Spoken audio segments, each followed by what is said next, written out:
Alright, here we are. Hopefully this is gonna be the final day in terms of like the story. I'm probably gonna do the extra stuff later. I heard this last chapter is extremely long.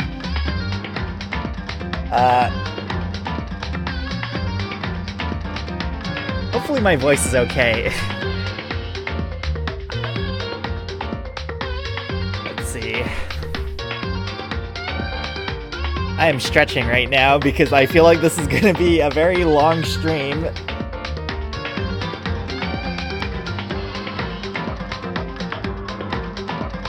I asked my friend how close I was to the end, and he said I'm pretty much right at the end. But he said this chapter in particular is extremely long because it is one of the final chapters. So I'm going to start this timer, and we're gonna get right into this.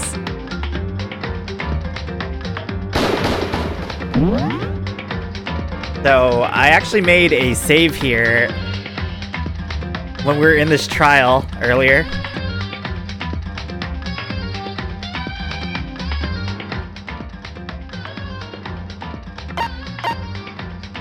Yeah, we'll see.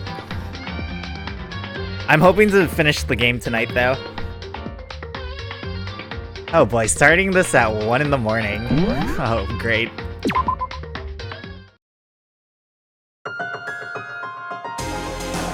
Wait, did I even post on Twitter? There we go. The ultimate despair. A group of people who caused the tragedy 1 year ago.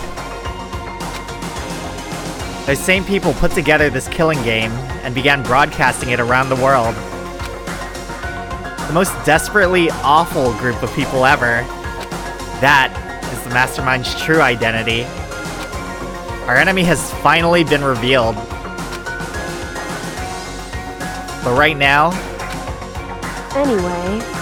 Right now we have to get out of this horrible place. Figuring out the rest of the story can come after. Yeah, you're right.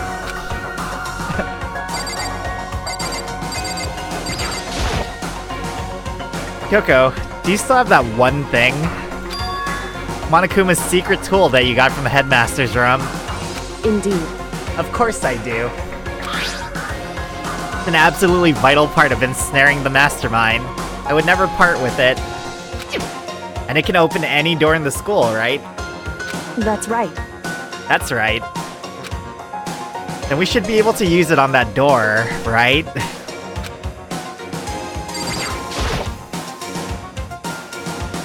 Hey Kyoko, we can use that key of yours to open this door, right? It's true. Let's find out. She just said it's true, so I'm assuming she already knows. Kyoko took out the key with the Monokuma design on it and slid it into the keyhole. And then... Yes, it opened. Indeed. And now we can get out of here. Let's go. Sounds good. We quickly opened the door and made our escape from the garbage pit. Finally. We were finally free. But there wasn't even time to take a breath of relief. Because the real fight had just begun. Ultimate pain, ultimate suffering, ultimate despair, ultimate execution, ultimate death. Deadly life. I'm pretty sure the dead chicken was thrown into the plant, the man-eating plant or whatever, the Monokuma plant. After leaving the garbage pit, we found ourselves in a tunnel extending straight up like a chimney. There was a metal ladder leading up into the tunnel. We started climbing the ladder, intent on reaching the surface. The ladder was impossibly long. I couldn't even see where it ended. Is this Metal Gear? We climbed into darkness. The passage was so dark and cramped, I couldn't even see my own feet beneath me. I had no idea we were so far down. How did he even survive? Wasn't he like sitting on a school chair as he got dropped into that garbage dump? Hey, Don't lose your footing. If you slip, I won't be able to catch you. Yeah, I'll be careful. But now that you said that, I'm getting kind of nervous. Maybe talking will help keep my mind off it. So Kyoko... Hey, Wooded Mushroom. Thank you for the bits. That is a lot of bits. Thank you. So Kyoko, there's something I wanted to ask you. You said you're the ultimate detective, right? So how long have you been doing detective work?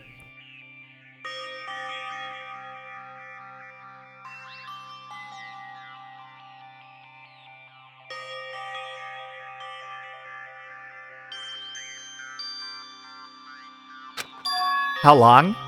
so... Ever since I can remember. I come from a long line of detectives. Detective work is in my blood.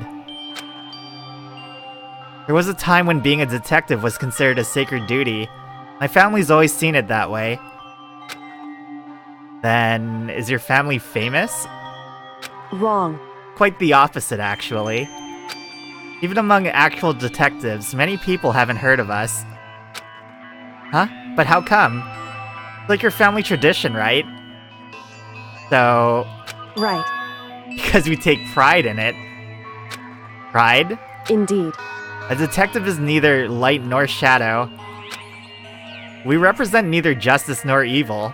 That is how we can uncover the absolute truth.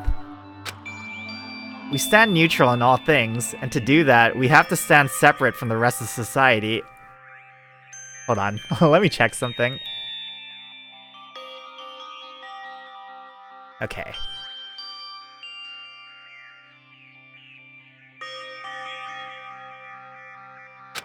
Which is why we've made a conscious effort to conceal our existence. A conscious effort? It's true. Kind of old-fashioned, and I can't say it's entirely rational. But it's our family creed, and we do what we must to protect it. Because, like I said, it's our source of pride. Pride? So that explains... Before I came here, when was looking up info about the school online, I never saw anything about her. Because she hid herself on purpose, to protect the pride of her family. However... And yet, I gave up some of that pride. Huh? In order to enter Hope's Peak, I had to reveal myself to the school. I did it knowing it was something a true Kirigiri detective would never do. But the reason you gave up that pride, the reason you would go so far to enter Hope's Peak, is because that's how much you wanted to reconnect with your dad, right? There's no shame in that. What? Reconnect? I had absolutely no desire to reconnect with my father. Huh? But you'd be reuniting after all those years, right? You would have had so much to talk about. Wrong. There's nothing I want to talk to my father about.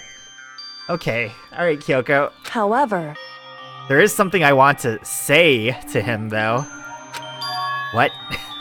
No matter what it takes, I have to find him and tell him, face to face. What is it? So... I want to sever all ties with him. Sever? The last time I saw him, I was still very young. I don't remember myself, but apparently he was extremely intelligent. I mean, he's like the headmaster of the school, right? The school of ultimates. You would assume he would be the ultimate headmaster, am I right? He was in line to become the next head of the Kirigiri family. He was talented. He had a promising future. However... But he had no interest in detective work. So he cut himself off from the family. Not long after that, my mother died, and he simply ran away. He went to my grandfather, and they had a huge argument, and young as I was, he left me behind. I'm sure there was a reason for that. Maybe your dad wanted to take you with him. Right. If that's true, then I need to thank him. Thank him for leaving me. Because unlike him, I take pride in the work I do. I take pride in my family name. So every last part of me is happy he didn't take me with him. If I'd gone with him, I never would have had the chance to become a detective. I was above Kyoko on the ladder, so I wasn't able to see her expression. Can you just look down? So I couldn't tell. I couldn't see how she looked when she said that, what she might have been feeling. All I could tell was that compared to her usual self, he was more talkative and more emotional. I don't blame him, you know? He had his own life to live. That's what anyone in my position might say, right? But it's not true. However... But there's one thing. One thing that I can never forgive. Really? So... The way everyone else looked at me. I was never sad about being left behind, like I said. I think it was a good thing. However... But when the rest of my family looked at me, they saw something different. They only saw me as the little girl that was abandoned by her father. That's how they see me, even to this day. His shadow has been following me my entire life. I'm sick of it.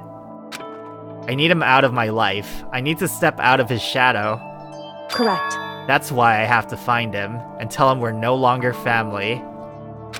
In order to settle the past. That's a... Okay, well... In order to remove him from my life forever, I have no doubt he forgot about me years ago. I'd call you Jay, right? I don't remember what you told me to call you. I have no doubt he forgot about me years ago. But your family? You just cut him out like that? Wrong. Our only connection is through blood, nothing more.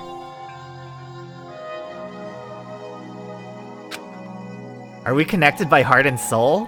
No. But we are, Kyoko.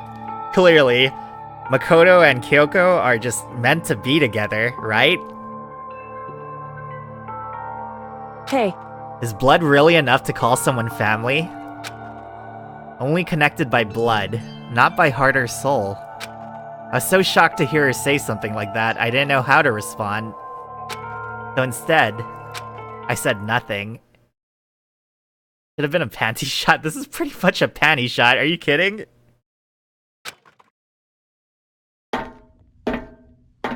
I just kept climbing the ladder in complete silence. I was gonna say she's really petty, but I mean, she did admit she has a lot of pride for her family and her name. And she has, like, pride in herself, right? So, like, I guess it makes sense that she is petty, right? Because that's part of being prideful. I just kept climbing the ladder in complete silence. And after I don't know how long, I guess also they're just like high schoolers, so they're pretty young. We finally reached the top.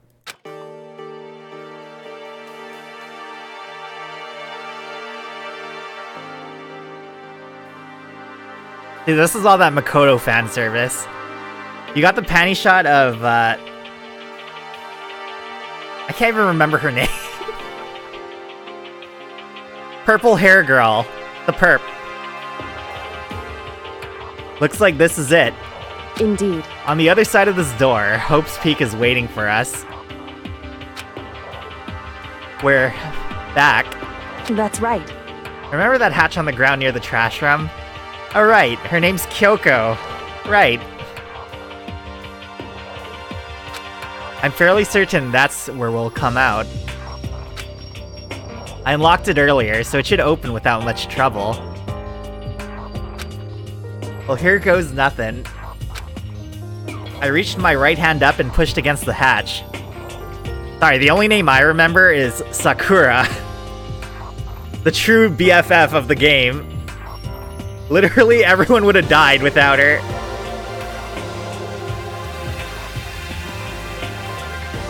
I reached my right hand up and pushed against the hatch.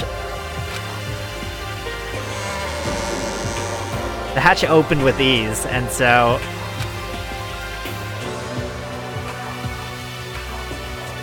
Looks like we're back. Whew. But I can't believe how long that ladder was. I'm exhausted. It really was the Metal Gear ladder.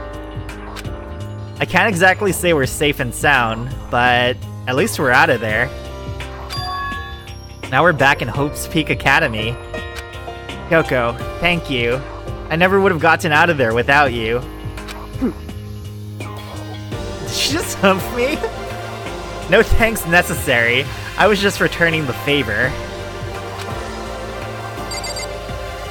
I can't... Is she giving me sass? So now what do we do? I'm glad I didn't die, of course, but if the mastermind finds out... And I'm worried about you too. You helped me, so they might... Listen. You're worried? Yeah, of course. So then... Then let's just get a concrete answer. Huh? In other words... Let's ask Monokuma if there's a problem with you escaping. Wait, that's... However... We try to hide. It's only a matter of time till It's only a matter of time till we're found out, and it's not like we can run away. As she said that, she pointed at the nearby surveillance camera. So you're saying rather than stressing out over getting caught, we should just give up now?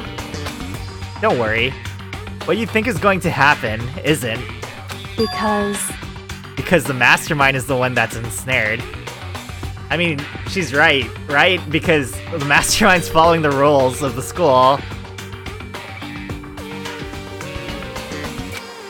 The mastermind is ensnared. You said something like that before. What does it mean? So... The mastermind stood exposed during the investigation into Makuro's death. There was a moment where the mastermind let their guard down. There was? Right. We can talk to Monokuma, we can confirm it. And it'll be better for us if we go to him directly before he tracks us down. That should help with our negotiations. I'm still a little, super uneasy about this. But we don't really have a choice, do we? Indeed. Monokuma should be in the gym. Shall we go? Let's get going. Let's talk to her again. Oh, that's the grate. This is the trash room. The dump, in other words. To be honest, I don't think I've seen anyone throw anything away down here. This is how we got out of the garbage pit. I never would have imagined that's where this led. Shall we go? Alright. Can I fast travel there? Actually, should I save?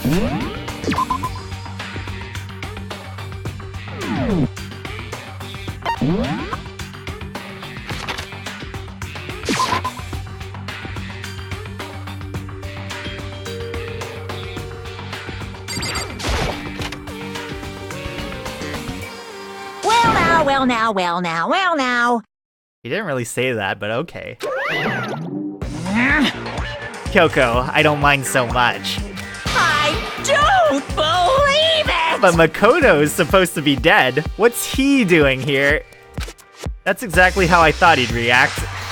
Are we really gonna be okay? You're supposed to be punished. Did Kyoko help you? What? So what if I did? What will you do? Shing! The guilty party is exposed during the class trial. They alone will be executed. Unfortunate, but that is the rule. Making me angry! So now I gotta punish you again, and this time I won't leave anything to chance. Kyoko, Right. do whatever you feel you have to. What? However... But before you do, let me just say one thing. Now, If you execute Makoto, that means you lose. Not that that matters to you, right? Huh? I lose? Hey! You, explain yourself. What do you mean by that? because... Well, you set up this latest class trial yourself, right? I was getting in your way, so you wanted an excuse to kill me. In other words... I was supposed to be chosen as the Blackened and then executed, right? Hey, what are you talking about? However, But when Makoto chose to overlook my lie, your plan came crashing down. The results of the trial weren't at all what you were expecting. Because you never imagined that in that position, one person would protect another like that. right, And in response to that unexpected development, indeed. you reacted by proclaiming Makoto the Blackened and trying to execute him. You made the choice out of desperation. No, more than that. You must have realized that Makoto, who refused to be manipulated, was a threat to you as well. However, But then there was another unexpected development waiting for you. An entity that would throw a wrench, so to speak, in your precious execution machinery. I did save, Louis. It's in the last save slot. Alter ego. You never imagined the possibility of a being that could come to our aid even after you killed it. am I wrong? Now here's the absolute truth. Makoto didn't kill Makuro, you did. Listen to me. So executing Makoto for it would surely be a violation of your rules, which I know you love so much. The Blackened is exposed, they alone will be executed. That's what you told us, right? And that means I lose? You talk a big game. You're saying the Blackened is me and not Makoto? Well, And you can prove this, right? Well, No, I can't. Don't just say it like that. What is this, a comedy routine? To make such bold claims without a shred of evidence? that doesn't matter. I don't have any right now, but with a little more time, I guarantee I'll find some. That's right. Because no matter how deeply you try to bury it, there's only ever one absolute truth. And now you're trying to talk like some kind of famous detective type? Because Makoto really was the killer. He never would have come to you willingly like this. He would have feared for his life, feared another execution, would have tried to run and hide. He would have been gripped by the despair you so love to inspire. however, But here we are, confronting you with nothing but hope in our hearts. what the heck? And that's supposed to be enough to convince me in the absence of evidence? indeed. It's not you I'm trying to convince. Hey, If you were to execute Makoto now, everyone out there watching this would be extremely displeased. Huh? indeed. Imagine what everyone out there would think if you killed Makoto. They would assume that you killed him because what we said is exactly right. Listen to me. Despair can never kill hope. Hey, Of course, you can say we're just making this all up. You're welcome to prove us wrong. No, you have no choice but to prove it. Because if you kill Makoto without proving your own innocence, you'll be accepting your own defeat. If you want to earn our despair fair and square, that's what we have to do. then I suggest you take my advice. So what is this advice of yours? It's true. To do Makuro's trial over again? I should gra. I don't think I would do it as good as the Monokuma voice actor. Also, I think that would kill my throat, depending on how long this chapter actually is. Only this time you follow the school regulations to ensure a fair trial.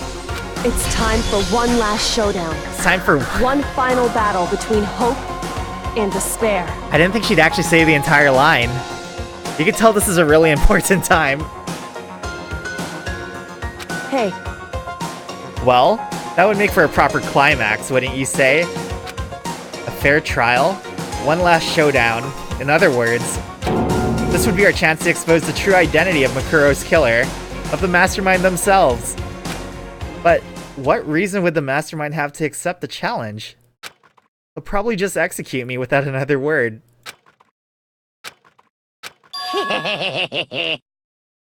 Interesting. Barrett! Very interesting indeed. Barry? What's wrong? Oh, I was getting bored, so I decided to change things up a little. So, time for bear jokes. Now, what you suggested might be possible. It would certainly make for one honey of a climax. In other words, Does that mean you accept? You guys! If we do things your way, that'll be enough to convince you and the viewers, right?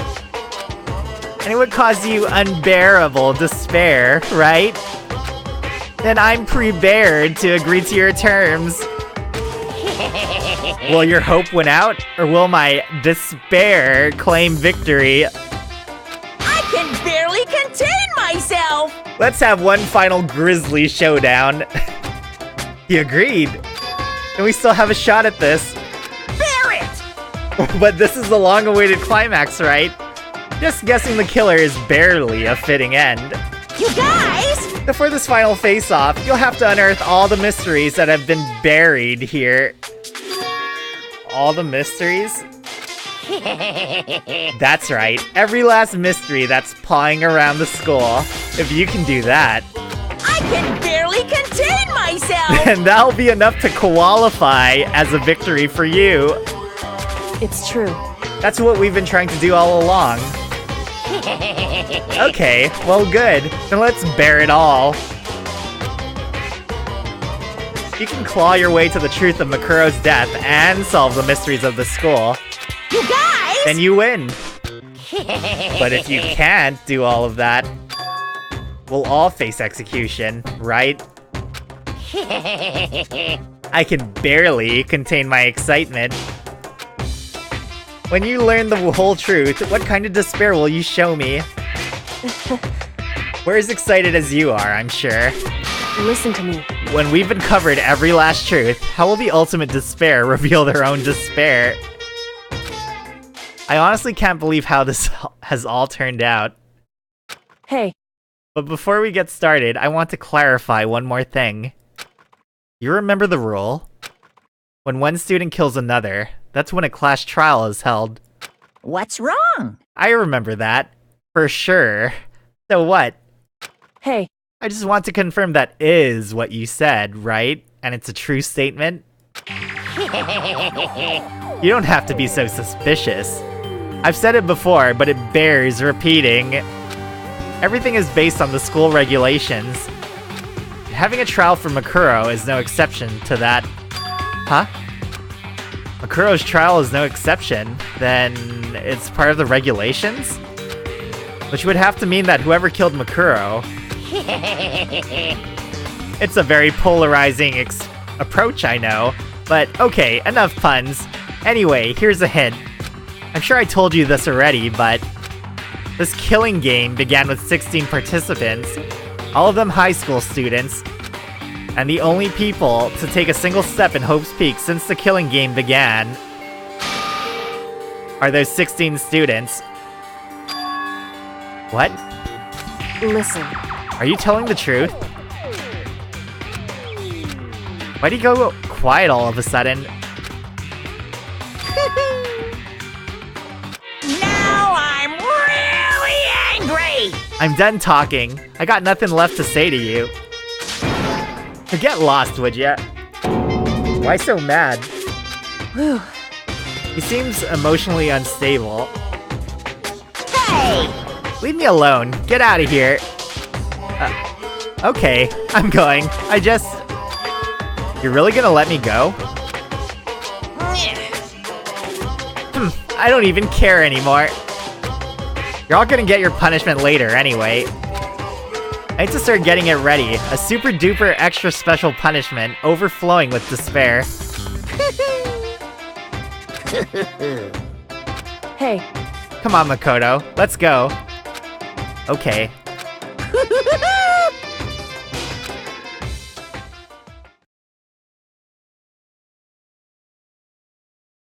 Jay, I'm gonna have to ask you to tone it down, because I did watch the anime of this before, and I know what you're trying to hint at, but please don't. Monokuma's unstable laughter seemed to cling to us as we walked away. And just like that, we were out of the gym.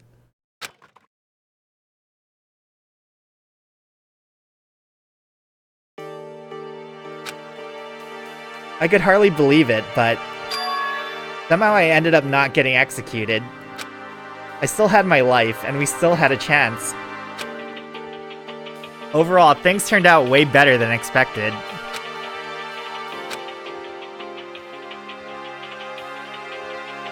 Once again, I was in Kyoko's debt.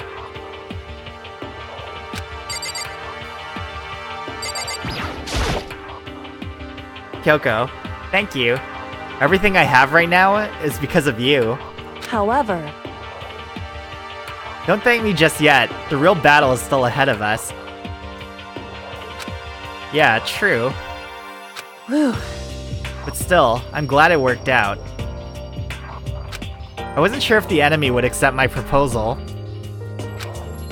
But honestly, why would the Mastermind agree to that? I mean, they don't stand to gain anything from a final showdown, do they? so, They had no choice but to accept. Huh? because, It's all because of that one moment that the Mastermind let down their guard, like I said. So when was it that the Mastermind let their guard down? so, I wasn't there to hear it myself, but do you remember what the Mastermind said? They said they had hijacked the airwaves to broadcast our school life to the outside world, right? Yeah, it definitely said that. listen, And what did you think when you heard that? Pretty hard to believe, right? Well, I mean, the idea of actually taking over the airwaves seems so unbelievable. indeed. You don't exactly read about something like that happening very often, so it's hard to imagine. In other words, that kind of thing is extremely difficult to pull off. However, And yet somehow, the Mastermind was able to do it. in other words, But think of it another way. There must have been some reason they had to do something that difficult. A reason? so, They had to show the world something, no matter the cost. Us killing each other. They want to show the world? it would seem, The Mastermind has been very adamant about not killing us directly, but forcing us to kill each other. And all their rules and regulations were designed to encourage that. Yeah, that makes sense. If those stupid regulations didn't exist, nobody would have killed anybody. in other words, So the Mastermind's ultimate goal was to make us kill each other, and show that off to the world. But why? correct. To prove a point, most likely. Prove a point? Hey, The outside world has a name for the students of Hope's Peak, right? A certain concept? You're talking about hope, right? that's right. And for those of us who represent hope, kill each other and sink into despair. The Mastermind wants the world to see that, to try and prove that despair is better than hope. It depends what game it is, Louis. I feel like I should do a horror game stream, though. I don't know what it would be. Hello, Splitso Bear. We could totally do Outlast or Outlast 2. But I think I would freak out. I'm like so bad at jumps now. I used to watch so much horror movies and play so many horror games. And then I got really bored and I took a long break. And now, like, the dumbest things scare me. It's like hilarious. Oh yeah, Splitso Bear, you just went on a total bear pun rampage for like 5 minutes. What? You got another hurricane. Please stay safe, Splitso Bear. Hopefully it's not as bad, just like the last one.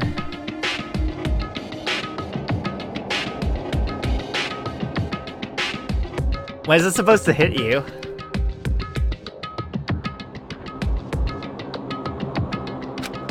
That's their goal, as the ultimate despair. What? They want to prove that despair is better than hope? But that's ridiculous. It's true. You're right, it is ridiculous, completely irrational. The kind of thing that nobody but those who call themselves the ultimate despair would devise. That group, whose only purpose and motivation comes from despair. But, is that really their only reason for making the rest of us suffer? Makoto. I know how angry it must make you, and yet... that same motivation is what led to the Mastermind revealing their weakness. What? In other words, Because their goal is to broadcast this killing game to the world. The Mastermind has had to be more particular than is reasonable about their own regulations. The mastermind simply ignored their rules. This wouldn't have been a game, but a one-sided slaughter. At the very least. At least, that's how those who are watching this would have seen it. And that's why the mastermind couldn't kill any of us themselves? Indeed. That is precisely the reason. No matter how much they may hate what I'm doing, I haven't violated a single one of their regulations.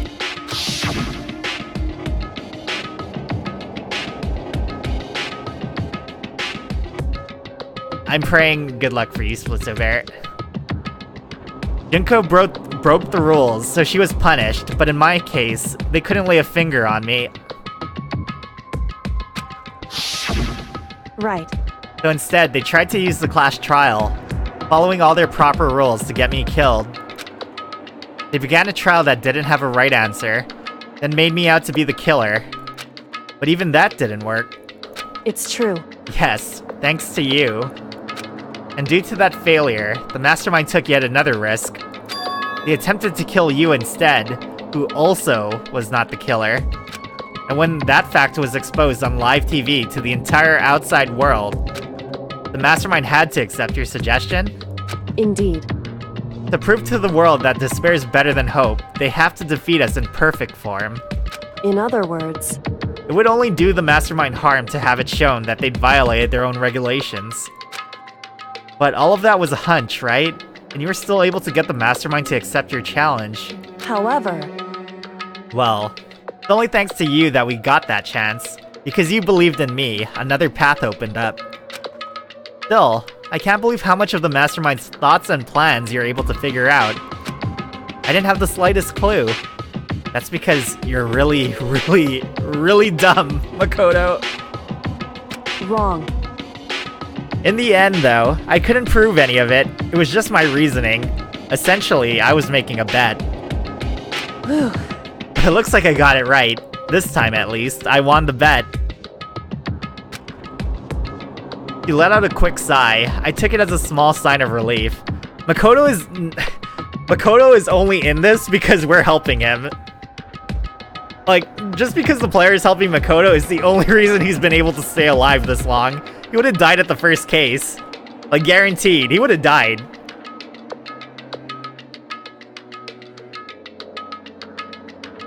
He let out a quick sigh. I took it as a small sign of relief.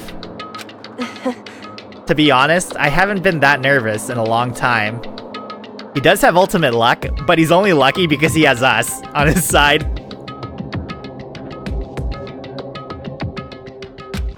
I totally couldn't tell you were nervous at all. You seemed totally confident from the moment we decided to go talk to him. You're right. You're right. It is really lucky of him to have us on his side. That's literally what makes him the ultimate lucky, right? The ultimate lucky student. He seemed totally confident from the moment we decided to go talk to him. Well, presenting a strong demeanor is a fundamental part of negotiation and persuasion, wouldn't you say? What if she's actually the true ultimate gambler? XD.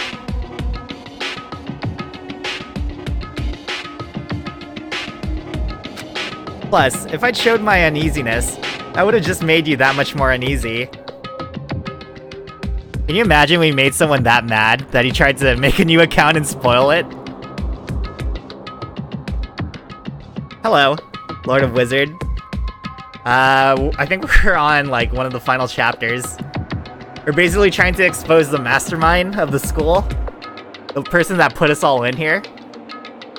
And, yeah. Pretty much it. Plus, if I'd shown my uneasiness, that would have just made you that much more uneasy. Yeah, you're probably right. How pathetic. However... Anyway, we can't relax just yet. All we've done is earn another chance to fight. We have to win this time. So that guy came in here earlier saying he wants to spoil it because I'm doing this blind? And then he came back in here with a new account after he got permabanned the first time, and then he just got instantly permabanned again. He's just a total dummy, you know? He's insignificant. That's all he really is. Took him like 20 minutes to make that second account. All we've done is earn another chance to fight. We have to win this time. Correct. Or everything we've gone through will have been for nothing. You're right. We can't defeat the mastermind. It'll cost us our lives. There's no option except to win. Hey, But before we begin the final battle, we have to tell the others what's going on. True. But now we know who our real enemy is. All we have to do now is work together with everyone to destroy the mastermind. Work together with everyone. however, Is that really possible? Huh? anyway, Right now we have to go find the others. shall we go? They're probably in the dorms somewhere. Shall we go?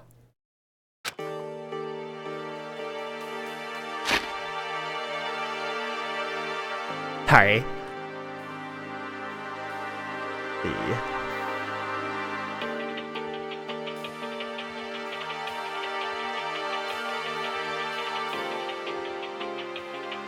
It's kind of hard for me to process what they're actually saying while I'm reading everything out.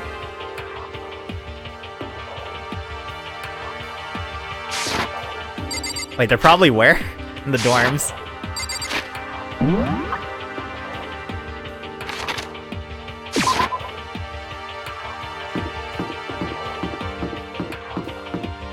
Like, are they in their rooms?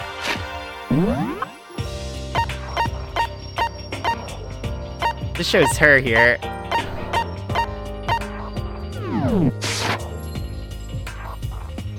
I'm trying to remember who's actually alive right now.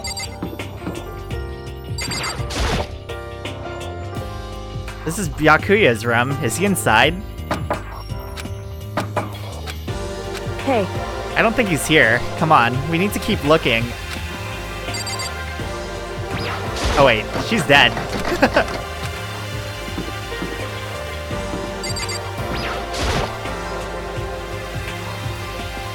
This is Toku's room. Is she inside? hey, I don't think she's here. Come on, we need to keep looking.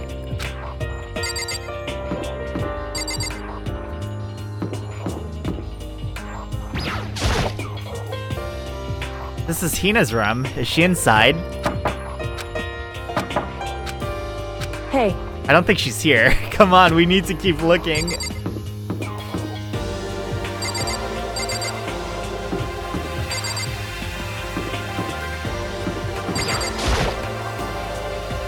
This is Hiro's room. Is he inside? hey, Well,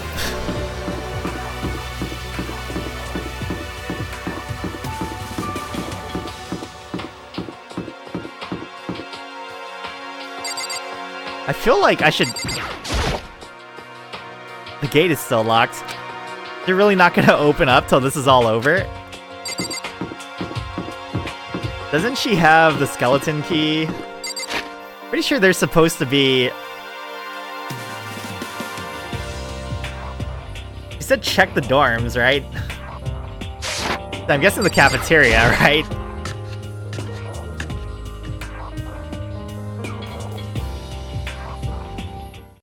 And suddenly, we were greeted with... Ah. Oh. You again. Is he broken? I suppose his emotional instability reached its limit. Jeez, what the heck? however, I wonder what that was all about. I couldn't help but let out a sigh of relief. Ah, Is that Makoto? You guys! It is! There's no two ways about it, that's Makoto! You survived? Jeez, you're like a stubborn little cockroach, you know that? I'm just asking to make sure, but you're not a ghost, right? Everyone was there, all my friends who had struggled together and survived. As soon as I saw their faces, I couldn't help myself. Don't be rude to Hiro. He can't help himself. I started to tear up. What? Wait, what's that smell? What the heck? Yeah, man, that seriously stinks. It's Makoto. He smells like a wet dog. Get away! Shoo, shoo! And in a flash, my tears dried up.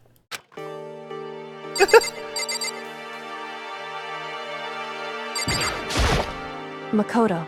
There's no time to indulge in an extended happy reunion. We need to explain to everyone what happened with Monokuma. Hey, Tubby. Yes. Explain? Explain what?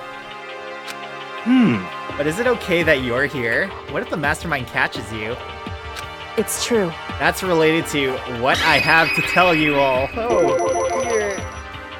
I need to tell you all about the last class trial. Huh? Last class trial? In other words, We're going to redo Makuro's trial. Huh? What? Seriously? How about that? What's the point of redoing it? Makoto killed her, right?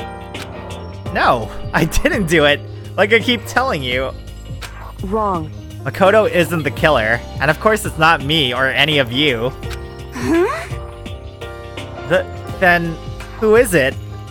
I see. What she's saying is, it was all the work of the mastermind. Huh?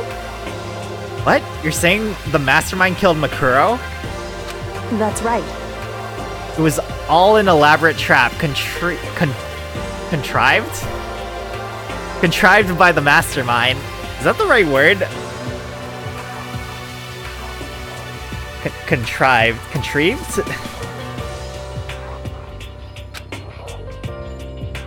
Makoto spotted the trap in time and did what he had to stop it.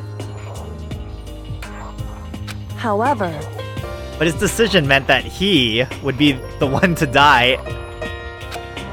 What did you say? You spotted the trap, did you, Makoto? You make it sound like it was easy. I just, you know. however, But executing Makoto, who wasn't the Blackened, is a clear violation of the school regulations. The rules state that only the Blackened is to be executed. The mastermind broke their own rules. Which is why I went and negotiated with them to have the trial one more time. Huh? And the mastermind agreed? Does that mean they really did break the rules? They had no choice but to agree. You used the TV broadcast to gain the leverage you needed, didn't you? correct. Very observant of you. Naturally. I recall what you said at the end of the last trial. This is a non-character hating stream. The only person we hate is Makoto because he has no character. When you say now, it's the mastermind that's ensnared. That's what you were referring to. Don't be mean!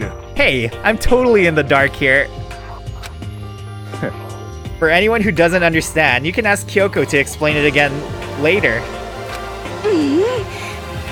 So, knowing all this, what do we do now? About that. It's about who killed Makuro, right? So our job is to expose the mastermind? But there's more to it than that, correct? Yeah. For us to win this time, we have to solve every last mystery surrounding the school. Huh? Every last mystery? But But we've been looking around all this time, and we still don't know anything, right? Anyway, You probably guessed already, but if we lose this time, everyone dies. Oh no! Everyone? I hate you! Hey, who said you could agree to those terms without talking to the rest of us? I'm fine with things the way they are. I'm fine living here forever with Master. I, meanwhile, want to get out of here as soon as humanly possible. anyway, At this point, the only way for us to survive is to unravel the truth. In other words, Interesting. In other words, one decisive final battle. Rather interesting development, I'd say. But figuring out who the mastermind is, and how they killed Makuro, and all the school's mysteries... a pretty tall friggin' order. Maybe, but this time the trial is different. We know who our enemy is now. So if we work together and search as hard as we can, I'm sure we'll solve all those mysteries. I'm not so sure about that. Huh? I can't agree with the idea of working together with everyone. What? You can't agree? Why not? I mean, working together with everyone seems like the most obvious way to solve all the mysteries. Indeed. That's what I thought too, at first. Well, Monokuma gave us that little hint of his. Hint?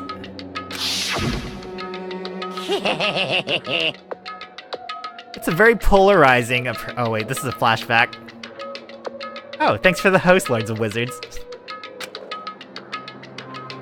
What is that reaction thing? So you right-click and you click on it, and it creates a new, branching path for the speech.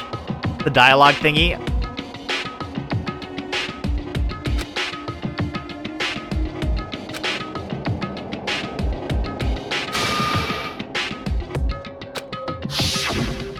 I see. Monokuma said that, didn't he? Oh wait, Monokuma said that, did he? And Kyoko's opinion is perfectly reasonable. Huh? But why? So in other words... If the mastermind really is the one who killed Makuro, as Kyoko says, then the mastermind would have had to set foot in the school, right? Monokuma could probably murder Makuro, but there's no way he could have disguised the scene like that. In other words... But according to Monokuma, the only people who have set foot in Hope's Peak are the 16 students who have been taking part in the killing game. Then, the mastermind is... There were 15 of us in the main hall at the very beginning.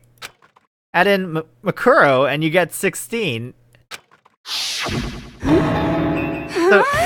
So the mastermind would have to be one of them? That's right. And of those 16 people we started out with, the only ones still alive are the people standing right now. Need I continue, or do you get it now? What? You're saying the mastermind is one of us? No way! You can't be serious. But wait, we can't say for sure that's true yet. Monokuma might have just said all that to confuse us. Indeed. It's certainly a possibility, but only one among many. The mastermind being one of us is also a possibility. That is one possibility we can't ignore. Yeah, I mean, they're an ultimate, right? The ultimate despair. So they must be a high schooler. You can't say it's not possible. But if one of us was the mastermind, they'd have to be controlling Monokuma somehow, right? But did you ever see anyone acting suspicious anytime Monokuma was active? Well... Maybe they snuck off and controlled him in secret. But... I don't care how sneaky you are. We would have noticed someone sneaking off that many times. I'm right? Then maybe Monokuma was on autopilot. Maybe they loaded up all the dialogue and actions beforehand. In that case, there's no way he could have had all those back and forth conversations with us. Well, it wouldn't be entirely impossible. They directed the flow of the conversation. Well, maybe, but still.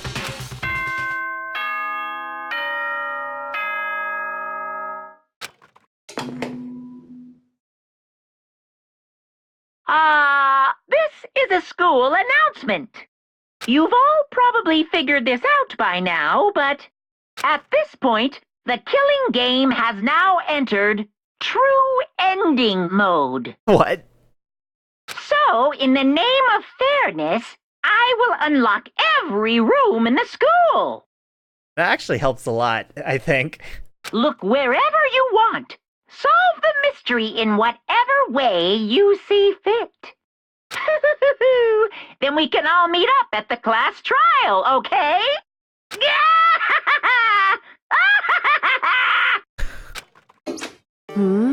How very magnanimous of him to unlock all the rooms. That's fine. The time for talk is done. Now we need to begin our investigation. But I was planning on working alone from the beginning anyway. In the name of my family. At this point, I can rely only on myself, on the Togami blood flowing through my veins. I have no time to worry about the rest of you. Each of you must uphold your responsibility. Goodbye. Well then. After making his final statement, Yakuya left the dining hall.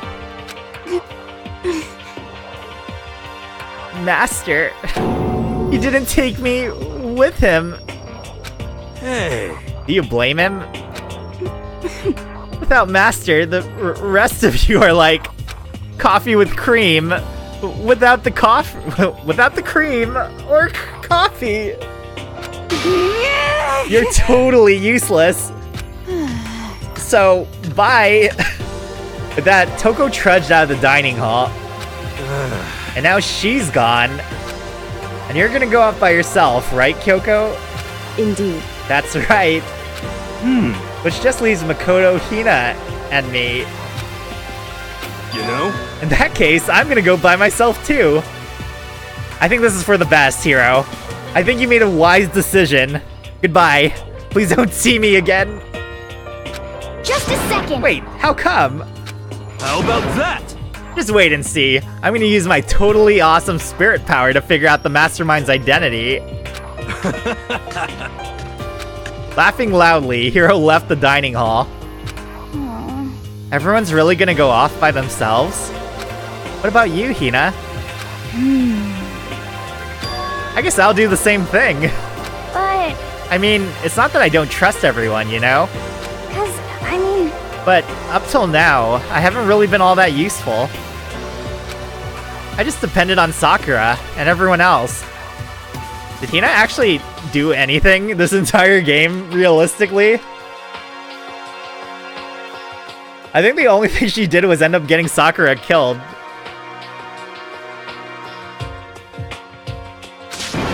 You're not useless. If you hadn't been here, I would have died. huh? Makoto. That's really nice of you to say. But, Still, I know I've mostly been totally useless. You know what? At least she owns up to that fact. That makes her like that much better than Hiro. okay. So I figure, at least here at the end, maybe I can find something that'll help us all get out of here. So I'm gonna go off and do it all on my own. Okay, see you later. Hina was in surprisingly high spirits as she dashed out of the dining hall. And once again, it's just us two. Indeed.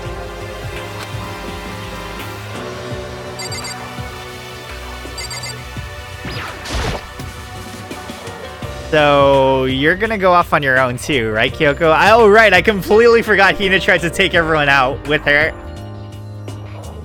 Because she was really sad that her best friend died. But to be fair, she got tricked by Monokuma, so I don't blame her that much. She just got really manipulated. So, you're gonna go off on your own too, right, Kyoko? However, Well, don't misunderstand.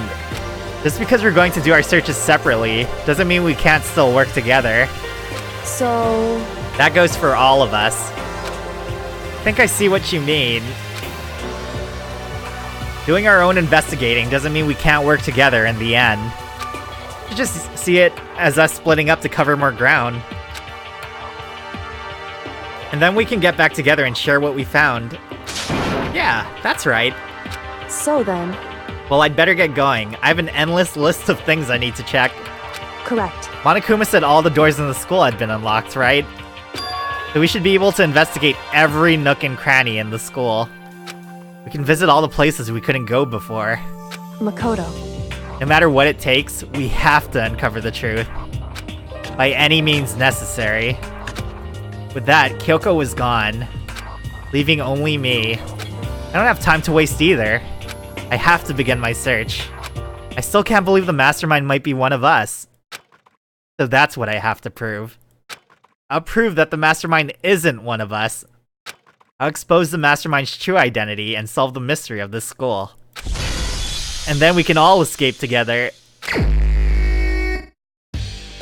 I guess I'll start by taking another look at Makuro's Monokuma file. Due to the explosion, the victim's identity is unknown. They were, however, dead before the blast. The victim had been stabbed a single time with a knife, which went completely through the body. They had also been struck in the head with an object about as thick as a metal pipe. The body was covered with other wounds, but these were at least several days old. Once we find out who killed Makuro Ikusawa, then we'll know who the mastermind is. So where should I start my investigation to figure out who killed her? I guess I should start with the rooms that were locked up until now. The headmaster's room, the biolab, and the door in the data center with Monokuma's face on it. Oh, and the second floor of the dorms where the gate was down before. That should be open now, right? After that, I'll have to double check the areas that are connected to the murder. Which means the garden and the dojo. Okay, time to get started. Places to check. Well, how nice. The game is literally telling me where to go.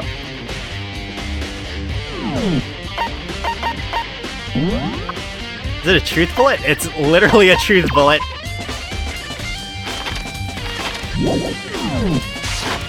Alright, where do I want to start? Let's start with the dorms. I'm really curious about that.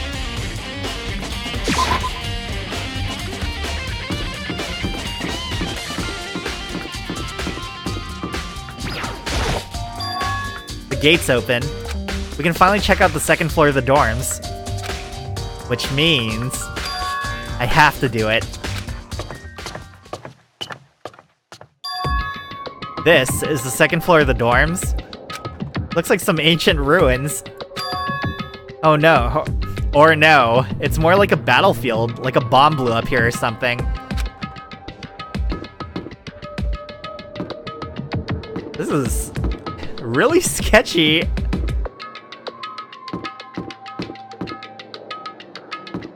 Hello?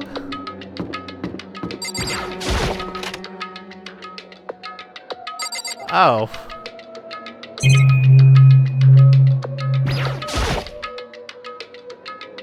The bed is completely torn apart. I mean, it's not even really a bed anymore. It's just garbage. Okay, so if their blood is all pink, whose blood is red?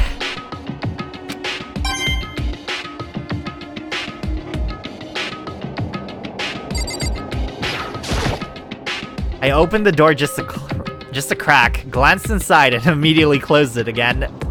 There wasn't even a hint of a bathroom, just a big pile of rubble.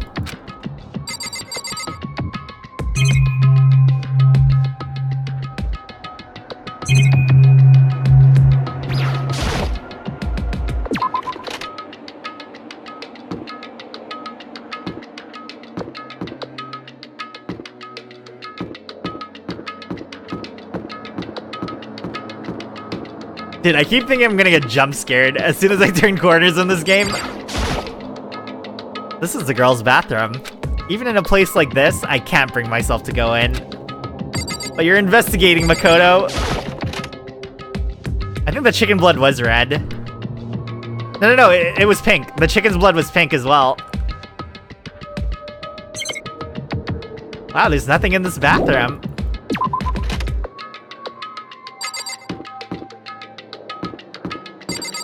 Is that a giraffe coming out of a locker? Who did this?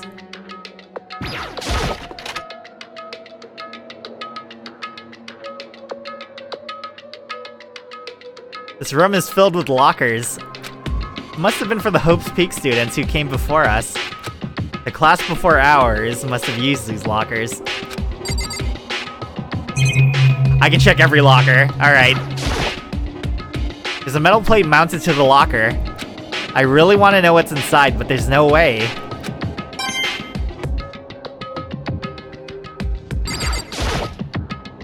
can't imagine any way to get this locker open. I'm not even gonna bother trying. I wonder if I can open this locker. Nope, locked. There's a card reader installed on the door. That must be how you get the locker open. After all, pretty similar to the card readers for the locker rooms on the second floor of the school. You have to use your e-handbook to open those up. But does that mean... Well, let's just give it a try. I took out my handbook and ran it across the card reader. And then... no luck. Maybe only the locker's owner can open it. Which means none of us can do it. I can literally check every locker. Oh my gosh. I wonder if I can open this locker.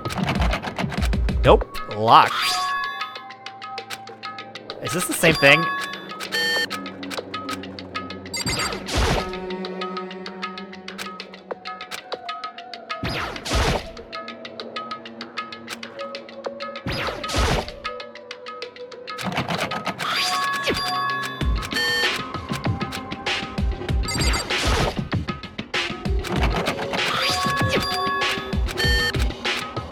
Oh my gosh.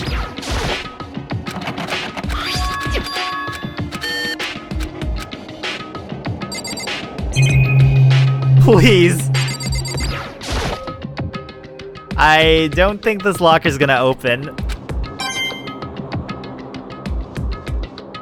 Hello? Can someone open these doors for me?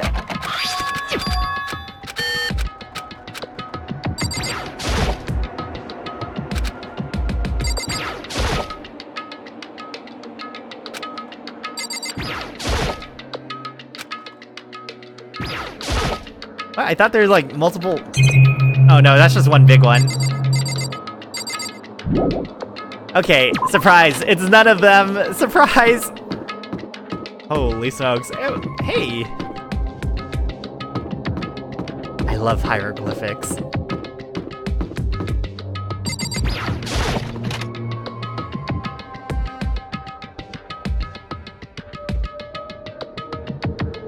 This room doesn't really feel like a student's room. It has a more adult atmosphere. Can you imagine if I found a e-handbook here and then I have to go back and try all the lockers again? It's gonna be a good time. Correct. It's the headmaster's private room. Kyoko. Indeed. I've been through this room several times already, but I still have one little regret. I decided to check it out one more time. Huh? A regret? Kyoko looks almost meek right now. She must be thinking about something. I probably shouldn't bother her.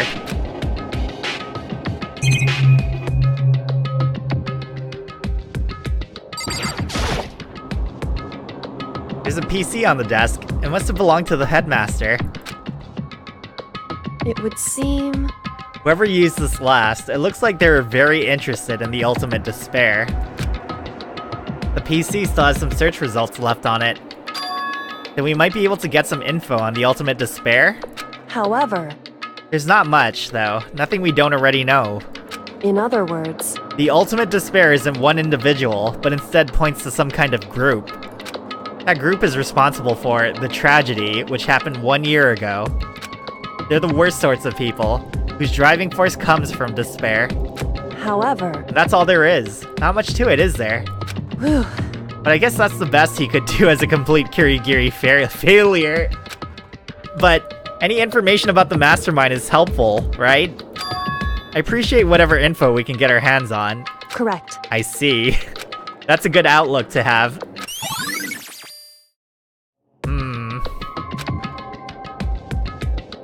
They're aliens. A leather chair. I can't imagine a student using something like this. It must have been the headmaster's. Huh? There's a strange gap in the wall.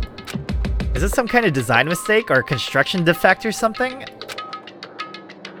So... There's a gap here, but not just any normal gap. I can feel a breeze coming out. A breeze? Indeed. There's likely an open space on the other side of this wall. Open space? Does that mean... You mean like a hidden room? I think I might know how to open it. You know how to open it? Did you figure out some kind of trick or something? Indeed. A very easy trick, yes. So easy, I'm not sure you can even call it a trick. I saw a program on that PC that I think controls it. Enter the right password and the door should open right up. However, But I don't have a clue what that password might be. All we know is it's probably made up of letters and or numbers. We can't really go from there. You're right, that's not nearly enough to go on. it's true. I looked through all his paperwork, all the files on the PC, everything I could think of. I learned more about him than I had any desire to, but nothing that might have been his password. Whew. When I think of how much time I wasted on this...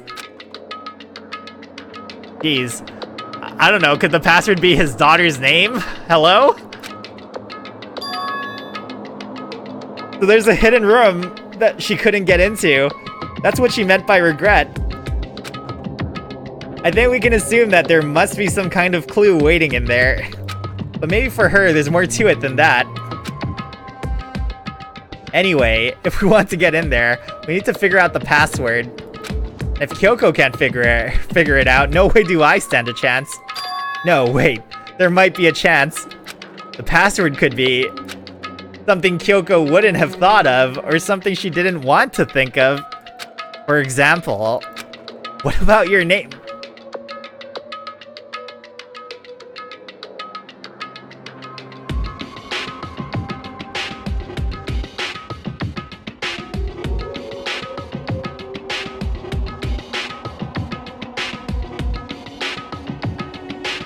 What about your name?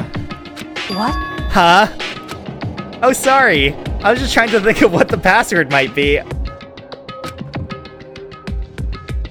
This is my exact reaction and my facial expression to when I just saw that name.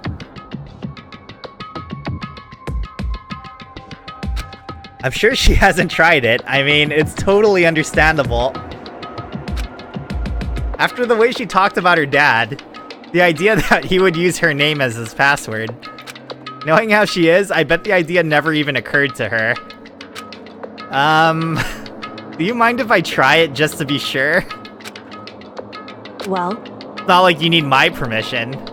Oh, we offended her. We made her really upset. If you want to try it, try it. Do whatever you want. Okay.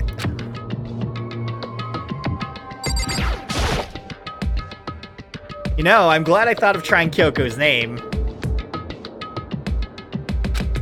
But if that's not it, that might just hurt Kyoko even more. hey, If you're worried about me, Makoto, don't be. I already know that your guess is wrong. Oh man, now I really hope it's right. Okay, in that case, here goes nothing. I collected myself, then turned to face the computer monitor. Let me just type the password here. I typed in her full name, Kyoko Kirigiri. My hands were tense, slightly trembling, and as I finished typing it in,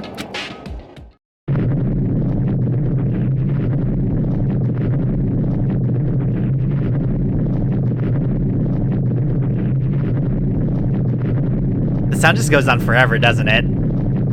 It's just gonna keep going on. Forever. We're stuck here.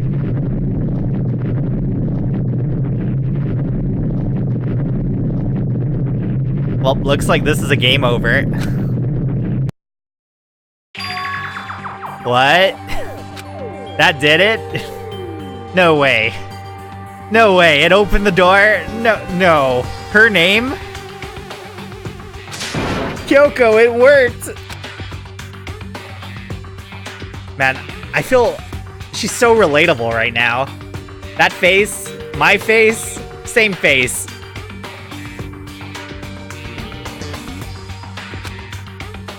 why? Oh, relatable. Kyoko? Without looking at me, she disappeared into the hidden room. He looked grim.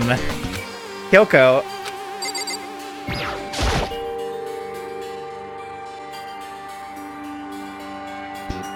Oh, I'm just looking at that portrait and the birthday present. Hey, Kyoko?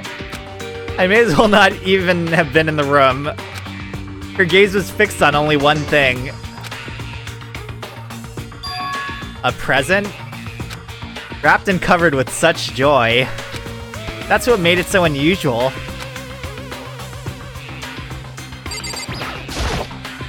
I'd better check out that suspicious present before I do anything.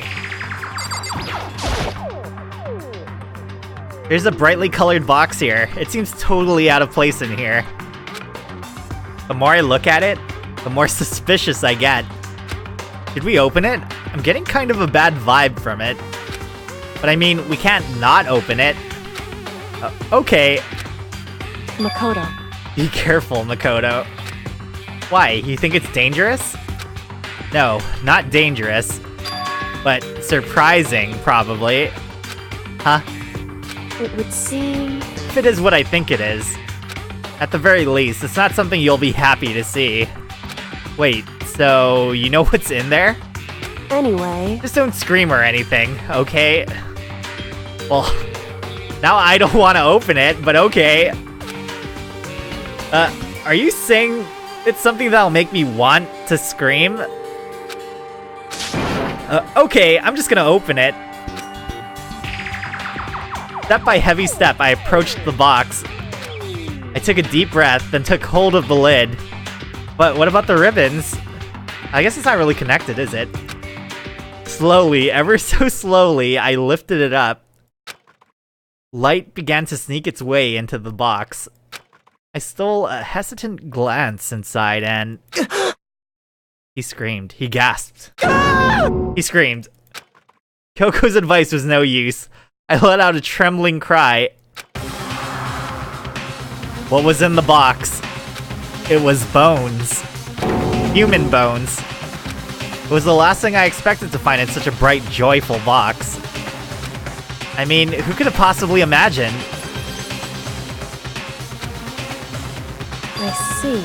Just as I thought. What? What? What was in the box? It was wrapped up all nice, so I never would have guessed what was inside. Human bones. Just as you thought. How could you have known that? I mean, there are bones in there. Human bones. Wrong. Well, it's not that I was thinking of the bones specifically. I just had a feeling it would be his body.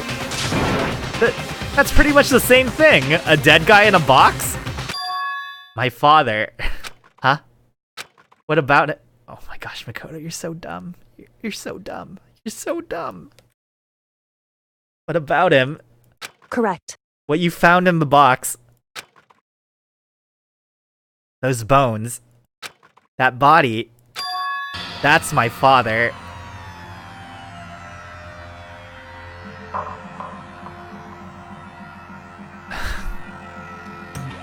You heard it here first. Kyoko's father is a skeleton. Or at least, what's left of him. Are you serious? This is Kyoko's dad? The same man she's been searching for? Hold on. How can you know that for sure? How do you know that's him? So... Given all the information we have already, that's the only possible answer. So that same person may very well be the mastermind who planned— oh wait, this is a flashback.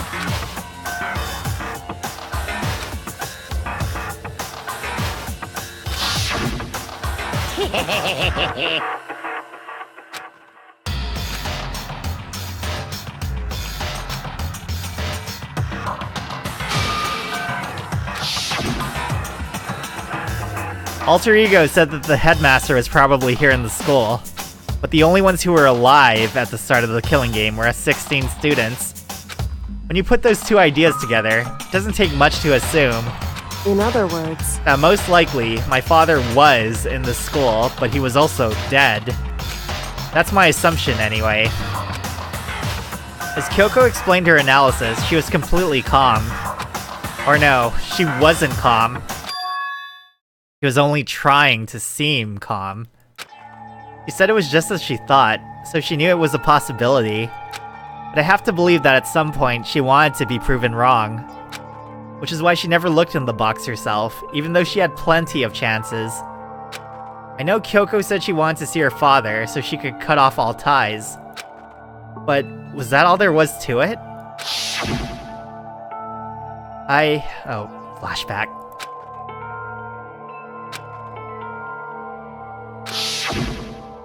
Would she really give up her pride just for that? I couldn't help but wonder.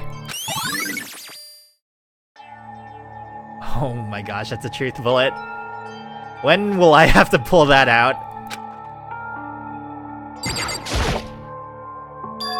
Huh? This picture? Oh, Sparkle, Dawn. It's all faded. It must be pretty old. How much did you miss? I think this is the very end of the game. I'm pretty sure we're very close to the very, very end. It's all faded. It must be pretty old. Wait, is this a picture of... Hey, Kyoko.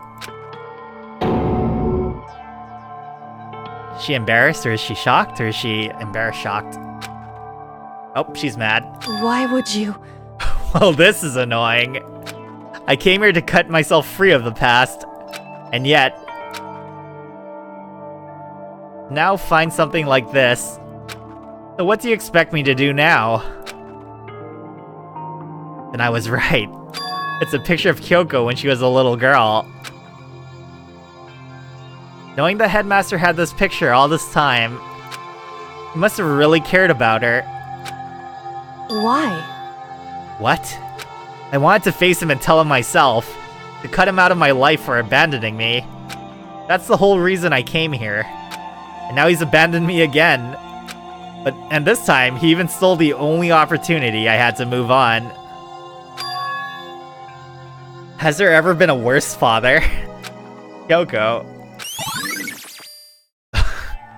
I love these truth bullets just interjecting and how mad she is.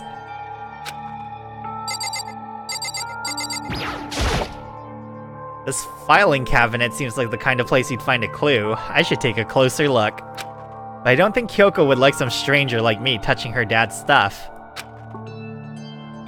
Hey. It's fine. Check whatever you want. Are you sure? Okay, then. I went through each drawer one by one, starting from the top. But all I found were piles and piles of unrelated documents. He was pretty dedicated to his job, huh? Well? Just because he didn't have anything else. Could have inherited our family business, our legacy. Instead, he left it all behind. Now, If he couldn't even handle a job like this, he would have been that much more of a failure. Sure, he couldn't stand the thought of that, and it made him desperate.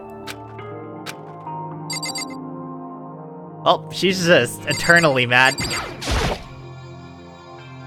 The headmaster's desk. Probably hiding some kind of clue. So I really want to check it out, but I really don't want to touch Kyoko's dad's desk without her permission. Hey. Don't worry about me. Feel free to look around as much as you like. Are you sure? Because... Never let anything get in the way of the investigation. I don't. Okay then, if you don't mind. Starting from the top, I opened all the desk drawers and looked inside. I rummaged through each one, finding nothing but unrelated documents. But in the last drawer... Huh? Oh god, I found a ID card! Huh? Is this... It's an e-handbook, right? And it has a label on it that says in case of emergency. We're going back to the locker room, everybody. I found some kind of emergency handbook in the headmaster's desk. In other words... A handbook with no limitations, given to the school's ultimate authority, the headmaster. I'm assuming that's what that is. I think you're probably right. It would seem... It might prove useful as we continue our investigation. Why don't you hold on to it? Huh? But Kyoko... I don't need it. If you don't want it, go ahead and leave it here. Then I guess I'll take it. Is it really okay? Hey, Listen, Makoto? Huh? Can I ask you a favor? What could this favor be? A favor? What is it? so... I know it's completely unreasonable to ask you this, and I know it'll only inconvenience you that much more, but... Hey, Could you leave? Huh? correct. Just for a little while. I just like to be alone for a bit. Kyoko, don't worry, I'm fine. I just need to calm down a little. Just a second. I need to get my emotions in order. You know, Kyoko, you told me before about the relationship you had with your dad. How you're only connected by blood, not by heart and soul. But maybe that picture motivated him. Maybe he hoped to see me again someday. Is that what you were going to say? If so, it's just a theory. And this isn't an issue that can be settled with theories. That picture doesn't change the fact of what happened, what I went through. That problem can't be solved so easily. You're right. I'm sorry. You two are trouble. You two in chat, you're both in trouble. Anyway, Once I've got myself under control, I'll return to the investigation immediately. So please, just give me some time to myself. Okay, I understand. And I'll see you later. What happens if I try to go back in the room? Is she really okay? Kyoko, it must have been a complete shock to her. I mean, it was a shock to me. Find out what happened to the headmaster? There's no doubt the mastermind performed that evil deed. They killed the headmaster, killed Kyoko's father. They killed him. The headmaster is dead.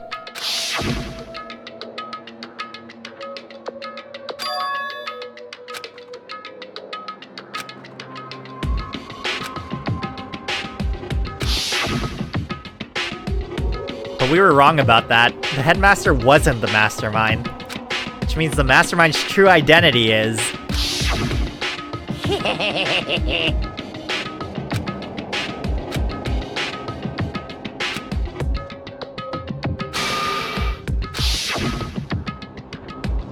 "15 of us met in the main hall. In the mail hall." I guess...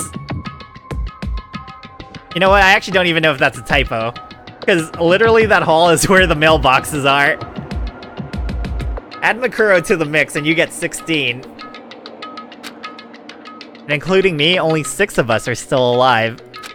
Everyone else is dead.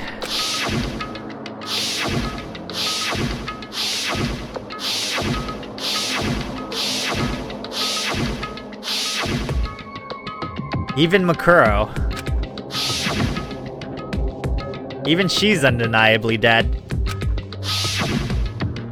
The ones still left alive are... me? Byakuya. Hiro.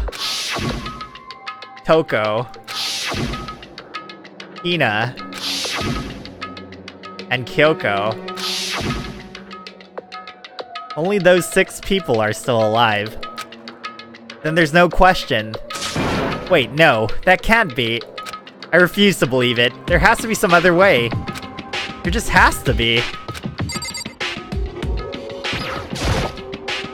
There's all kinds of stuff I want to talk to her about, but I'd better give her some more time.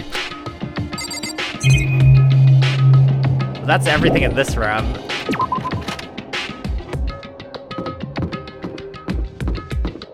Oh boy, I can't wait to do this.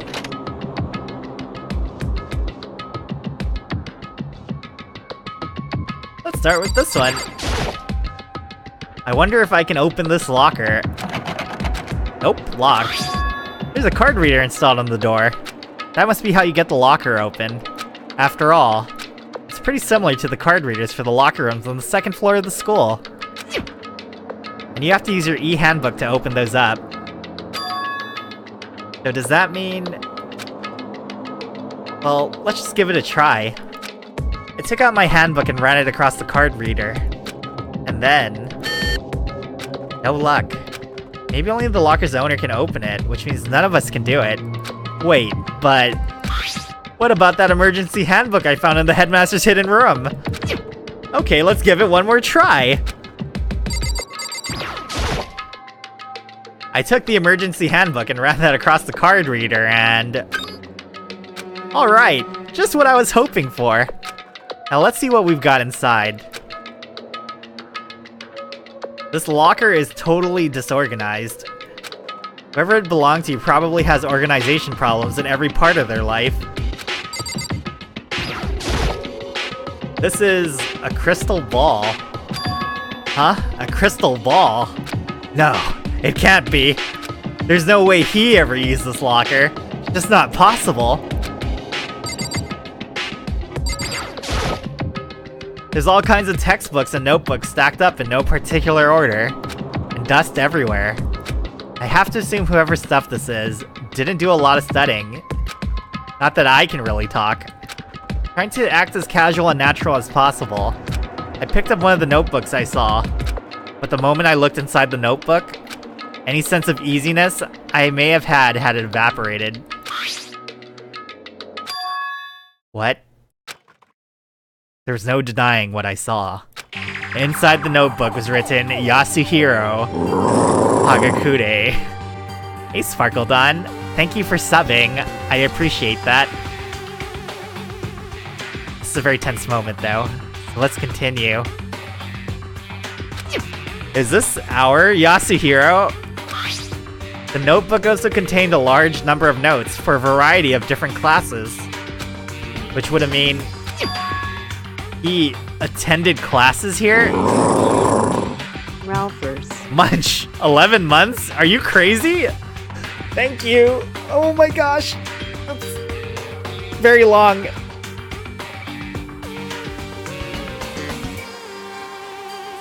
No, that can't be possible. I mean, Hiro came to the school at the same time as the rest of us. And we were all sucked into this evil world. We never had the chance to take any classes.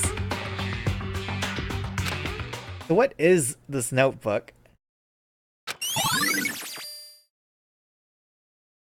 I mean, to be fair, if they all attended the school already, it would make a lot of sense because of the pictures that Makoto found at the ends of some of the chapters, or at the beginning of some of the new chapters.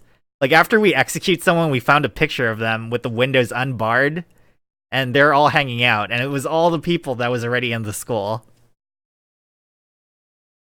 So I feel like this is not anything yet. Also, Sparkledon, we still haven't played Monster Hunter. It's a deck of playing cards. No, they're tarot cards. But wait, aren't those used for telling fortunes? It's just a coincidence, right? I guess I was supposed to check on that before I checked the notebook.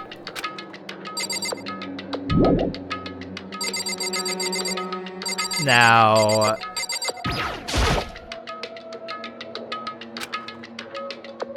these other lockers...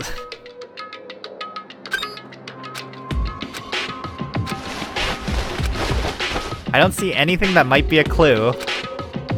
Oh, is it only his locker then?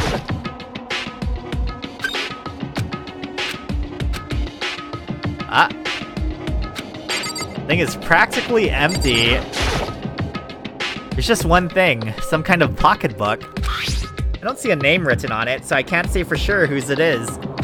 But there's some writing inside. It could be important. I don't like violating the owner's privacy, but I'd better take a look.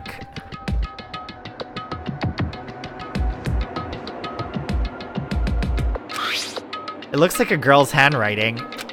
And all the letters are spaced out evenly, like whoever wrote them was measuring them.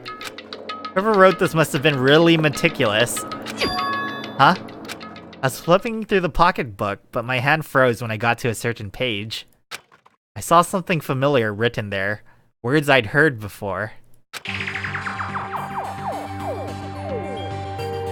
There's a plan to turn Hope's Peak into a shelter and isolate the students here in a communal life. I decide to talk to the one who came up with the plan directly. Just so happens to be the headmaster, and my father. He was willing to give me some more details regarding the plan. Here's what he said. The point is to keep our student prodigies safe, to keep them as our hope for the future. Only their genius can overcome disaster, and only their hope can overcome despair. For the future of our country, our world, it's not an exaggeration to call this our final hope. We must isolate our superior youth from the corrupted world to serve as the foundation for a new era. This is the only hope we have. I hope that you'll be willing to go along with this plan. So that's what my father had to say to me. As usual, he made a selfish decision without consulting anyone else. I can't imagine a worse father. This can't be true, can it? But I knew it was. And I knew exactly who the pocketbook belonged to. Kyoko. It couldn't be anyone else. But if this belongs to Kyoko, what was it doing in this locker? And what she wrote here completely contradicts what she already told me. She said she hadn't seen her dad since he left when she was little. I decided to talk to the one who came up with the plan directly. Just so happens to be the headmaster and my father. What does this all mean? I quickly scanned the remaining pages of the notebook. I must have been looking for something that would have proved me wrong about this whole thing. But when I reached the last page, the question mark spinning through my mind just started spinning that much faster. When I looked at it, unlike the rest of the pocketbook, the writing here was messy, disorganized, scrawled. What? Despair walks among us? What is this? What does it mean? I have no idea. How could this possibly make any sense? Despair walks among us, and so we survive. There's a second despair. Locker pocketbook. I am planning on doing the rest of the Danganronpa games, but I might not, like, read out everything. I might just put it on auto read, because I keep losing my voice after every time I do one of these chapters. I didn't lose it on the last one. Last one was kind of short, at 6 hours. It was a pretty short chapter for 6 hours. There wasn't as much talking. So I might play through all the games, but I might not read everything. I might just comment on it and just play through it like that. Because this game brutalizes my voice, and it makes me like not able to stream like every day like I like to do. So I think the best option is to just auto scroll it. But for this game, we're gonna finish it out with me reading literally everything out.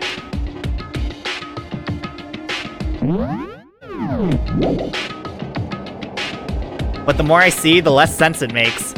And you know what? We didn't take a break since yesterday. So this is the first time we're doing 2 consecutive days of playing this game on stream.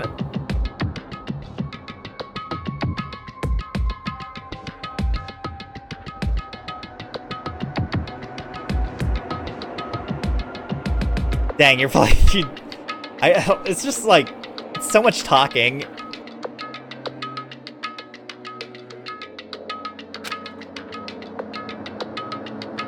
I forgot to read that. But the more I see, the less sense it makes, because these lockers, I mean, they had to belong to the previous students, right? Yes, I do a full chapter every stream. This is the 6th time I'm streaming this game, and it's the 6th chapter.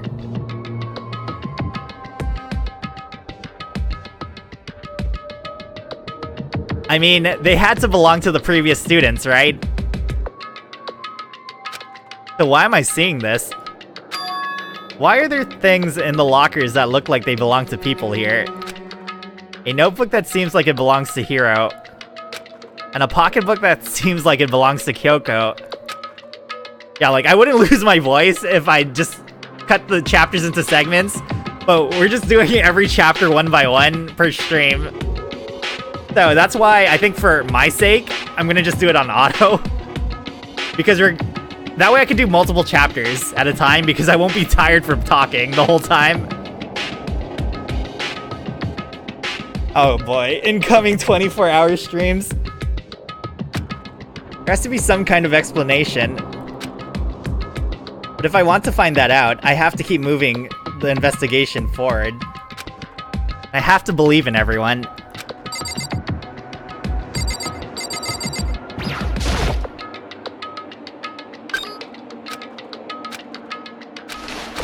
Nope, don't see anything that could be a clue.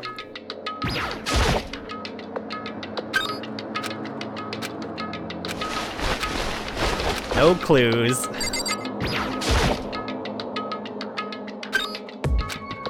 Looks like locker open. Nope. Just those two lockers. It's just Hiro and Kyoko.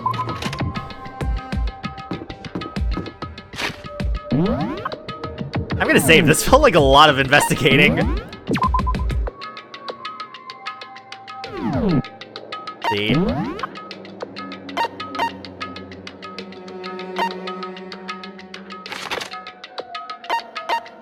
Is this telling me where to go?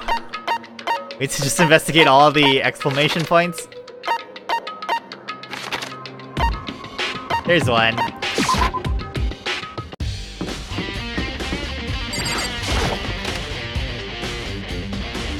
Alright, the Monokuma room.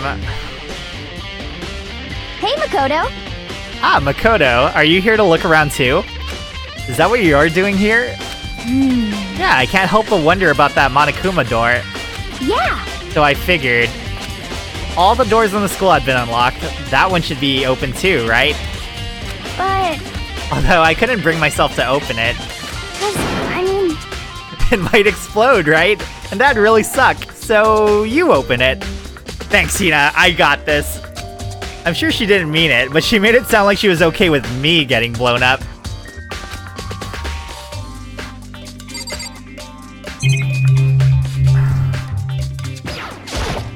Okay. Thanks, Makoto. She probably... Oh. Wait. I thought I was gonna say the same thing. Probably didn't mean it like that, but doesn't she care what happens to me? No. She doesn't, Makoto! Okay, so I guess I'll open it.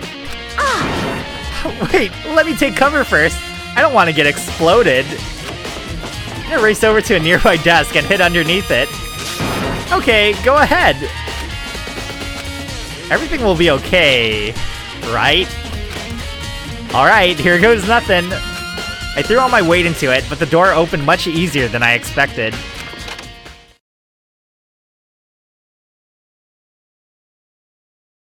Aha! There was no explosion, thankfully. My first impression was... Huh? Whoa, this place is totally sci-fi. Yeah, I was kinda thinking the same thing. What the heck? I mean, every part of the school leaves a bad taste in my mouth, but... Just a second. This place is like #1 gross. It's in a whole different league of creepy. What the heck? Just one thing to investigate. Just the seat and the screen. What is this device?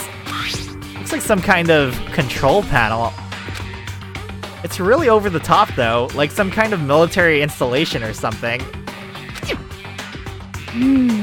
Yeah, it kind of looks like a mech cockpit, right? Hifumi'd probably freak out if he saw it. Cockpit? So the Monokuma room has a control panel that looks like some kind of cockpit. Then could that mean... Okay. Alright, let's start poking at it or whatever. I'm gonna start pushing buttons. Hold on, you can't just... or whatever something like this. But it was too late. Hina was already jabbing away at the control panel. Huh? Did you hear that? Yeah, I think it came from the other room. Hina, what did you push? I'm not totally sure, but I think it was that one. The button that says Data Center. Data center? I took a good look at the control panel. I saw a bunch of buttons, each with the name of a room next to it. And just like Hina said, there was one labeled data center. That must be the one she pushed. But the data center, that's right next door. The room we were just in, that's where the strange noise came from. I'd probably better go check it out. Yeah! Yes, please. I'm kind of scared out of my mind right now, so I'll just cheer you on from over here. Thanks, Hina. Appreciate it. Goodbye.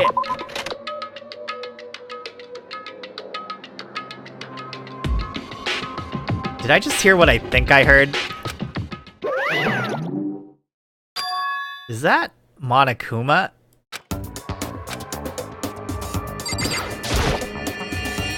Hey.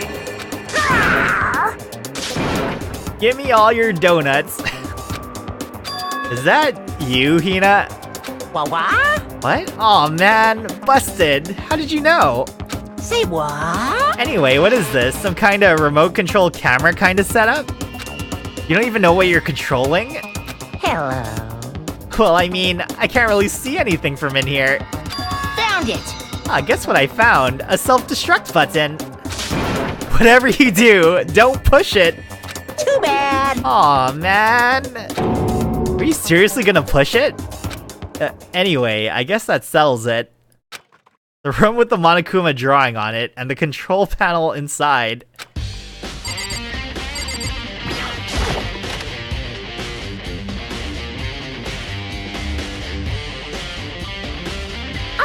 Whoa, hey Makoto, what the heck was that just now? Monokuma. Huh? What do you mean? What you were controlling just now, it was Monokuma. Huh? Monokuma? Oh! What? For real? Yep, it looks like that panel definitely controls Monokuma. Which means the mastermind has been controlling Monokuma from this room. Yeah, they were definitely in here. The mastermind has been controlling Monokuma from this room. This control room is totally separate from the data center area with all the monitors. In other words, Hey, maybe the mastermind can't monitor us and control Monokuma at the same time. Flashback. Kyoko's theory was right. But... If the mastermind's been controlling Monokuma from here, that means they've been inside the school this whole time, right? I guess that would have to be true. But if that is true...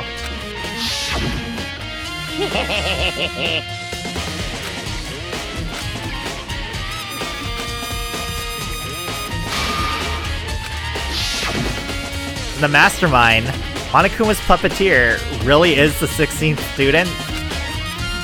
No, it can't be. There's no way, right? Hello, you.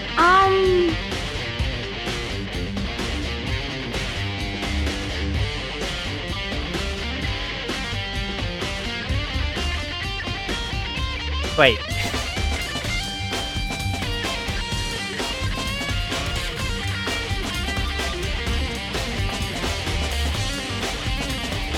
I forgot whose name, because you changed your Twitch handle. I feel like... Are you Fardo? I'm trying to figure it out.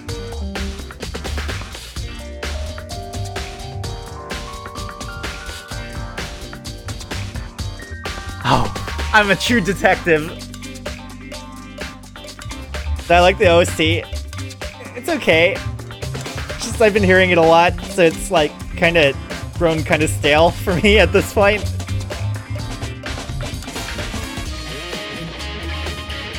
What's wrong, Makoto? I don't like that face you're making. Oh no, it's nothing. Oh, okay. What about you? Is everything okay? Oh, well, it's just... This is where the mastermind's been hiding, right? Who knows if they set up traps or something? I can't say it isn't possible.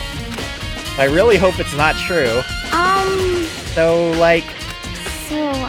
You wanna leave soon? There's still lots of other places to check out. Yeah, good point. You can't waste all your time standing around here. Okay, You want to get going? Yeah.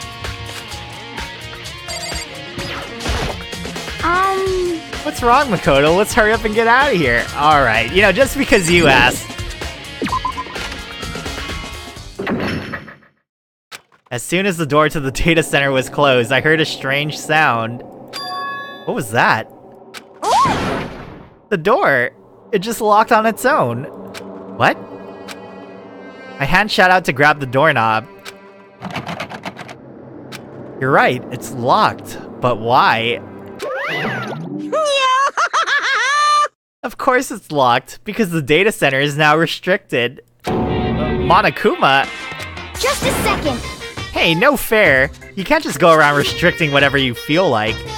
Hey, It's for your benefit.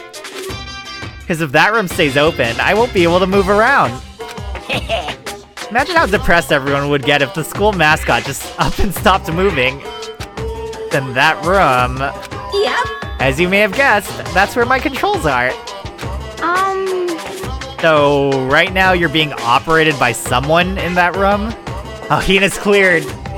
Yes, indeed. Correctamundo. You're a liar. But that doesn't make any sense.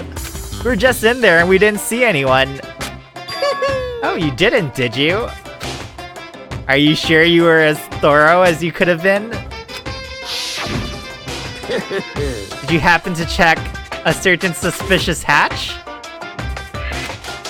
No way. The hatch on the floor? Too bad. That was your one big chance and you blew it. Too bad. Of course, that hatch can't be opened from the outside anyway, so whatever. Now then, this room is officially restricted, so no more investigating. I'll be relying on you guys to tell the others. Peace. He's gone, but... So, Was he telling the truth? The mastermind was hiding in there? In fact, if you think back to when we got locked out of the control room, that proves it for sure. Huh? And when I said we should leave... Well, that hatch couldn't be opened from the outside anyway, right? So it's not your fault. Sorry. Okay.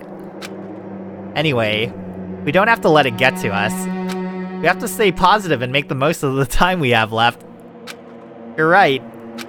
There's one thing I'm good at, it's keeping my body moving.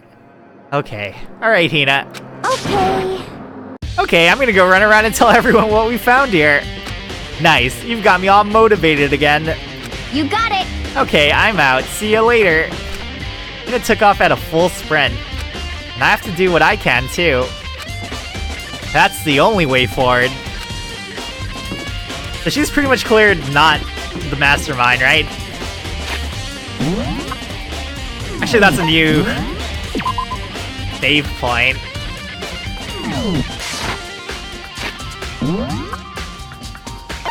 So, check the data center. What room is this?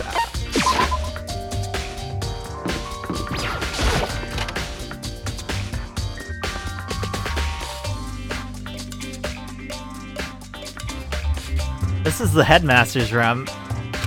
Heard an awful lot about it, but this will be my first time seeing it for myself. Ah, Makoto, it's you. Oh, Yakuya. Well, you came to the right place this time. Would you like to see something interesting? What do you mean, something interesting? Take a look at this. It was on top of that pathetically ostentatious desk. Class number 78, student registry? Contains profiles for all of us, and Makuro. So in other words... Apparently, class number 78 refers to us. Wait, when we found Makuro's profile in Kyoko's room... I see. That's right. It also mentioned class number 78. That must be where Kyoko got that page. Since the rest of our profiles are listed in there along with hers. In other words... There can be no doubt, Makuro was a student here at Hope's Peak Academy, just like the rest of us. Makuro Ikusawa, the 16th student. That must be how Kyoko learned about it. But it seems that Kyoko was in a hurry. Huh? What do you mean? I'm talking about when she stole it. The uneven tearing, the way the paper had been crumpled, she must have been in a hurry. Well, since she snuck it in to get it, I'm sure she wanted to get out as fast as possible. But what's your point? She was in so much of a hurry that she only got the first page. The first page? Correct. Makuro's profile actually contains 2 pages. What?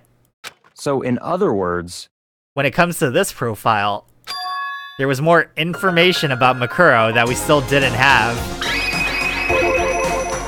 What kind of information is it? Why do you ask me to explain every little thing? You can read, can't you? Seems to be some sort of detailed report put together by the headmaster himself. I don't know what kind of man he was, but I'm glad he left us such an interesting clue. I was half listening to Byakuya as I skimmed through the report. Makuro reappeared suddenly, and in the background, an entity floats, close but just out of reach. The entity known as the Ultimate Despair. Right now, I can't be sure if this is a single person or some kind of group. Whatever it is, Makuro definitely has some sort of connection to it. I have a bad feeling about all this. I need to push forward with my research into the Ultimate Despair. I need to pay attention to Makuro's behavior, too. This is just my gut feeling, but I think she's dangerous. Oh no, the Ultimate Soldier is dangerous? No way. Despite the countless battles she must have gone through as a member of Fenrir, when she entered Hope's Peak, she didn't display any signs of battle wounds or scars. That fact alone proves her tremendous skill in battle. Naturally, I want to believe in her. She's one of my students after all. But if I decide she's a danger to the other students, I will be forced to take all reasonable measures. Makuro was a part of the Ultimate Despair. I don't think there can be any doubt about it now. But wouldn't that mean Makuro and the Mastermind were allies? So why? Why would they kill Makuro? Plus, even the headmaster seemed to be afraid of what Makuro was capable of. They would have had to take her completely by surprise to kill her like that. Or maybe it means that the Mastermind is even stronger than Makuro was. what? What's wrong, Makoto? Huh? That's fine. You seem to be lost in thought, but I should probably point out one other thing. There's another important bit of information within the file that you should note. What is it? Did you notice the picture in there? A picture of a girl perhaps you've never seen before. A girl who seems to be included as part of our class number 78. That should be enough for you to figure out who the girl is. Further information about that girl is included in the file. 5 foot 7 inches, 97 pounds, and it even lists her vitals, 31, 22, 32. Well, what do you think? What do I think? Are you asking me, like, if she has a nice body? Stop talking. You hopeless idiot! What I'm trying to tell you is maybe you'll want to keep that in mind for later. Maybe you'll make your way back to the corpse and maybe you'll think, oh, could that mean... Wait, is he trying to say... There's a chance the body isn't actually Makuro? Is that what he's saying? Personally, what I'm thinking seems all but impossible, but it wouldn't hurt to confirm, right? It's all clear now. That's all I was trying to say. What you do with that information is your business. I'm back to being Byakuya's errand boy. Oh, and one last thing. It's a bit of advice for me to you, so I suggest you pay attention. Advice? For me? You seem to be getting along with Kyoko quite well. Not that we're getting along, she's just done a lot to help me. Well, don't put too much faith in her. Huh? In other words, The cost of that faith might be more than you can afford. What are you saying? Just what I think. Call it a hunch. A hunch? But my hunches tend to be proven right. The advice is free this time. Take it or don't, as you will. When has Byakuya ever been right during a class trial, though? Hello? His intuition has always been, like, not enough. It's never gone far enough.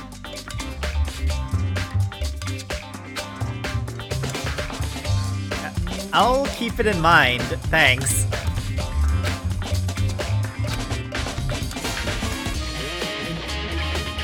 Like, all of Byakuya's, like, he always gets, like, the first initial points, and then he, like, screws up somewhere. And you're just kind of like, come on, man. There are documents scattered all over the floor. Somehow it makes me feel anxious. There are trophies and even a shield in the display case. Class number 78, student registry. Apparently that's us. It has profiles on me and everyone I met at the beginning, and Makuro. Just like us, Makuro was apparently a new student here at Hope's Peak. Makuro Ikusaba, part of the Ultimate Despair. Which means her and the Mastermind should have been allies. Then why would the Mastermind kill her? Aren't they friends?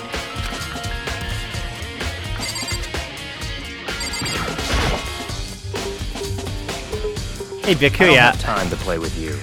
I don't have time to waste on you right now. You absolutely must talk. Go do it at someone else. God, he's so blunt. It just makes you feel hopeless. Like I said at the very beginning, when we first met him, I know so many people like him in person. It's a bit ridiculous. Because there's like a lot of rich families in Hawaii. I know a lot of the rich kids. And they act exactly like him. It's pretty impressive.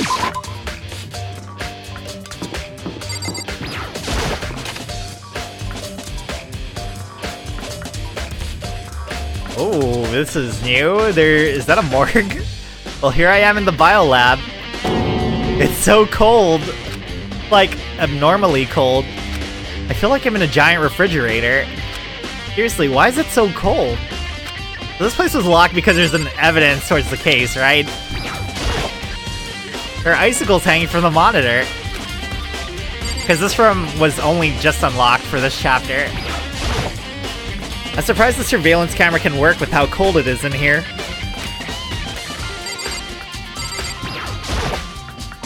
So cold. Why is it so cold in here? That's the first thing I need to figure out. Wonder why it's so cold. There's a stack of tarps here. I've been seeing a lot of those things lately. There's some kind of weird machine or something built into the wall. And on the left side, there's a bunch of glowing blue lights. But on the other side, there's some kind of weird machine or something built into the wall. I've seen something like this before. Ah, that's it. I've seen this kind of thing in horror movies and stuff. It's a fridge for storing dead bodies. Does that mean this biolab is actually a morgue? I should probably take a closer look around.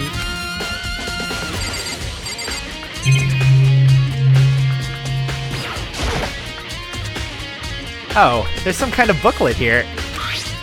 Looks like an instruction manual.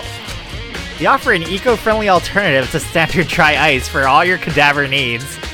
In addition to the germicidal lamps, we also provide an ozone generator for the removal of ethylene gas. Simply insert the cadaver, and the blue light will let you know the automated systems have activated. Temperature and humidity levels will be adjusted automatically for optimum settings. With our system, anyone can keep a body fresh as a daisy for as long as you need. In the unlikely event of a problem, the red light will activate and an alarm will sound immediately. The exterior is stainless steel, and we do offer an optional leather upholstery upgrade package. This is the instruction manual for the fridge.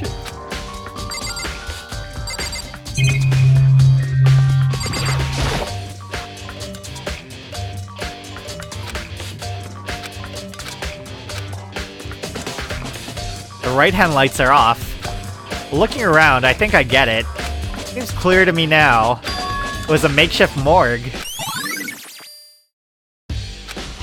And about those lights by each slot. Looks like it's set up so that's when a slot is occupied, the blue light comes on. which would mean inside each slot, lit up in blue, another one of the victims is. I can't let my emotions take control right now. There's only one thing I can do for everyone who's dead. Who died. Everyone who's died. My bad. Sorry. And that's defeat the mastermind. And to do that, I have to continue my investigation. I don't have any other option. 2, 4, 6, 8, 9.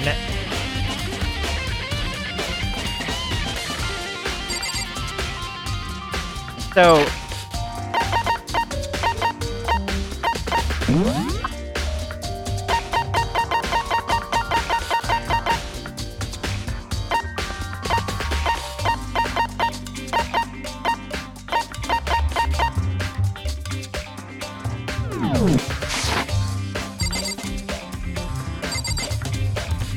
So...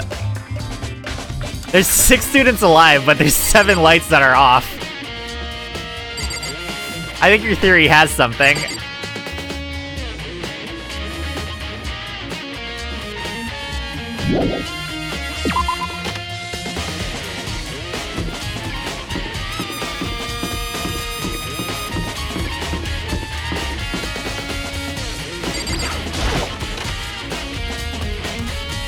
Alright, this is a fun classroom. Never mind.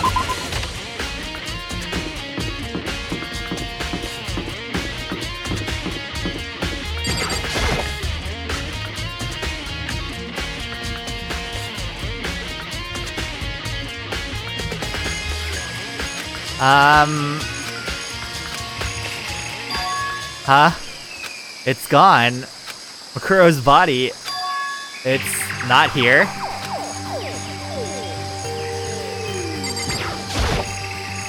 The Monokuma flower. Is it true? Does it really eat paper, plastic, and people? Well, I don't think it's related to the case, so I'd better keep my distance.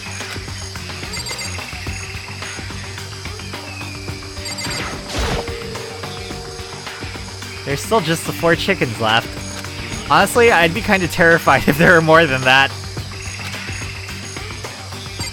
Imagine if he came back and there were just 8 chickens.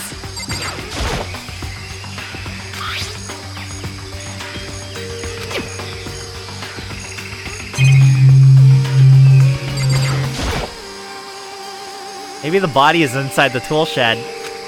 I'd better check just to be sure. I didn't find anything even close to a dead body. But if it's not in here either, then it must be...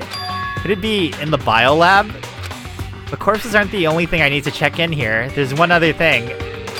That tarp. The tarp played a key role in another case, so... I'd better look into it. The killer used the tarp to keep the sprinklers from getting the body wet. Which means the killer might have left some clue behind here. Huh? I didn't notice this before, but there's a small stamp on one corner of the tarp. It says Biolab?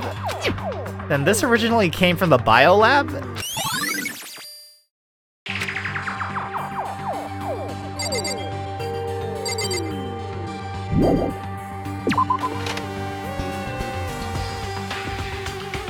I have to go back to the biolab. That's all I really needed to check here.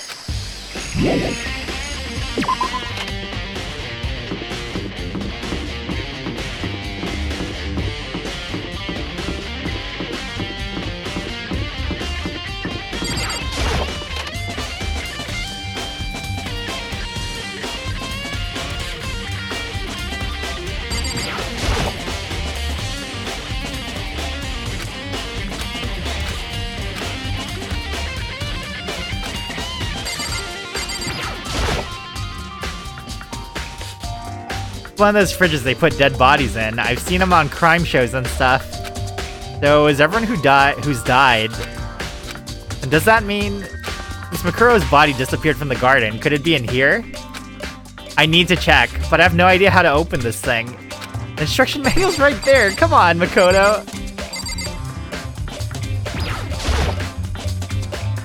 Oh.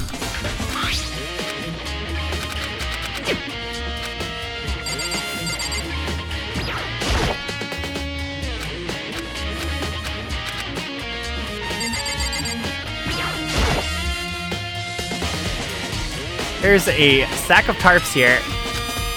Makoto is still Makoto. I'm seeing a lot of these things lately.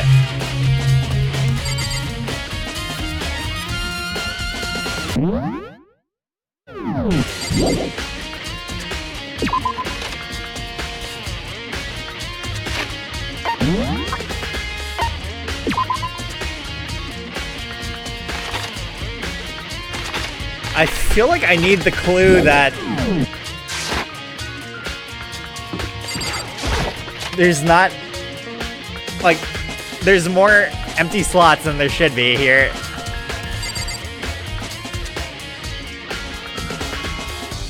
I feel like the in-game music has always been loud, though, whenever we play this game.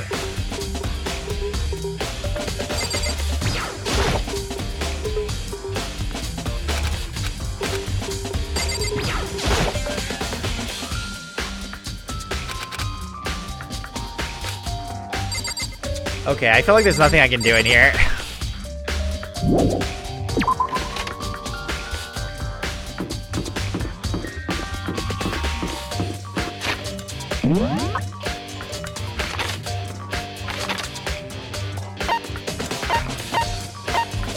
Oh, I need to check the dojo. Right.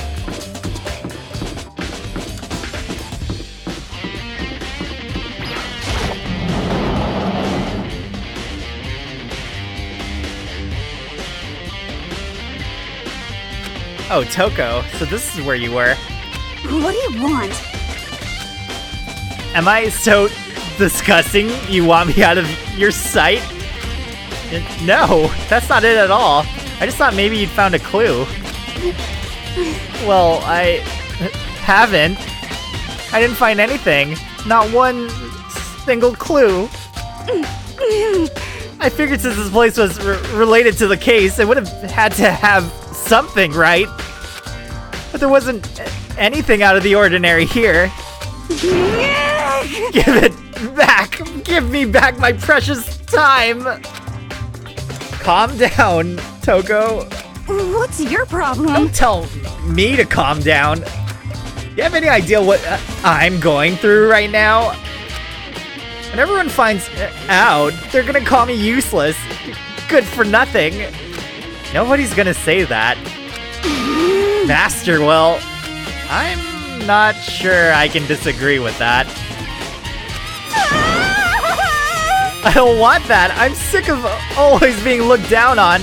Why won't anyone accept me? Well, I don't think there are any clues here, so maybe I'm gonna get going.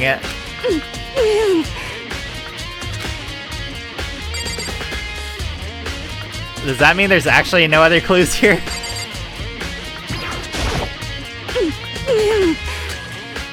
Why? Why is everything...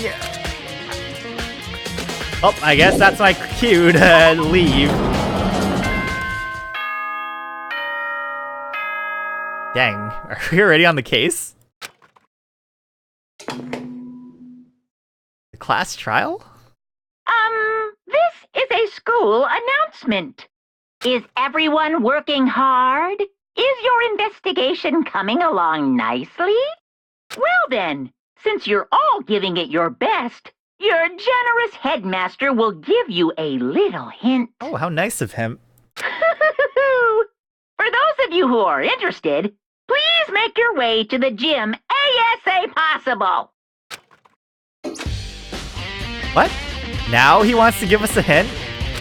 It's suspicious. There's no doubt about that. This could be a trap. But even knowing that, he said to go to the gym, right?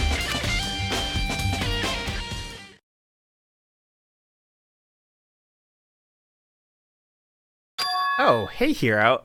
Makoto? Let's just save right here.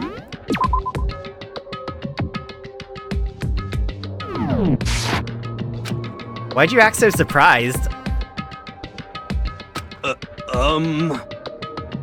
No reason. You heard Monokuma's announcement, right? Are you here to find out what he has to say? I just did, actually. I'm on my way out. You already talked to him? What did he say? Listen, sorry, but I gotta go. Hero, wait. There's no point in trying to stop him. He ran off like a frightened animal. Hero? It's like he was trying to avoid me. I was hoping to talk to him about the notebook I found in the locker.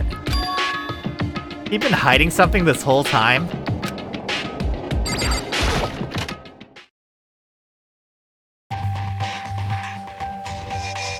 Oh, the same cutscene.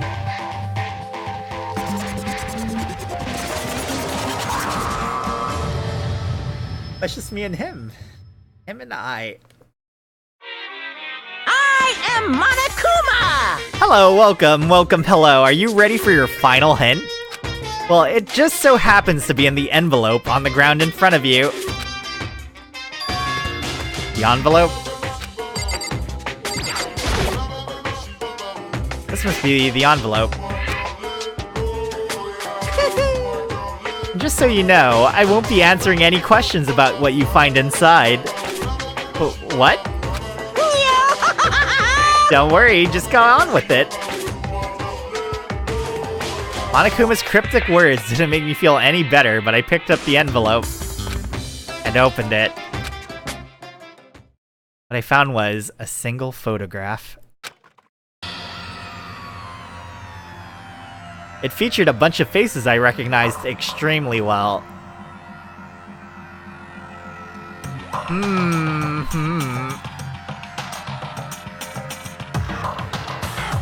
Why is Junko's face covered? It was everyone who'd come to Hope's Peak at the same time as me. Wait, but there's someone behind Sayaka. She's the only one I don't recognize. Wait, that's not true. I do recognize her. That's right, when Byakuya and I were in the headmaster's room and we looked at the file. Makuro Ikusaba?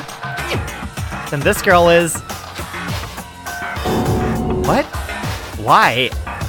Why is Makuro here with everyone else? And even more than that, just having everyone here pose like this is weird enough by itself. And we're all wearing matching uniforms. I don't remember anything like this.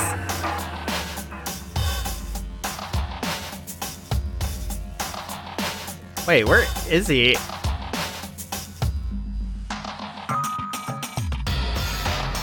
Wait, where is Makoto? Am I crazy?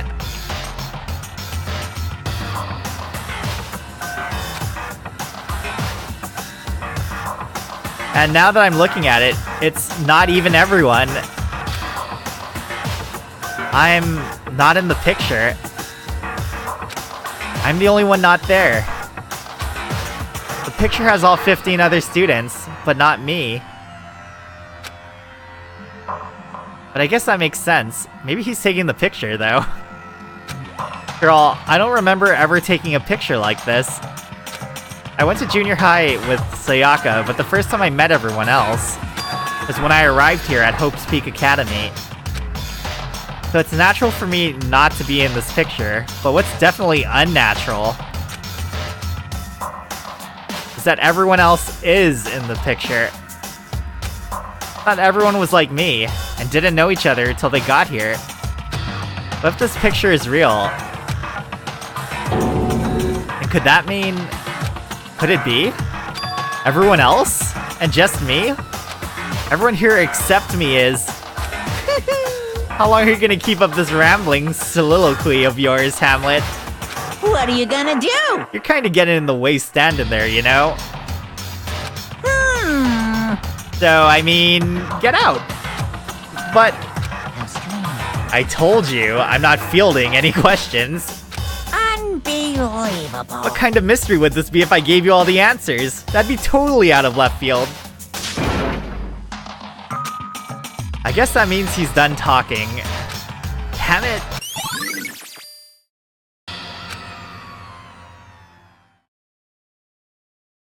So in the end, all I found in the gym was even more confusion. With that confusion in hand, I left the gym, dejected.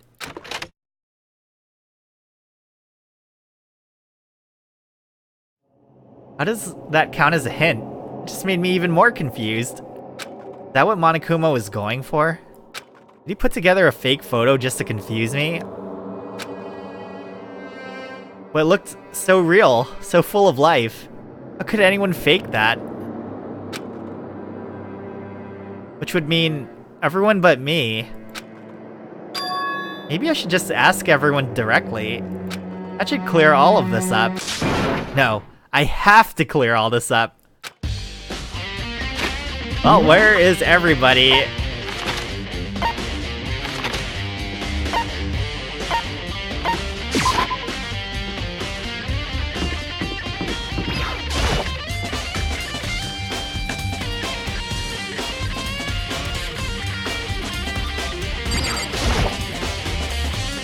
So this is where you've been hiding. Listen, I was hoping to talk to you. Makoto? Sorry, gotta go. What? You ran off so fast I didn't even have time to ask her to stop. Hina. Why? Why won't you talk to me?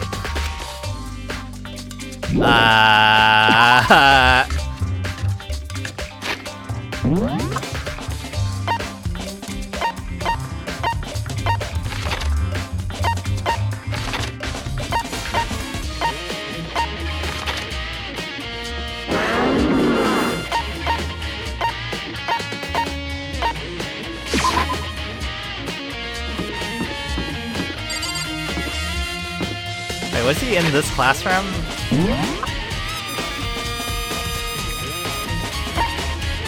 The archive.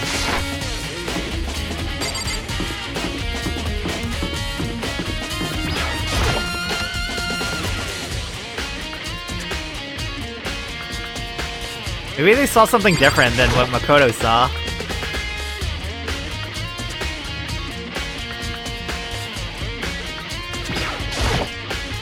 Oh, Byakuya. He does not look happy to see me, although I guess that's kind of normal. Listen, do you think we could talk? Byakuya? That's enough. I have nothing to talk to you about. Don't talk to me as if we're friends. Hey, Byakuya, wait! But of course he didn't, he just walked away. What the? Why was he acting like that? Like he was purposely trying to avoid me.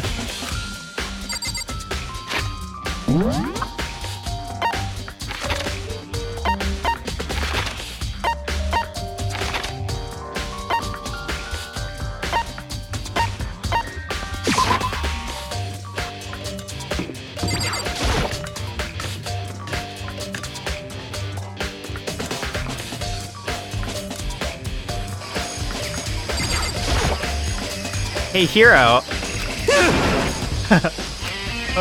Makoto, what's going on with you? Every time I see you, you freak out like that. No, No. Sorry, but I'm in a big hurry. Once again, he ran off like a terrified rabbit. Hero, what's wrong? I still wasn't able to talk to him about the notebook I'd found. It was like he was avoiding me. Like he was afraid of me. Why?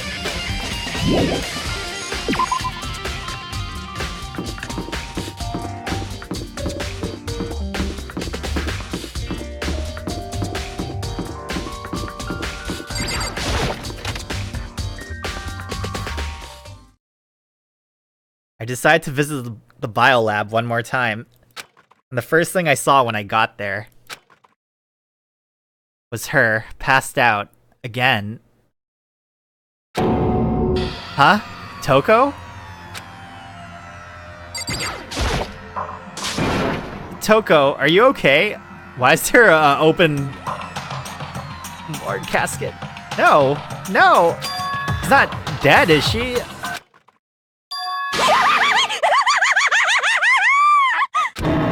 Huh? It's cold. It's super cold. It's so cold, I think I might catch cold. If you keep taking naps in places like this, I'm sure you will. I see! What? I was asleep? Ah, I must have fainted again. I bet you were standing there, staring at me, getting all excited, weren't you? No, I, wasn't. Have you reached that certain age? Oh, then what? Hot and bothered? Straight up horny? Okay, so, why did you pass out? I don't know. Last thing I remember was me waking up just now. What'd you do to Miss Morose? Oh, that's right. Your memory stops and starts each time you switch. Bingo bazinga! We share some basic knowledge, but our memories are very much separate. You SOB! And don't say it like it's a bad thing. It's a blessing as far as I'm concerned. I don't know, I have a few friends that like characters with glasses. Also, she's very sadistic. Because even if she forgets something, I totally remember. That's like double the memory. No, it's more like half. Wait, why is that a truth bullet? All I want to know right now is, where's my little darling? Tell me now, or I slit your throat. I don't know. I'm sure Byakuya's around somewhere doing his own investigating. Yes. By himself? I assume so. Oh, I'm on fire! I knew it. I totally knew it. I'm a total pro when it comes to all things master. Anyway, I gotta hurry. I can't even imagine how lonely he must be right now.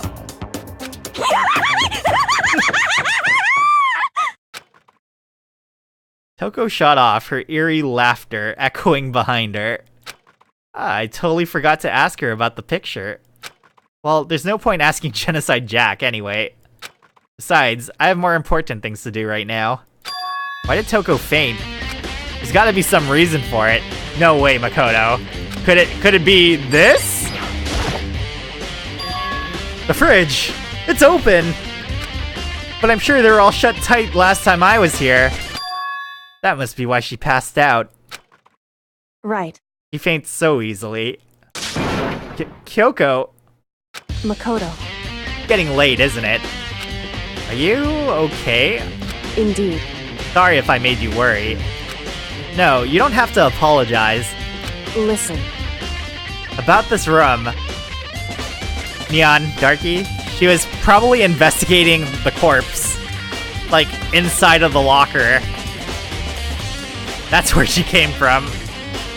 That's why I thought she was like the ultimate thief. She just gets around everywhere. She just creeps up on people. She always wears gloves. But listen, about this room... Oh yeah, It would seem... it's a morgue. Yeah. I knew it. I suspected as much. And Toko must have looked inside the fridge, seen what was in there, and, well, there you have it. You knew she fainted? Indeed. I was on my way here when Genocide Jack came running past me. I assumed she must have sneezed, but once I got inside, the real reason became clear.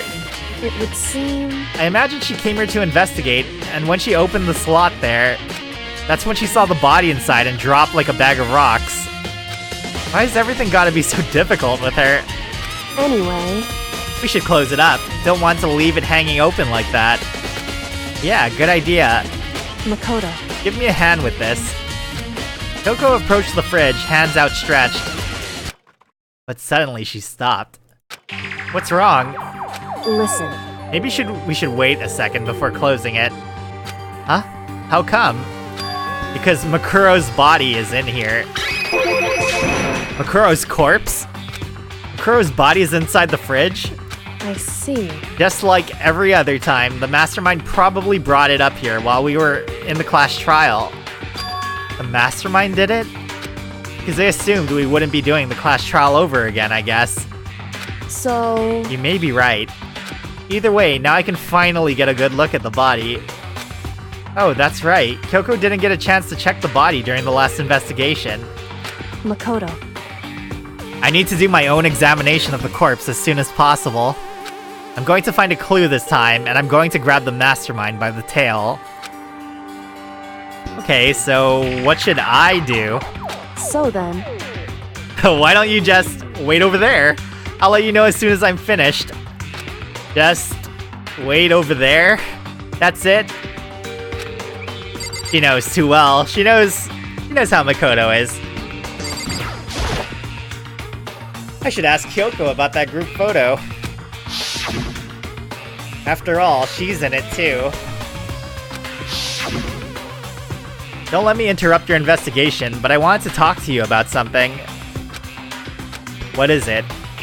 About that announcement Monokuma made earlier. You mean the one about a hint or something? I didn't take him up on the offer. Huh? Why not? because...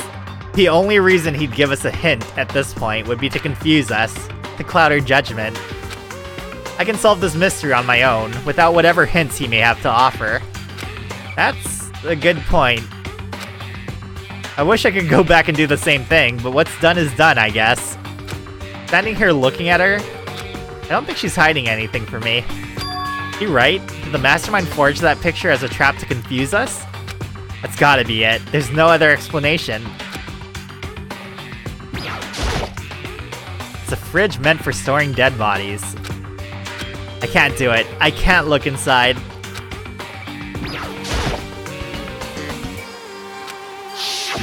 Same thing?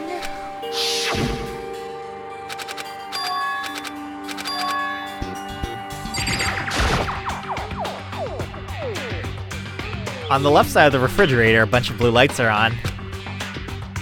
But these ones aren't. It would seem... It would seem the blue light comes on when a slot is occupied. So when someone's in there, the blue light comes on. Looking around, the number of lights that are on, including Makuro's, there's 9 in all.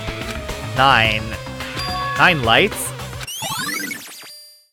I was wondering when we would finally get that hint.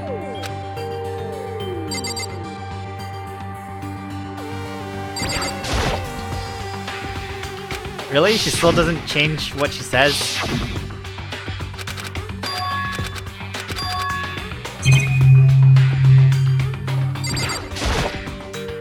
I've already looked through this instruction manual. More importantly...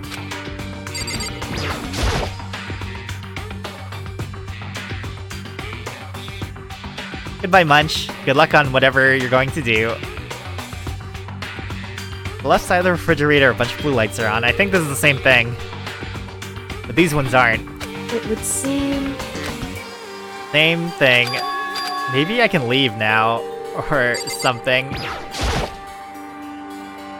No, I think I've seen a tarp like this somewhere before. Ah, it's the same as... It's the same as the one I found in the garden tool shed.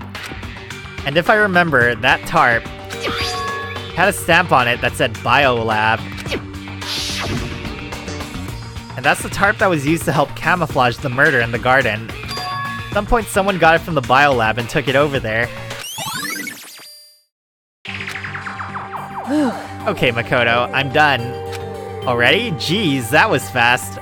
Indeed. Anyone can do good work if they go slow. In that spirit, I'll make my report brief.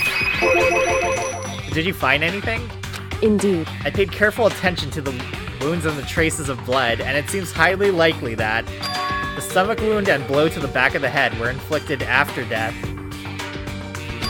Really? The burnt tissue made things a little difficult, but I'm completely confident in my findings. So that means neither of those were the fatal injury, right? What was the fatal injury? Due to the explosion, the victim's identity is unknown. They were, however, dead before the blast. The victim had been stabbed a single time with a knife, which went completely through the body. It had also been struck in the head with an object about as thick as a metal pipe. The body was covered with other wounds, but these were at least several days old.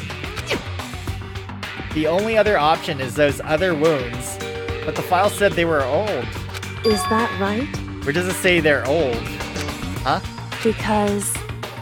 All the Monokuma file says is that they were inflicted at least several days ago. I guess I don't see the difference. Wrong. Well, the difference is immense, considering the impression they give. Listen, You seem to be equating several days old with simply old, However, but that doesn't quite follow logically. Old wounds. It makes it sound like they've been there forever, like they're not related to the murder. Are you saying they are? But we all got the Monokuma file right after she was killed, right? But the wounds are at least a few days old. There's no way they could have had anything to do with it. That's really bad logic there. so then, But what if Makuro herself wasn't killed within the last few days? What? at the very least, Certainly you can allow it as one of the many possibilities, can't you? One of many? right. A detective doesn't have supernatural powers. There's no way to predict the answer from the beginning. Instead, the ideal detective begins by imagining as many possible scenarios as they can. In other words, They envision these possibilities without prejudice, without bias, using only their logic and common sense. Then, as they investigate, they test what they find against each of these possibilities. Of course, me telling you this doesn't mean you'll be any good at detective work. Oh, Linko. But beyond using that to solve this particular mystery, you should keep it in mind for the future. hey, So, if there's anything else you'd like to know about the condition of the body, now's the time. Come to think of it, there was one thing. Earlier when I was looking at Makuro's profile, it listed her height and weight. so, 5 foot 7 inches, 97 pounds, vitals were 31, 22, 32. Did I get all that right? Remembered all that? They are indeed consistent with the corpse. So then, indeed, don't forget about the Fenrir tattoo. That's absolutely no mistake. There's absolutely no mistake. indeed. Our victim in this case is, without a doubt, Makuro Ikusawa. And, Is that all you want to ask? Yeah, I think so. so then, It looks like we have no further business with Makuro's body. Let's get going. It's kind of chilly in here. Oh, wait. Are we not gonna put the body back? Don't you think it's kinda sad leaving it out like this? why? Sad? Did you forget? She was our enemy once. Part of the ultimate despair. But she still got killed. She's still a victim.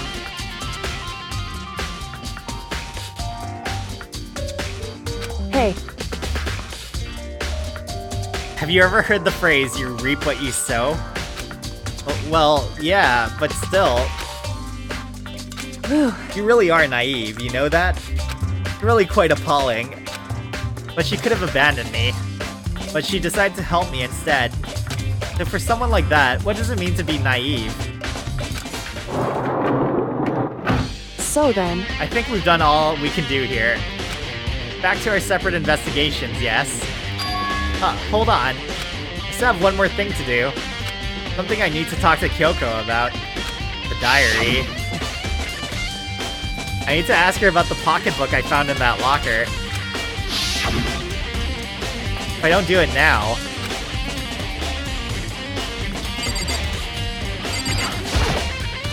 Hey Kyoko, I did have one last thing. I know I shouldn't, but I feel like I have to ask. what? Go ahead then, out with it. Have you really not seen your dad even once since you got here? What? So, What do you mean? Well, you know all those lockers on the second floor of the dorms? indeed. I do, yes.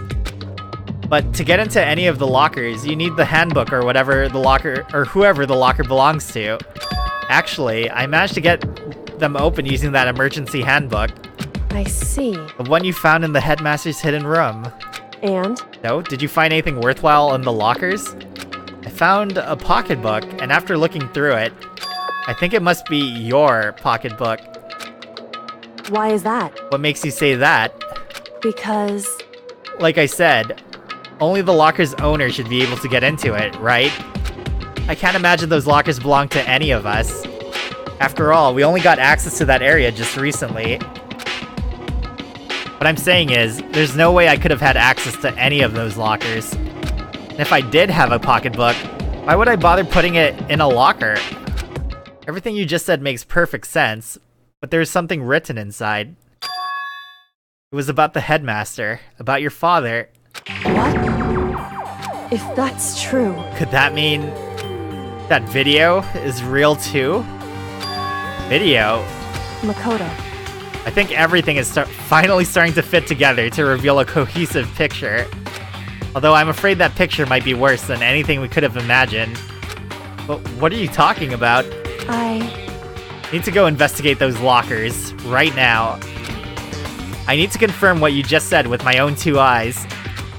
Oh, let me give you the headmaster's handbook. That way you can...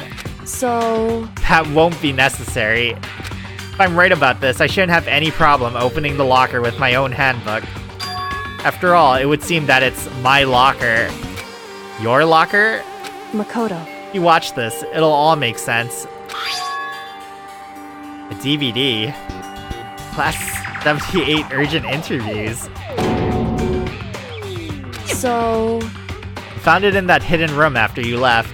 Anyway... I don't have time to explain exactly what I think it means, so just watch it and see for yourself. I think you'll realize exactly what it means. You'll understand why you found my pocketbook in a place none of us have ever seen before. None of this makes sense right now. But I guess that means there's some important clue on this DVD. Makoto, Oh, and now it's my turn. Do you have a second to listen to me ramble? Ramble? in other words... So as it turns out, the arrangements I'd made didn't stick. What I mean is, I'm less and less sure of everything, even my own feelings. You're talking about your dad, right? I'll never find the answers to the questions I want to ask for the rest of my life. And all because of the mastermind. However... But there's one thing I am sure of. I'm sorry, conspicuous compiler. When it comes to the mastermind, there's no room in my heart for forgiveness. I swore to destroy the mastermind. This is just one more reason to follow through on that. Kyoko's eyes burned with the fire of determination. The determination to defeat the mastermind. It's strange to be confronted with his death and suddenly feel this way. I couldn't care less if my father had found happiness. Why? So why is it? Why does it bother me so much to know how he suffered? It's ridiculous. There's just no understanding it, I guess. She let out a small laugh as she said it, but her smile was filled with sorrow. Whew. So that's it for my rambling. There's still much to do before I can consider my task complete. Yeah, you're right. Hey, But keep this in mind. There's only ever one absolute truth. Whether that truth serves justice or suffering. Whether it's the greatest truth or the worst. What do you mean? Makoto, Even if the truth you uncover is filled with hopelessness, you still can't give up hope. Absolutely not, because all I can do is keep moving forward. That's pretty much all I'm good at, you know? Indeed. Sorry, if that was strange. so then... Anyway, I need to get going. I'll see you at the class trial. Leaving behind that final farewell, Kyoko was gone. I better get going myself. I got that DVD from Kyoko. I should head to the AV room to check it out. Kyoko said something about hopeless truth. And no matter what happens, I won't lose hope. Even if it's the worst truth in the world, I can't afford to lose.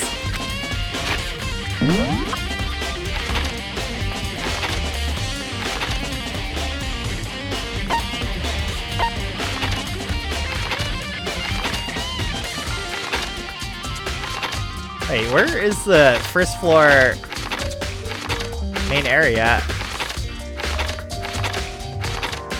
Am I crazy? Whatever, we'll just go here.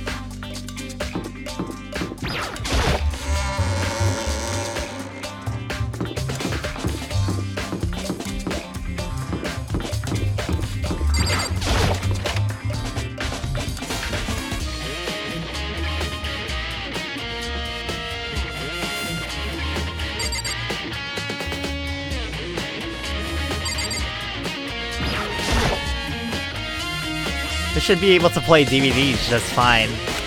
Well then, I'd better take a look. I took the DVD Kyoko gave me and put it in the player. said that it was playing, but nothing appeared on screen.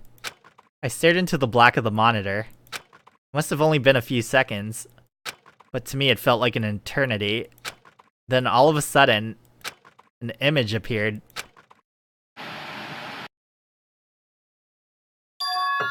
Sayaka? Took me by total surprise. I hadn't seen Sayaka in who knows how long. And there she was. Okay then, are you ready to begin? The voice I heard was of the man positioned on one side of the screen. The voice of a middle-aged man.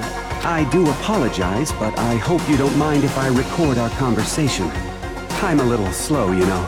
I never really got the hang of taking notes while having a conversation. It sounded like he was trying to make a joke, but Sayaka's tense face didn't move a single millimeter. So this video is meant to serve as a kind of contract substitute. It's not that I don't trust you guys. It's more like insurance. So please don't worry too much. Now then, let me get straight to the point.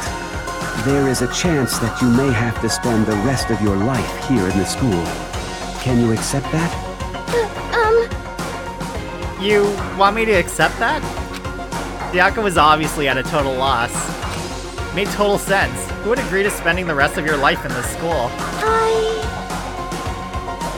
Accept. What?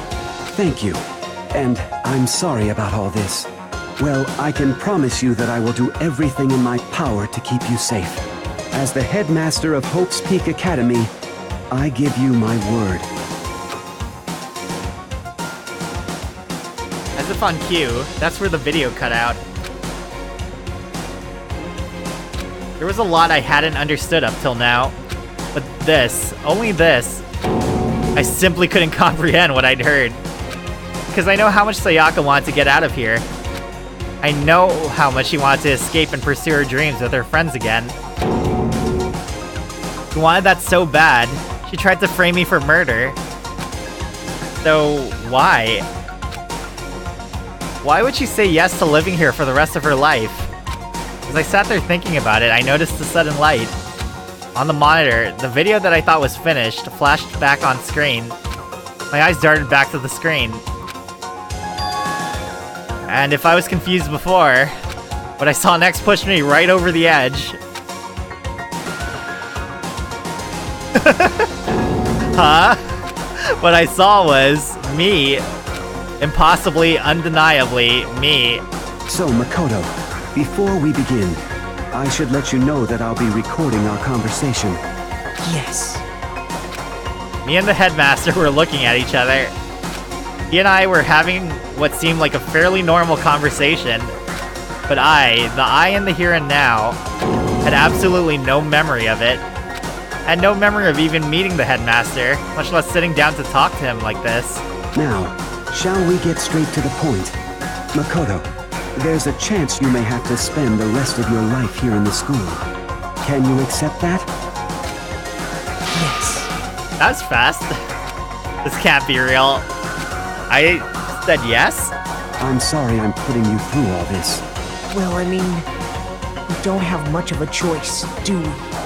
But I promise that as long as you're in this school, I will do everything I can to protect you. As the headmaster of Hope's Peak Academy, that's the very least I can do for you. Once again, the video cut out. From there, the video repeated the same scene again and again with the others. Yakuya. Toko.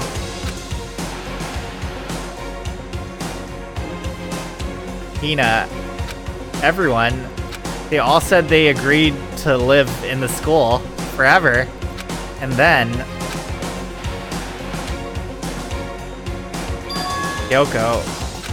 Her interview with him had been recorded just as clearly. Without a doubt, she had met him. She'd sat down with the headmaster of Hope's Peak Academy, her father. When he asked her his question, she answered the same as everyone else. She accepted a life within the school. Just as Kyoko's interview was wrapping up, the monitor suddenly went black. Huh? It wasn't just the monitor. the DVD player itself had apparently turned off. Which of course meant that the DVD wasn't playing anymore. What the heck just happened? Say what? Oopsie, looks like it broke. Out of service. What? It just happened to break just now? Too bad. Now then, when? It doesn't matter. Failure can strike anywhere, anytime. That's what failure is, right?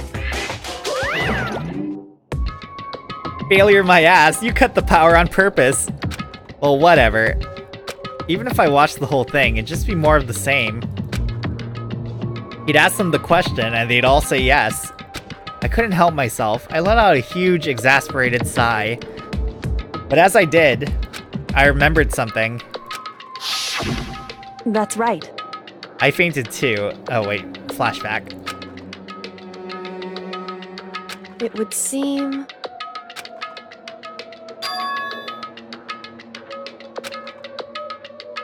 Hey.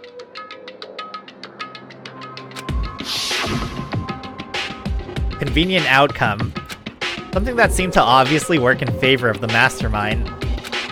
But does that mean I've lost my memory too? What about the others? Have we all forgotten? Or...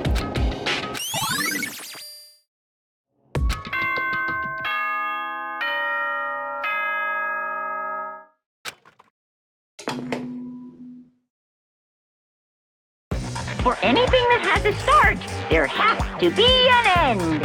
And if the end comes, then that means it's time for a fresh start. There is no night that doesn't have a dawn. Although that dawn is totally pitch black, there is no storm that won't eventually end.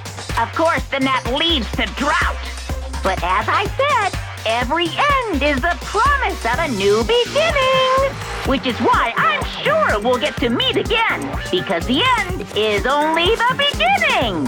Anyway, let's get started. The beginning of the end of the class trial. Everyone gather once again at you know where.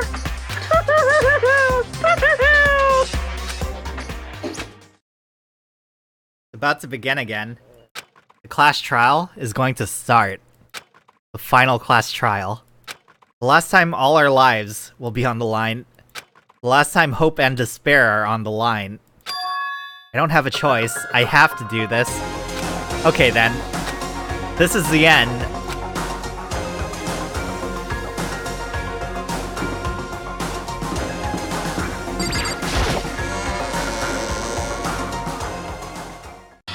I guess I'm the first one this time. Makoto, You're early, Makoto.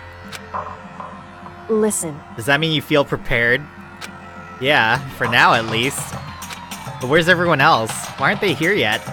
However, Don't worry, I'm sure they'll be here soon. Just like she said. Yakuya? Yakuya? They arrived one after another. But they were all in the same state of shock. Ina? Hiro? Silence. And it wasn't any normal silence. It was the deafening silence of fear and suspicion. It was like the first class trial. You called for me and so I appear. Oh, I'm on fire! Strong, silent master, so wonderful. So cool, so hot. My loins are ablaze. Yes! Now listen, everything will be just fine if you leave it to me. My beautiful scissors! With my scissor-sharp scissors in hand, I'll stab and gouge and shiv the master of evil. But I thought you couldn't kill anyone but adorable little boys. If it's what Master wants, it can be boy, girl, or anything in between. I can handle it. Where am I? No human language can describe the disappointment I'm feeling right now.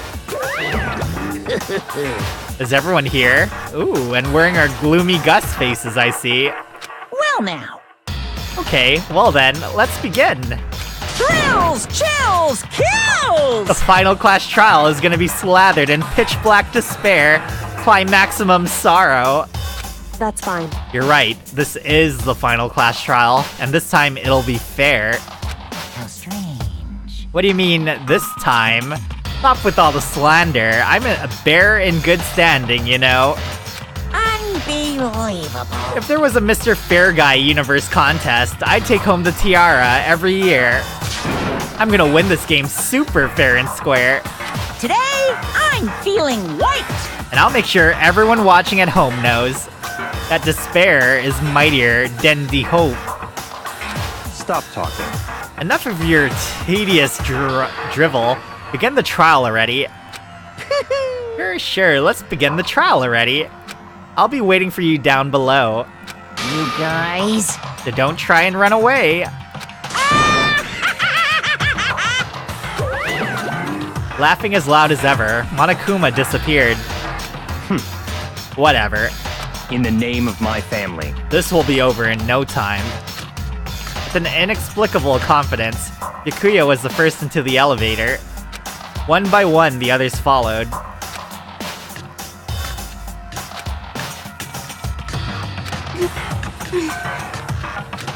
Nobody made eye contact, nobody said a word. They just disappeared into the elevator. Hey, They're all acting odd. Like they're paranoid, suspicious of each other. however, But you know why that is, don't you? Yeah, I think so. Thank you, Shu. however, Well, you can tell us all about it soon. At the class trial. You're right, I'm ready. so... Ready to win, right? Of course. I'm glad to hear you say that. And then Kyoko is aboard the elevator. Oh boy. I started making my way toward the opening. Step after step toward that gaping maw. I'd resolved that this would be the last time.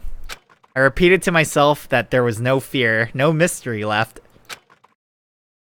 I pushed the anxiety down, calmed my trembling body, and finally, on steady legs, I passed the threshold and stood in the elevator. Without warning, it began to descend. Deeper and deeper. Deeper, deeper, deeper still.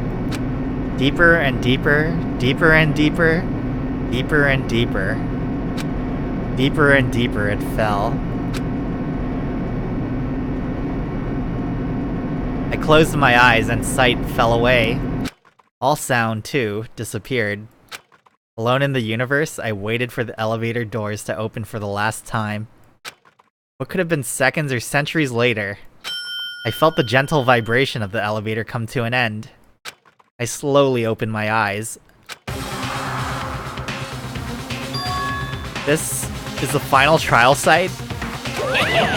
What do you think? Isn't it just the perfect background for deciding a person's fate? Yahoo! It's the long-awaited last stage, the always exciting final boss battle. And I'm gonna sit in on this one. I'll just sit right here in the vacant 16th seat. Thrills, chills, kills! Well then, let's begin. Oh boy, here we go. I'm so bad at these class trials, but we're gonna make it through this. Guaranteed. Gonna review all the truth bullets because I need to get familiar with them. Okay, this is the old clue. Places to check.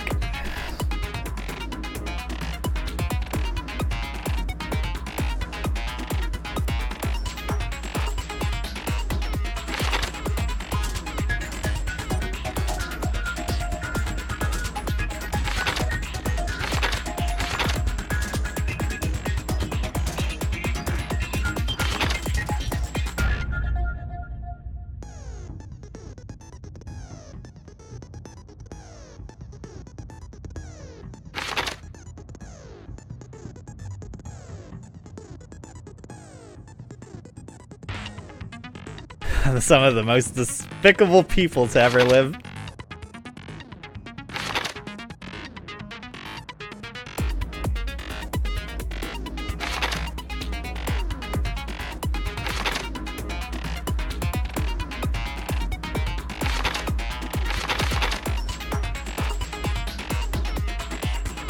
Bear walks among us, and so we survive. There's a second to spare.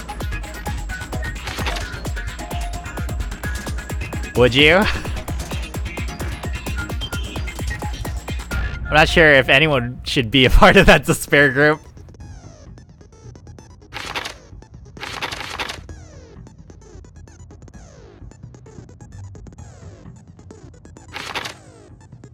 I feel like this is gonna be a major clue.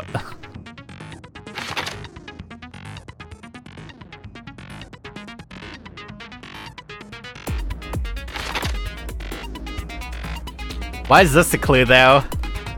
I'm kind of worried about this one.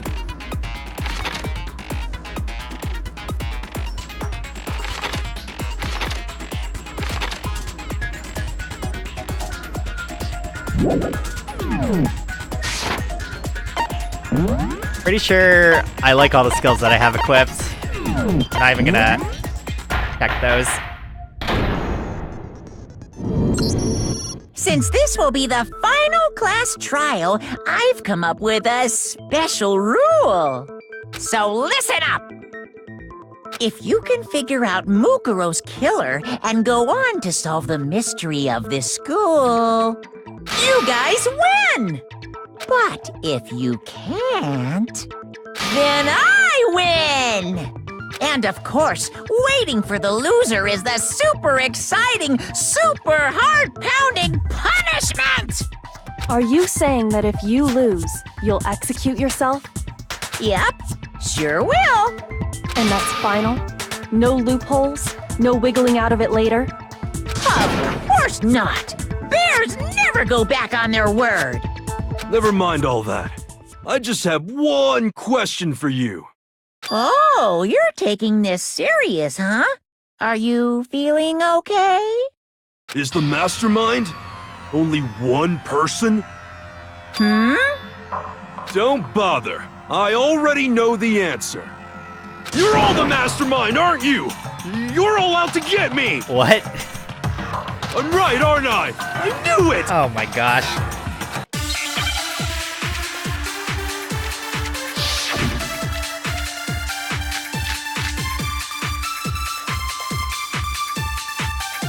Assuming it's gonna be the group photo.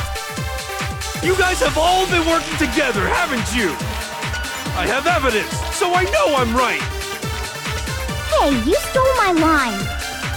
You're all out to get me. I'm sure of it. What? I have evidence of my own.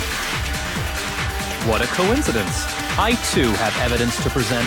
Evidence that proves everyone other than me has been working together. What? Wait, hold on. Oh, everyone's... This doesn't make any sense. Everyone's edited out? How can the three of us each have that kind of evidence?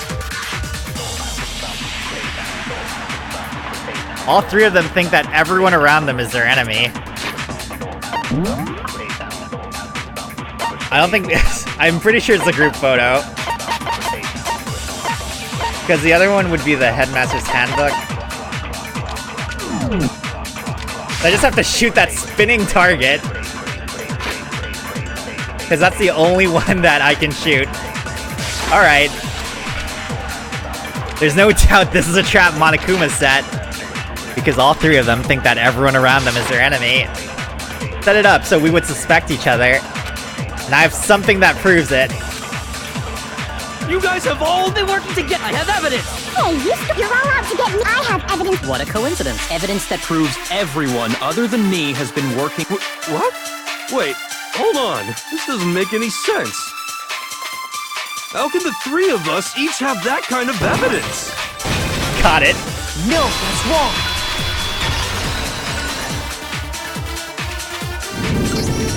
It's not just you three. I have evidence too. What? You too? The evidence you're all referring to is this group photo, right?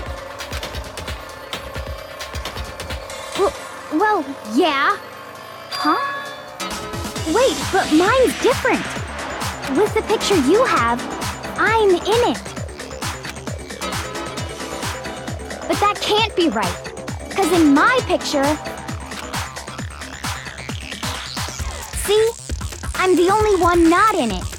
Oh, so it's whoever's taking a photo, right? Look at Sakura! Oh my gosh!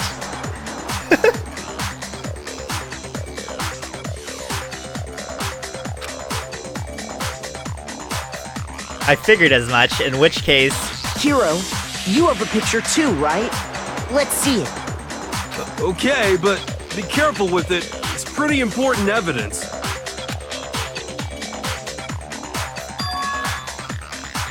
This one too, just like I thought. Why is she always facing away from the photo? These pictures has been revealed. Secret or whatever, I don't care! You guys are all in on this together! That's why I'm the only one missing! How is he so dumb? Hello? But you're in my picture. You're the ones trying to trick me. What? How is she so dumb? So the whole purpose behind these photos was to get us questioning and fighting with each other. The mastermind laid a trap to make us each think everyone else was working against us. Huh? I laid a trap? A trap? How rude! What grounds do you have for such audacious accusations? The proof I need to reveal Monokuma's trap. Each photo has a certain something in common. There's a connection regarding what person isn't shown in the group photos. That person is... Oh, wait. Oh, well, you see... While you guys were having so much... I accidentally picked that.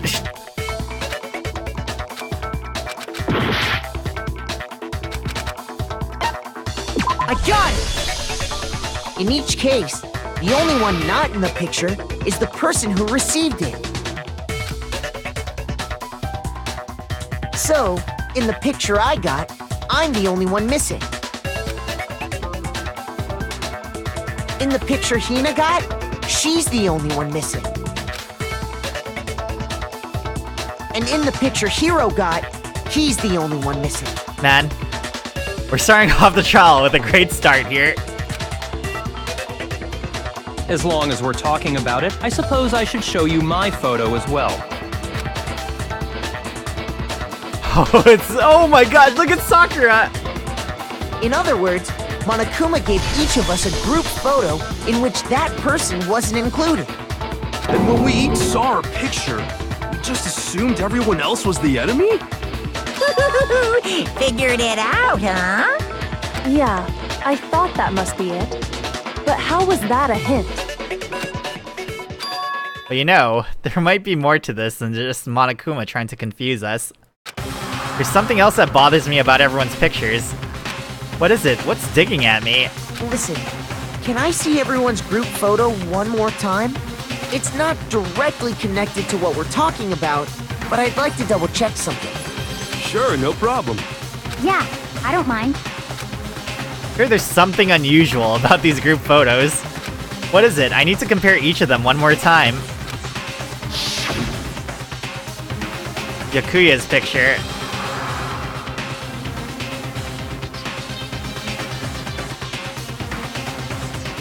I can't get over Sakura uppercutting the fish. Yeah, no murder? Weird. Very strange. I'm glad Chihiro's in the pool, though. That makes me happy.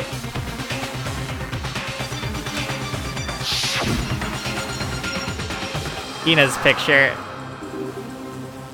I'm actually really impressed Ifumi is keeping up with them, though. That's like a lot of strain on his feet, you know?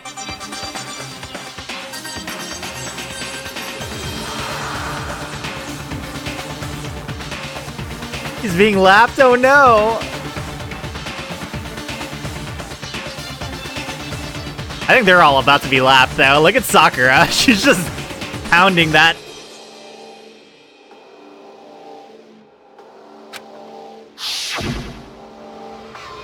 Heroes picture. So, Genocide Jack is in these photos. Yeah, I'm pretty sure Sakura lapped them maybe once or twice. I wonder if Hina brought all the donuts for everybody.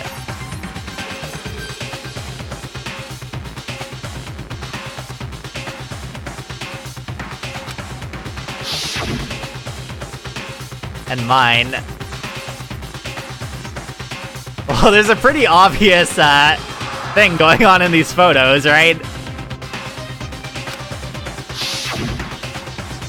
There's something strange about all of them. Something I can't quite pin down. Something... Can you just forget about the photo already? Ugh. Trying to trick me with such an obviously fake photo? I'm still pissed about that. And on top of that, they went to all that trouble to make it look like we were wearing matching uniforms. So you think they're fake?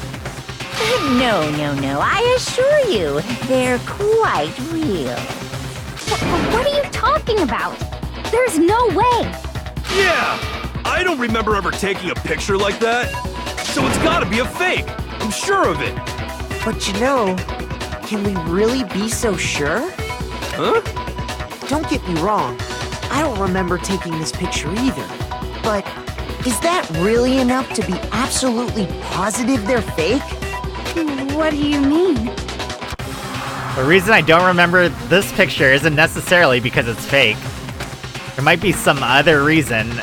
Some terrible reason. An unbelievable but entirely horrifying reason. Oh god. Please tell me it's just amnesia. Okay, alright, we're in business.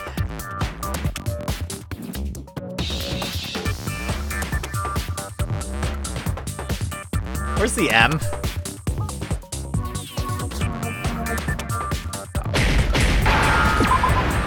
E. S.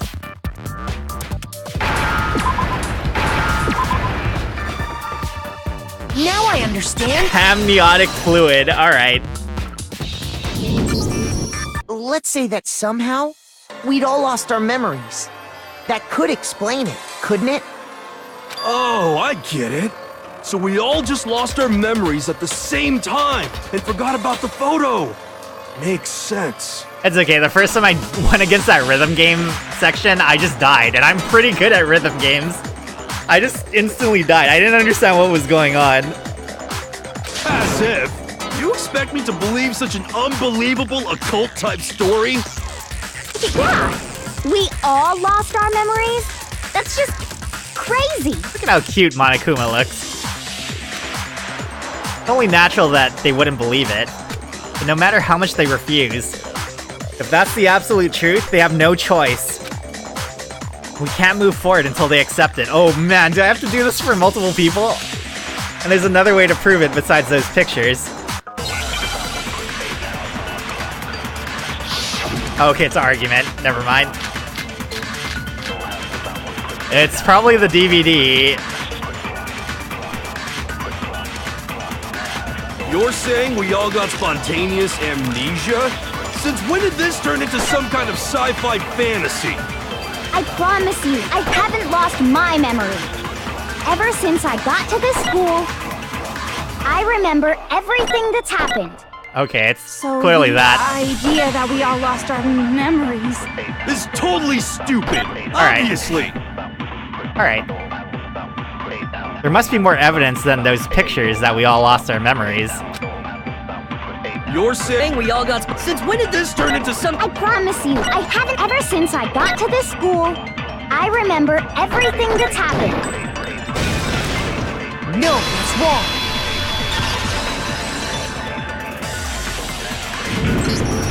Those photos aren't the only things that point to the possibility of memory loss. This DVD does the same thing. You're not gonna show us something indecent, are you? No, it's nothing like that. It's a video of all of us being interviewed by the Hope's Peak Academy headmaster. When you say all of us, you mean... I mean all of us, including you. You lie! I never did any kind of interview. No, it's not a lie. Just watch the DVD and you'll see for yourself. The headmaster did, in fact, interview you. What are you saying? Do I have to do the rhythm game thing with her? Do I have to shoot her argument? I didn't imagine you would remember. It's not about whether or not I remember. You expect me to believe all this? That I lost my memory somehow? Oh boy. Well, we don't have any way to refute it, so we have no choice but to accept it as reality. How can you say that? We're talking about living, breathing amnesia here! To be honest, I have something else on my mind right now. Something else? You said the DVD contains recordings of us being interviewed by the headmaster, right? What were the interviews about? The headmaster sat each of us down, one at a time, and asked us the same question. He asked us if we could accept the idea of spending the rest of our lives in this school. What kind of question is that? And how did we answer? We'd say no, obviously. Actually, we all said we could. Even me. I heard myself say yes. I could spend the rest of my life at this school. Why? Why would you say yes to something like that? I don't know. I don't remember a thing. The same goes for everyone else. Nobody remembers. You don't remember choosing to live here forever, or even talking to the headmaster about it at all. It doesn't matter if I remember or not. Even if I bought the whole amnesia thing, the idea that I would want to live here forever? That's just insane! How can I believe that? Insane or not, we can't move forward until you accept it. Am I right? You sure are, 'cause it's all true. What? Oh. I know it sounds absurd, but if it's the truth, there's nothing we can do about it. Indeed. We only have one path in front of us. Then, I really... Yep, you all totally lost your memory at the same time. This is all... making my head hurt. And this isn't like some normal kind of memory loss. You stole those specific memories from us, didn't you? Oopsie, you figured that part out too, huh? Of course. There's no way we would all just happen to get amnesia at the same time. But how could someone just steal our memories? How? Come, that hardly matters right now. If I said it was hypnotism, would you believe me? Or we opened up your skulls and messed with your brains? Would you really believe anything I said? How it happened doesn't matter right now. What matters is figuring out what memories you took from us. That's what you're trying to say, right? I knew I could count on you. The interview with the headmaster, taking that group photo, those can't be the only memories we lost. There must have been a purpose to it all. A reason for taking away our memories. Of course there was a purpose. It all has to do with the original motive. The original motive? You mean the motive you came up with to try and get us to all kill each other? That has something to do with the memories you stole from us? It sure does. But that part's still a secret. Anyway, I'm sure it's not easy, but let's all focus on the class trial for the murder of Mukuro Ikusaba. Okay, so you want us to figure out who killed her before we do anything else. So until we do that... Well, either way, we have to explain every last remaining mystery. So... the one who killed Mukuro, the true mastermind, that's what we need to expose.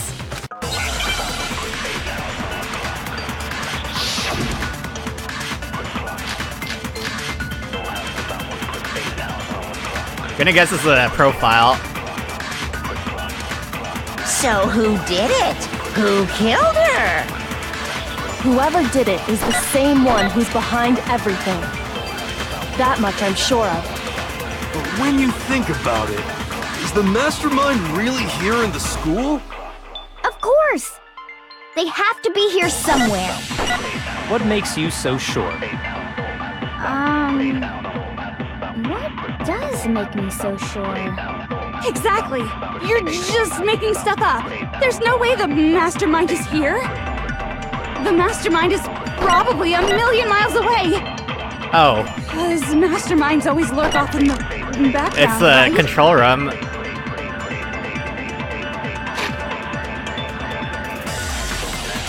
A million miles.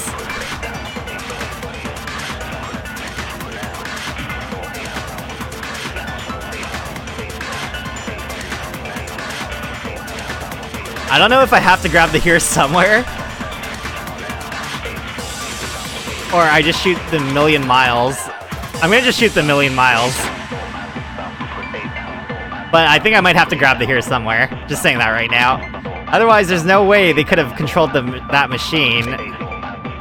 So Big who hint. did it? Whoever did it is the same one. That much I... But when you is the mastermind? Of course! They have to be here somewhere. What makes you so sure? What does make me so sure? Exactly! You're just making stuff up! There's no way the mastermind is here! The mastermind is probably a million... No, that's wrong.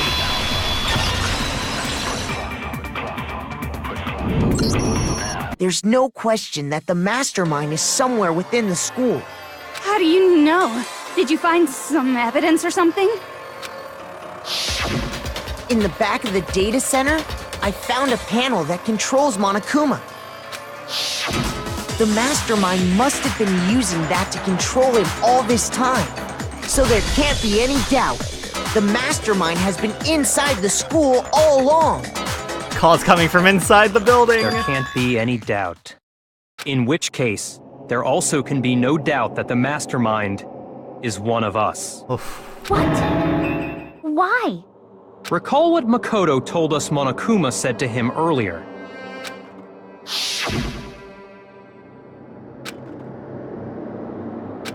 I feel like we've seen this like 10 times this chapter.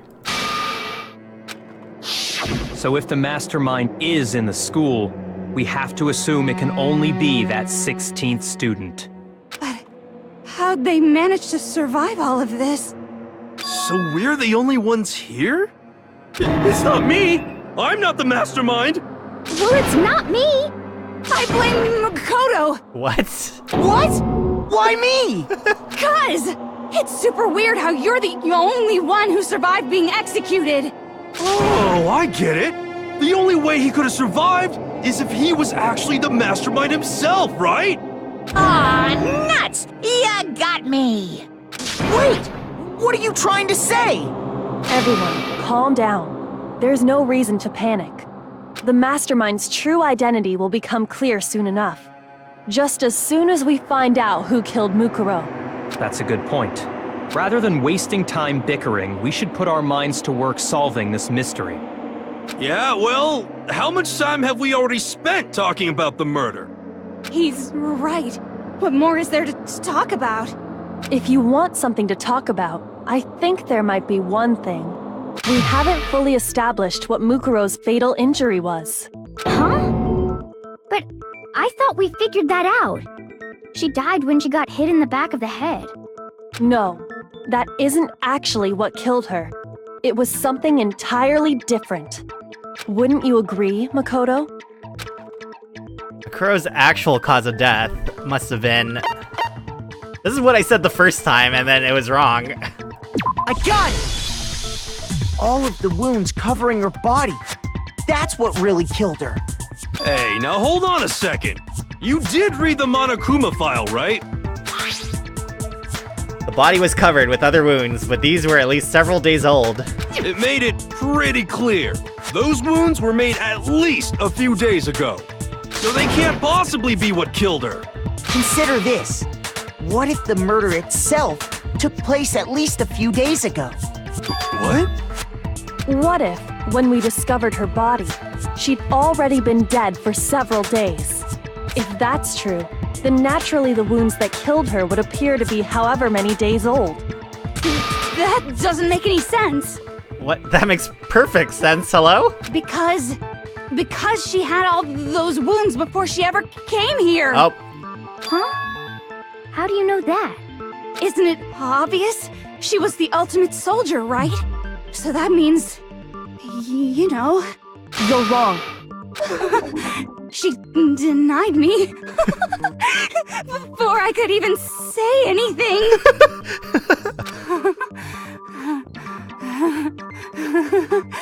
Come on. I mean, you think I'm not weird, okay? At least listen to what I have to say before you deny me. If you're so sure we're gonna deny you, why bother saying it in the first place? Makoto has a really good expression of, really? Like, seriously? It's the profile of Mikuro Ikusawa. Like, the interview thingy. No, the profile. It's the profile. Mukuro was the ultimate soldier. She must have been in 100 different battles.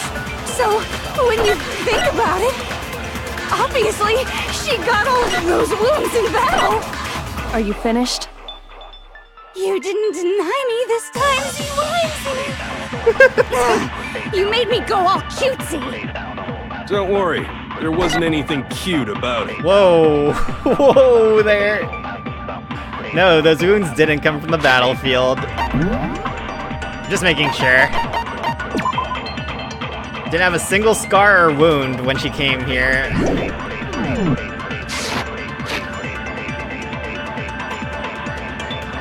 Yeah, it's definitely the spinny one. I don't know if I should eliminate the noise or just try to shoot it directly. One look at what was written about her and that should become clear. That's a really big hint. What the heck? Mukuro was the ultimate soldier. She must have been So, when you think about obviously, she got all those wounds in battle. Oh, shoot. Are you finished? I screwed up. I'm sorry. Don't worry, there wasn't anything cute about it. But I want to shoot it while it's still moving. I feel like the space for cheating. Mukuro was the ultimate soldier. She must have been So, when you think about it, obviously, she got all those wounds in One of battle. these days. Are you finished? You didn't deny me this time, Z-Wimsey. You made me go up. Don't worry, there wasn't anything cute about it. Mukuro was the ultimate soldier. She must have been So, when you I just got an think about achievement. it, obviously, she got all those wounds Oh in my gosh, I keep battle. doing this. Are you finished? I need to aim it You didn't deny me. off You made the Don't thingy. worry, There wasn't anything cute about it. Okay, hold on. Mukuro was the ultimate soldier. She must have been So, when you think, obviously, she got all those wounds in battle. Oh, come on. Okay, I might actually have to slow it down. But I want to try one You more made me time. go all cutesy. don't worry. There wasn't anything cute about it. Mukuro was the ultimate. I don't want to give up on this, though. I've done the rest of the game with no spacebar. Obviously, she got all those wounds. I got it. No, that's wrong.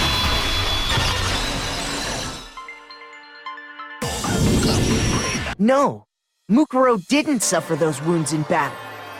The file we found in the headmaster's room said as much. Despite the time she spent in battle after battle as a member of Fenrir, when she entered this school, she hadn't sustained a single injury.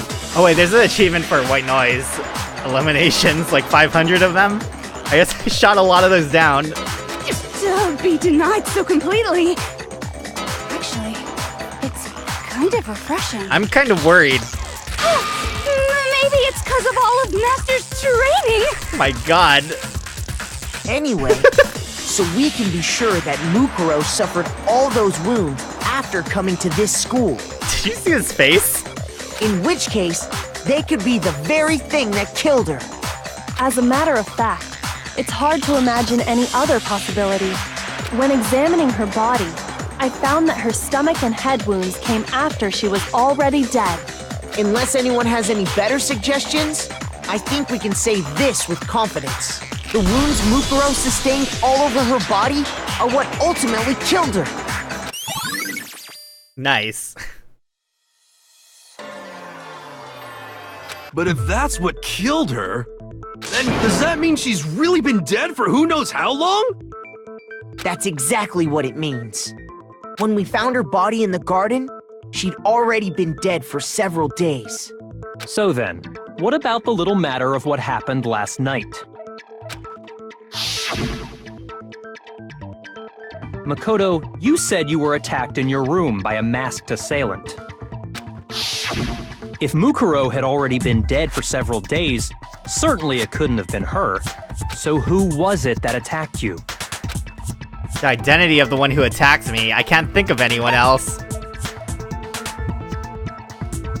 I got it! The one who attacked me was the true mastermind. When we discovered Mukuro in the garden wearing the same mask, I naturally assumed she must have been the one who attacked me. But I was wrong. It wasn't her at all. It was the mastermind.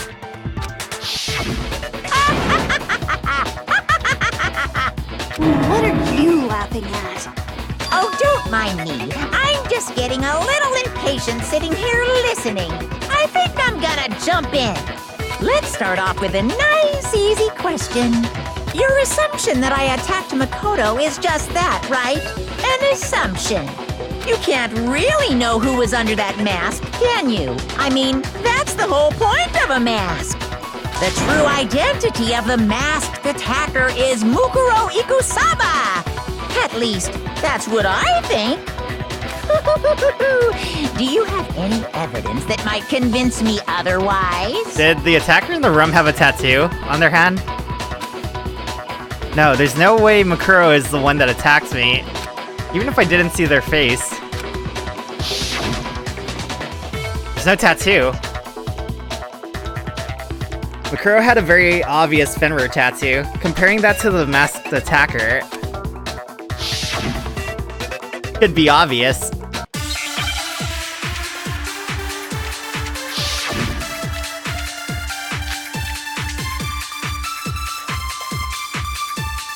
Why just the file? Do you have to grab something?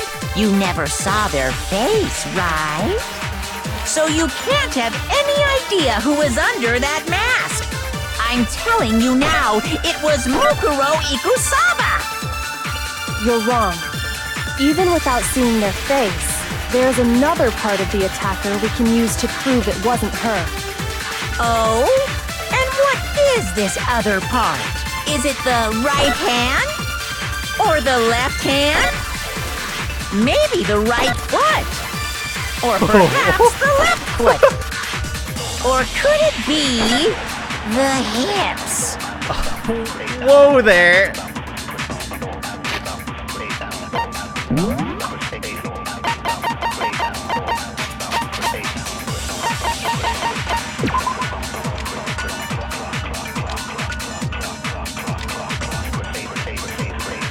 Doesn't say where the tattoo is. I'm pretty sure it's the right hand, though.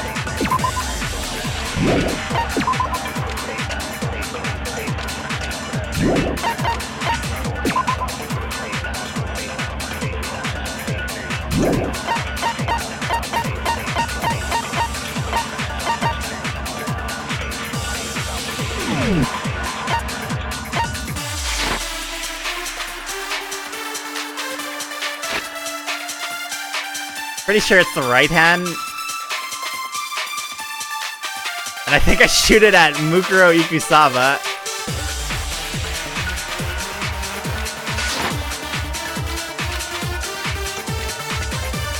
That tattoo was in a certain easy-to-spot area. You never saw their face, so you can't have... I'm telling you now, it was Mukuro... You're wrong. There's another part of the... Oh? And what? Is it the right hand? Or the left hand? Maybe the right... Or perhaps the... Or could it be... the hips? You never saw their face, right? So you can't have any idea who was under that mask. I'm telling you now, it was Oh, shoot. Mukuro Ikusaba. I accidentally grabbed that. Whoops. You're wrong. There's another part of the... Oh? Is it the right hand or the left hand? Maybe the right Oh my foot, gosh. or I'm getting perhaps wrecked by these. Or could it be the hips. you never saw their face, right? So you can't have any idea who was under that I'm telling you now, it was Mukuro Iku... Okay. No, that's wrong.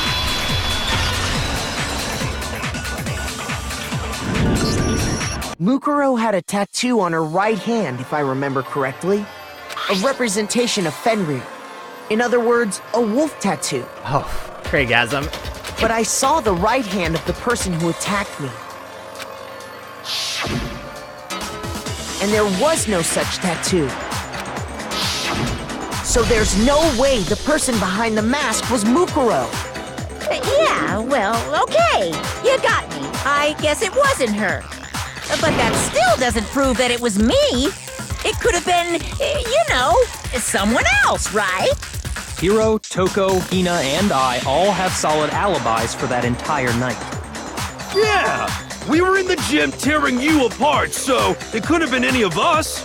Oh, okay, sure. It couldn't have been any of you. But what about Kyoko? It totally could have been her. Oh boy. Uh-oh, no snappy comeback? Did I score a bullseye? If you insist, I don't mind showing you. Huh? Show me what? What do you think? I'll show you the one thing that proves beyond a shadow of a doubt it wasn't me. Whoa. Before anyone could say anything.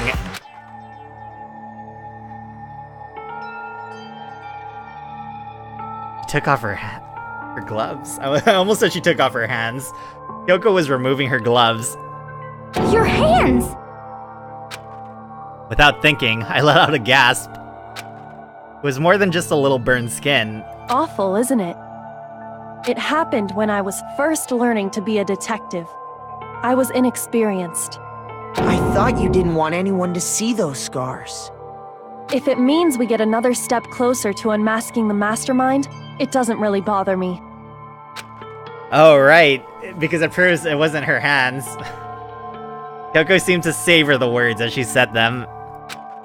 Then she put her gloves back on. My scars should suffice as proof. Makoto, did the person who attacked you have scars like mine? No, not at all. I'm positive. Then this much has been made clear. There can be no doubt that the one who attacked Makoto is the true mastermind. This is just awful! On top of my secret being revealed, I had to look at those positively grotesque scars of yours. He is the ultimate Batman.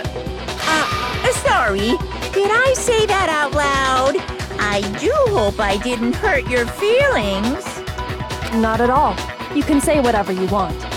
Sure, as long as it means pushing me farther into the corner, right? But I'm not cornered just yet.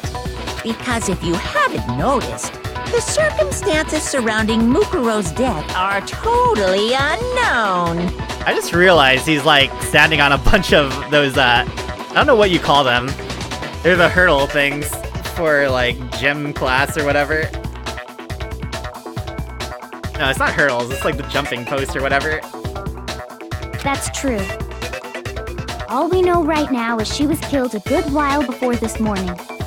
On the contrary, we don't know anything other than that. You're not going to tell us she was already dead before we arrived here or something, are you? In that regard, you have nothing to worry about.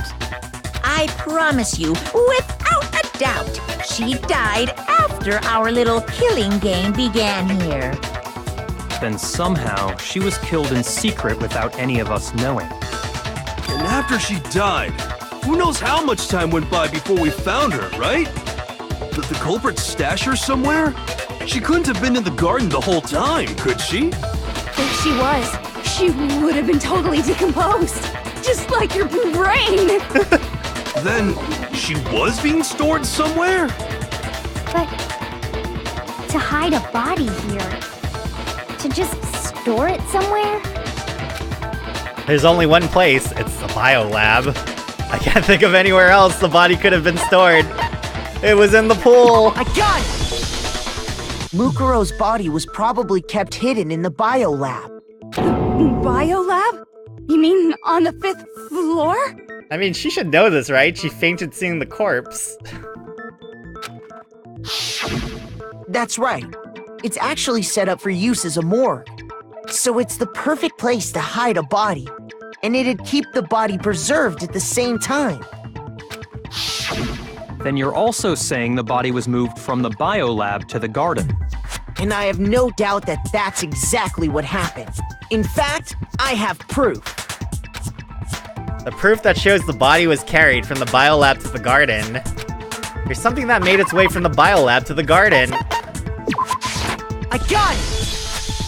What makes me so sure the body was carried from the biolab to the garden is the tarp that we found in the garden. When I was checking it over again, I noticed something. I noticed that some text had been stamped on one corner of the tarp. Oh, it says biolab. Wow, nice observation there, Hina. Good job. Holy cow! How'd you notice that tiny little thing? Makoto's nitpicky nature seems to have surfaced with perfect timing. This proves that the tarp originally came from the biolab. In fact, there's a whole stack of tarps just like it in there. So when the killer moved the body to the garden, they must have grabbed a tarp to wrap it in. Then they simply left it as it was to protect against the sprinklers, and put the coat on it afterwards. Wow, you made everything sound so amazingly consistent. That's just a wild guess. How's he sweating? It's a robot. Where's your evidence? Prove that the body was wrapped in a tarp and moved. There is no evidence. I was simply explaining what I think happened. But you seem to be getting pretty worked up about it, wouldn't you say? Worked up? Now that the conversation has turned to the topic of the biolab, you must be getting pretty nervous. Because the key to uncovering your secret identity is hidden within that room, isn't it? Are you talking about unmasking the mastermind? Oh man, juice glands? The mastermind must be a genius. You see, the biolab contained an inconsistency. One so major it can't be overlooked. An inconsistency in the biolab. Come on, Makoto. Could you be talking about... Okay, he actually does remember. La la la, I can't hear you. La la la la la. Such a child. Oh well, just ignore him. I need to pull myself together and think. The inconsistency in the biolab, could you be talking about... Hey, by the way, Makoto, what about that one thing? What one thing? What do you think I'm talking about? Your family. What? Don't tell me you forgot about that video message.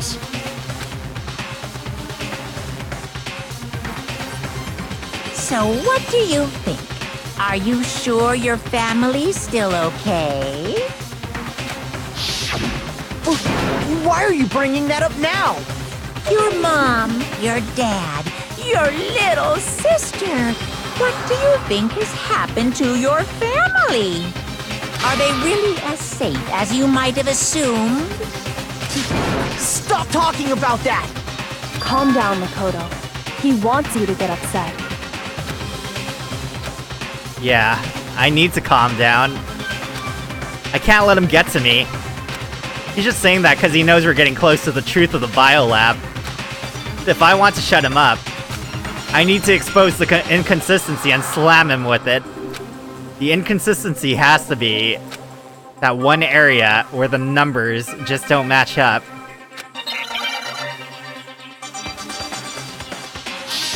Oh, shoot. Are you sure about this? That's impossible! Are you sure about this? That's impossible! Rawr! What? What do you want? Are you sure about this? Proof, proof, proof! Are you sure about this? That's impossible! I'm not listening! This should prove it.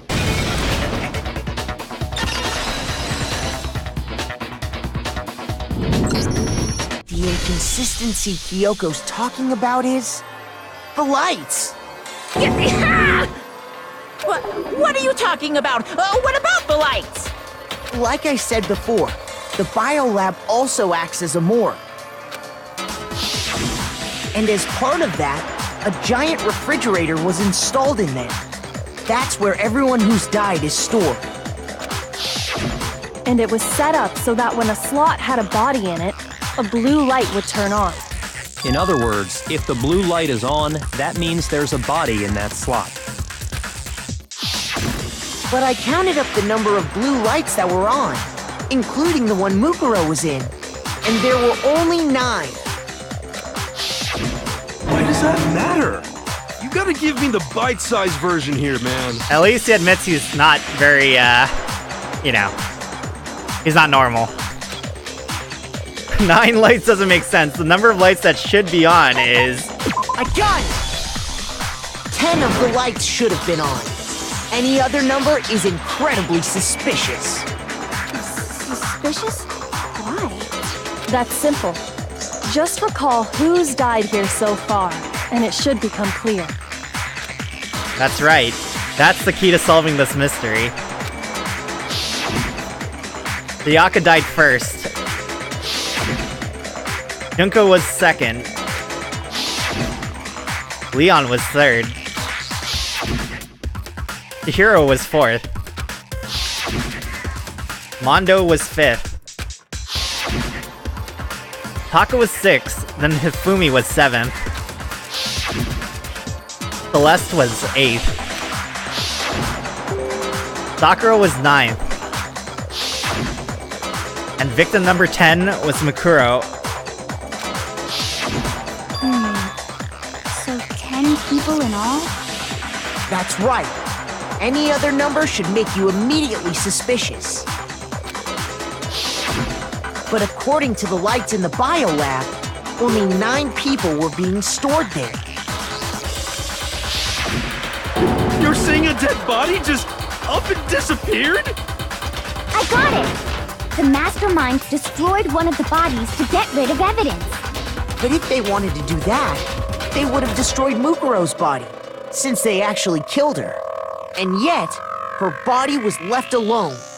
Then, whose body disappeared? It may very well be that none of them disappeared. But if that's true, then why doesn't the body count match? Including Monokuma's executions, there have apparently been 10 deaths, but there were only 9 bodies. That's the point I'm trying to make. I'm completely lost. How can the number of victims be less than the number of murders? The reason there are less bodies than murders. The explanation for more murders than victims. Why is that? Why would it take... What would it take for that one to make sense? There weren't actually 10 murders, but 9. That's why there are 9 bodies. Oh.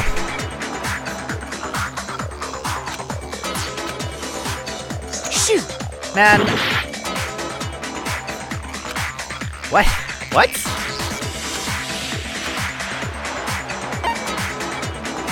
I got it!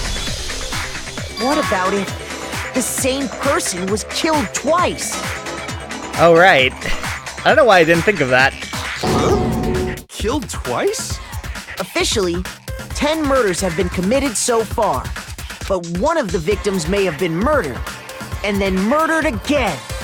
Murdered and Murdered again? If that's the case, there could have been 10 killings, but still only 9 victims, right? Technically, you're right, I guess. But still, something like that. Could easily have happened.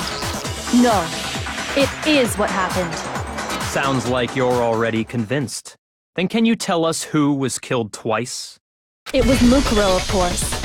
Before she was killed as Mukuro Ikusaba, she was killed as someone else. And that's why the body had to be stored in the biolab until the moment we found it in the garden. No, that's crazy talk. She was killed as someone else? Come on! Besides, who could that someone else even have been? All you have to do is look at those bodily injuries of hers, and that will become obvious. Nothing's gonna become obvious, because Kyoko's totally delusional.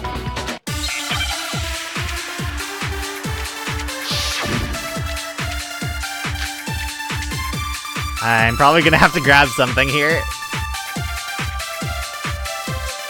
Who is this someone else that Mukuro was killed as? Was it Sayaka Maizono? Junko Enoshima? I'm gonna grab this. Leon Kuwata? Oh, heck. Chihiro Fujisaki? Grab the other one. Mondo Owada? Kiyotaka Ishimaru? Come back around. Hifumi Yamada? Celestia Lu, whatever. Or maybe Sakura Ogami? No. There's no way anyone was murdered twice! Mukuro died from the wound she had all over her body. Wasn't there someone else who suffered the same sort of injury? Who is this someone else? Was it Sayaka Maizono? Junko Enoshima? Leon Kuwata? Chihiro? Mondo? Kiyotaka Hifumi Yama? Celestia Lu? Whatever? Or maybe Sakura? No. There's no way anyone was murdered. No, that's wrong.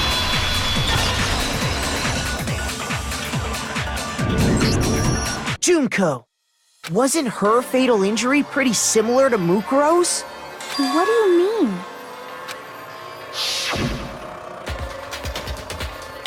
Well, remember what happened to her? She was impaled by a bunch of spears, all over her body. And Mukuro died from a number of wounds across her body. When you compare that to the stab wounds Junko suffered... And the similarities match? Yes, and those are the only fatal injuries that match up. That explains why those two bodies are actually one and the same. So let me see if I have this straight.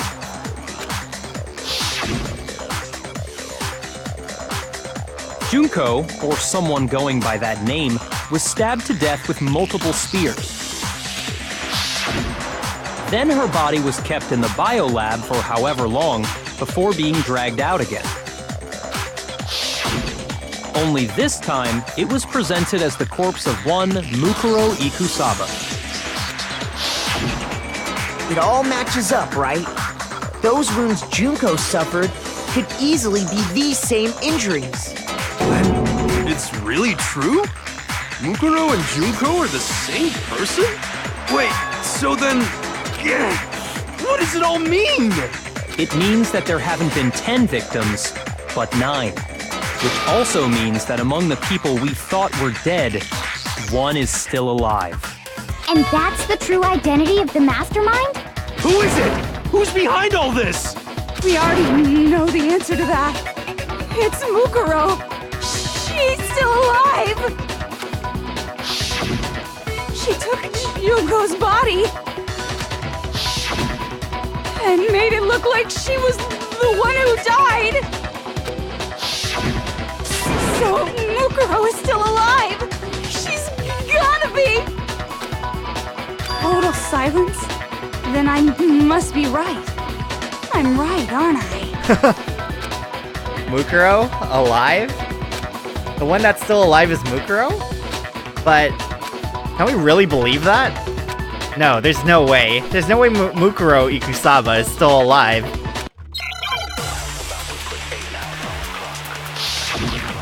Because of the tattoo, right?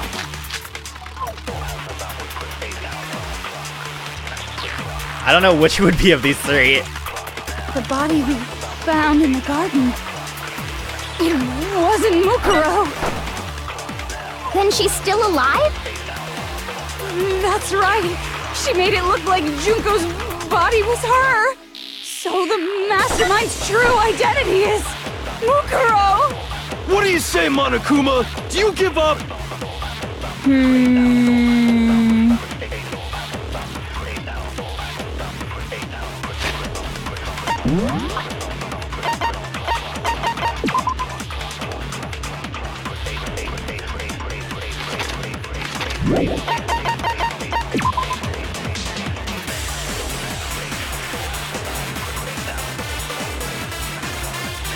No, it's the height and weight. It's a profile, for sure.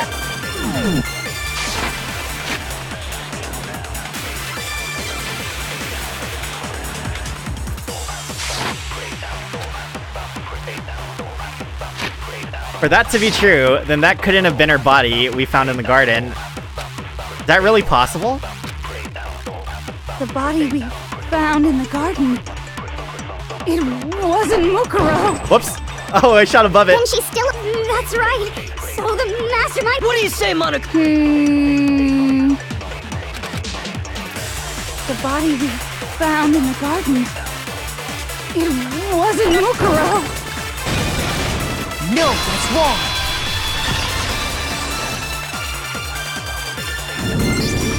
No, the body we found in the garden was Mukuro. That's one thing we can be sure of. The body's appearance and measurements are consistent with her records. Right, Kyoko? She was 5 foot 6 inches tall and weighed 97 pounds. Her vitals were 31, 21, 32. Goodbye, Lenko. Have fun at class. Everything in her profile is consistent with that corpse. And then there's the matter of the Fenrir tattoo. So there's no question it's her. But if Mukuro's not the Mastermind, then who's actually still alive? Someone's made it look like they died, but they're actually still alive. There's only one person it could be. Where are you? Here's my answer. Junko is still alive. It's the only possibility. Are you sure about that? Huh? I admit, since Mukuro is undoubtedly dead, Junko does seem to be the only other explanation.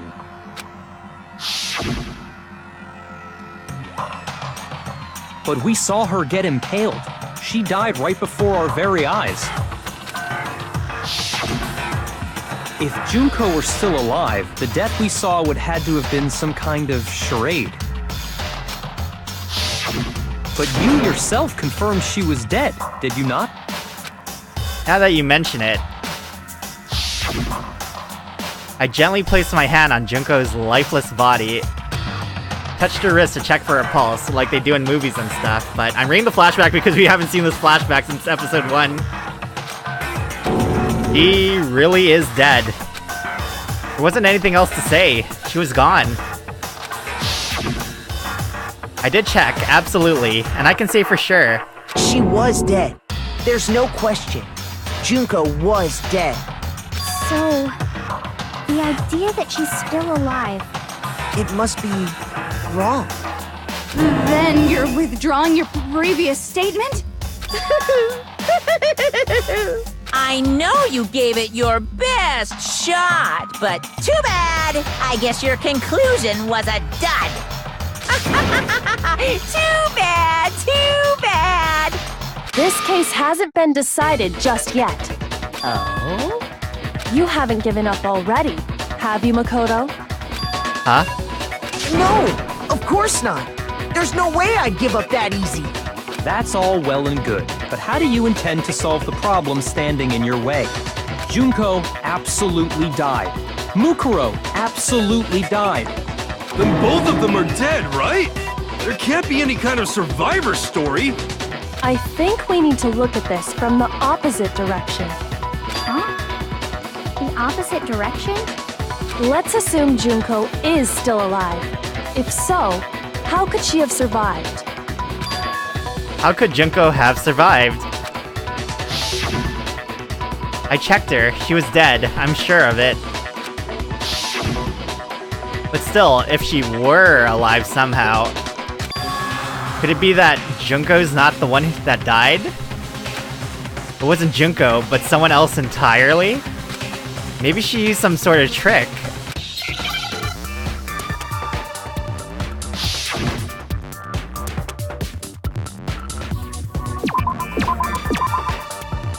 What?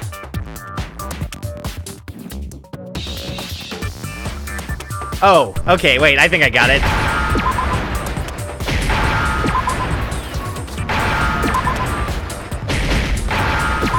Dude, I would fill this if I didn't have the letters here. Now I understand.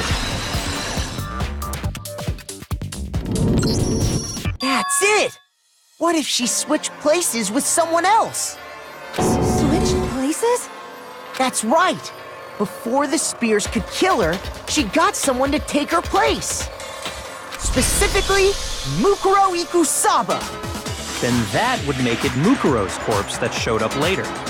Which is why the body's height and weight and everything match Mukuro's profile, right? I don't know anything about this switching places thing, but... that had to be Junko who got stabbed to death, right? Yeah, you're saying they switched? When could they even have done that?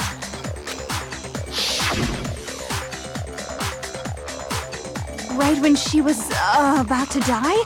Like she used some kind of ninja replacement technique? Good point. There's just no way they could have switched like that. So maybe the whole idea is wrong. There has to be some way. I need to figure out how to explain how they could have switched.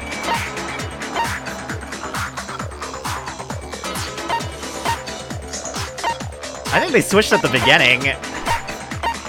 I got it! The two of them may have switched places from the very beginning. What? From the beginning? Yes, from the moment we first met. If that's when they switched,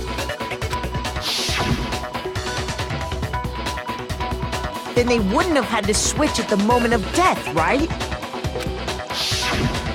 After all, the one we saw at that point would have already been Mukuro.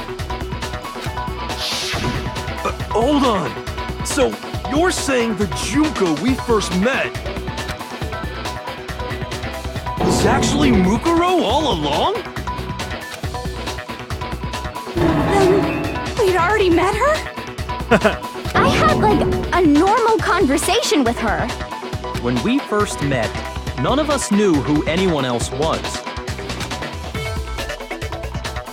So Mukuro could have simply told us her name was Junko, and we never would have known the difference. That would easily allow the two of them to switch places from the very beginning. Wait, but Mukuro had a tattoo on the back of her hand, right? Junko never had any tattoo like that, did she? She could have hidden it with foundation or something like that. If she did, it likely melted away in the explosion, exposing the tattoo after the body was extinguished. Plus, there were the fake nails found on the hands of Mukuro's body. They were the same fake red nails she was wearing when we all met for the first time. But if she really did use foundation... Correct. Even if there was no tattoo on her hand, I couldn't say for certain it wasn't Mukuro. So I'm glad nobody noticed that glaring hole when we were trying to figure out who attacked Makoto. But too bad for you, Monokuma. You can't deny it anymore.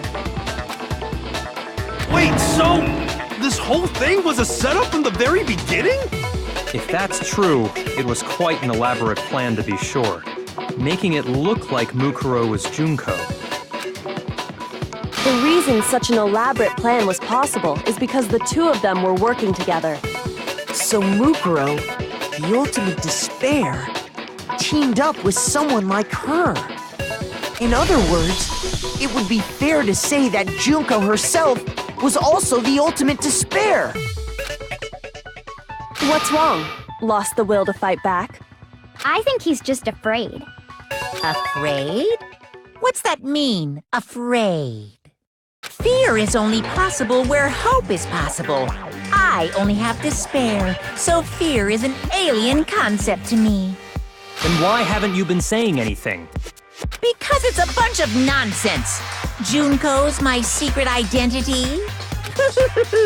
As if. Then why did you try and protect Junko's real identity?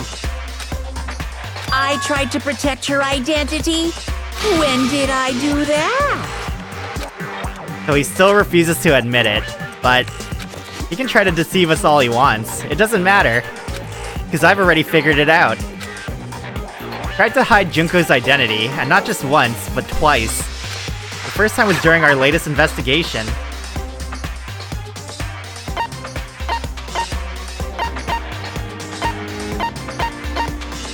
I feel like it might be that.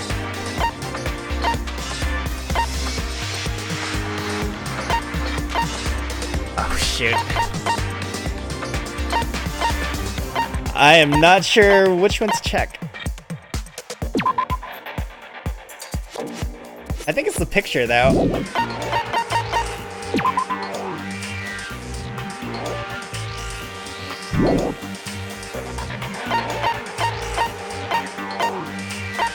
I think I'm gonna guess that.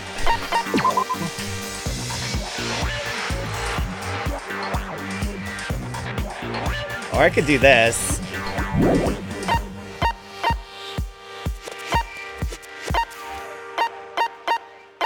Let me try the photo first. No.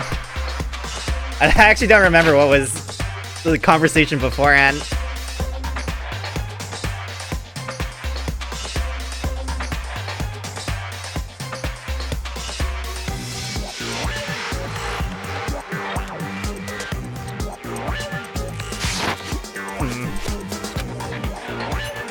It has to do with what Monokuma tried to keep me from seeing during the investigation.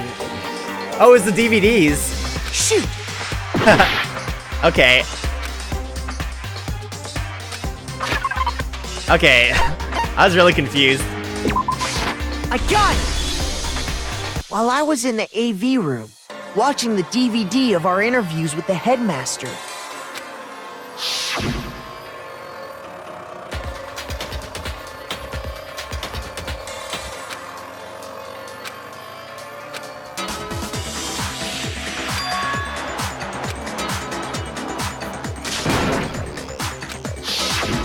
You made sure I couldn't finish watching the video.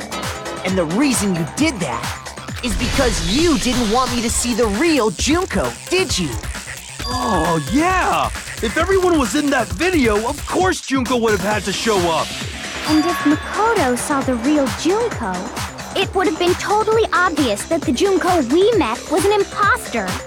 That whole power outage thing was just a fluke! No, it wasn't a fluke. The Mastermind definitely orchestrated that power outage. And that's not the only time they tried to hide Junko's identity. The Mastermind tried to cover up one other piece of evidence. I've gotta reveal that.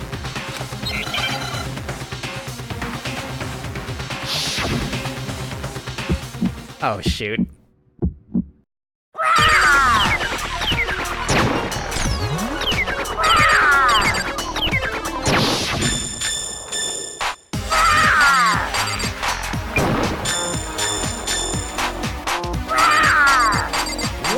What do you want? What do you want? Are you sure about this? You're getting all riled up! That's impossible!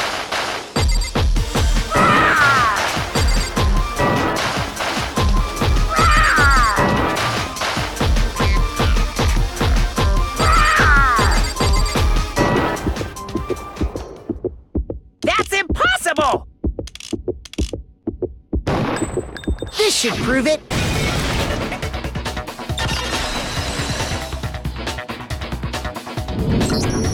The video wasn't the only thing you tried to cover up. You did the same thing with this group photo. I get really anxious during that final bullet, because, like, it zooms in on it, right? But I know I have a timer, so I don't know.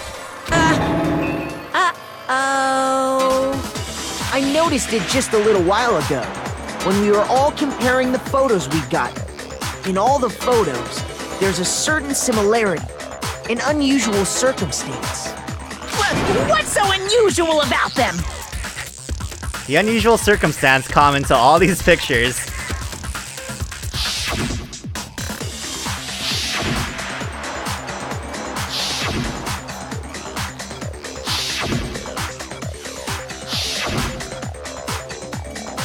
The unusual circumstances. I got it! Junko's face. The one thing common to every single photo is that you can't see her face.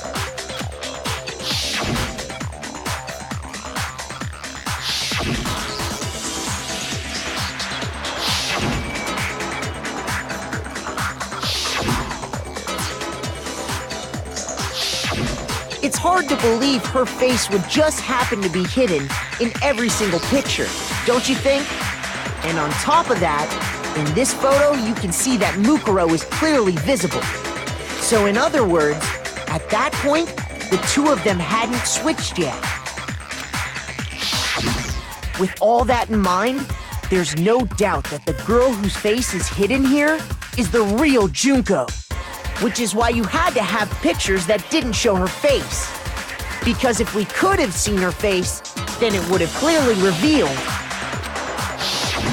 that the Junko in the pictures wasn't the Junko that we knew. Xanadu!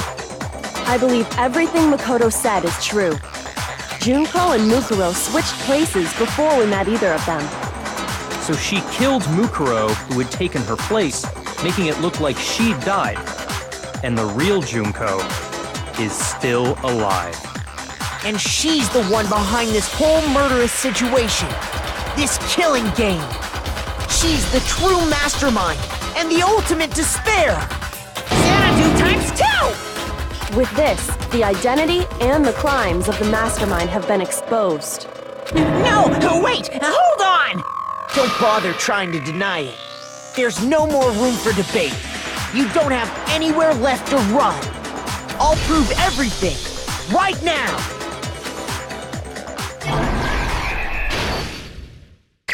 Oh, dang. I thought I'd have to reveal the mysteries of the school. On top of that, this is the intro ceremony. When she dies.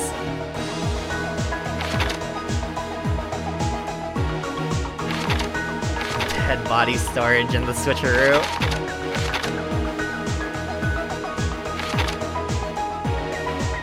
Death in the garden. Discovery of the body, and then the bomb.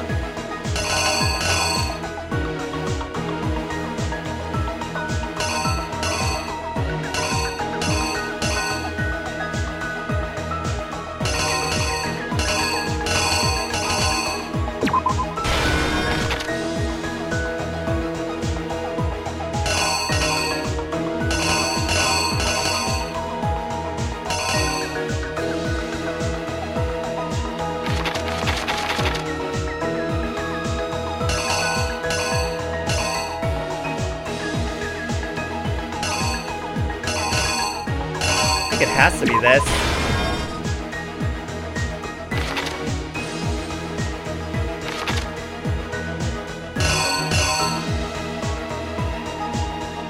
I don't think it would be this, right? Because it's the same thing.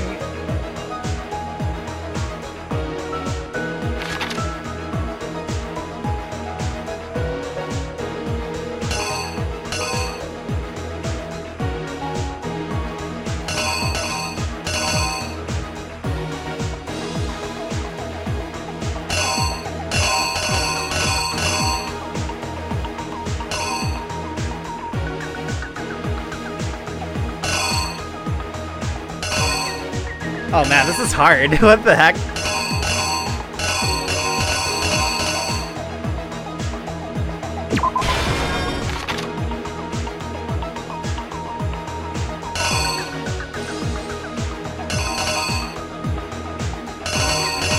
I think it has to be this, and then this one has to be this.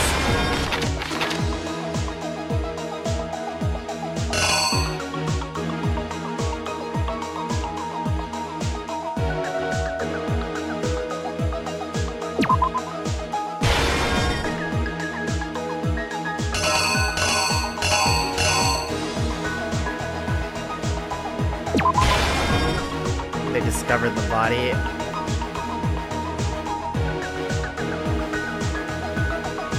Wait, where's her carrying it in?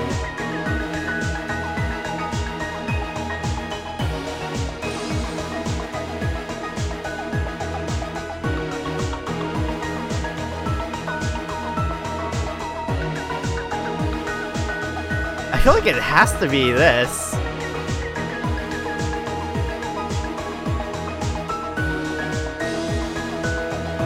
Maybe it's the...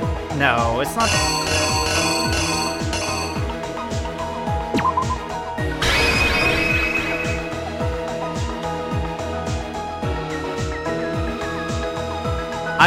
I think this is right.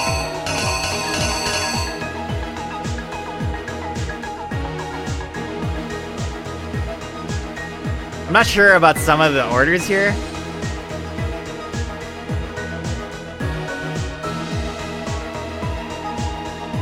I feel like this is right.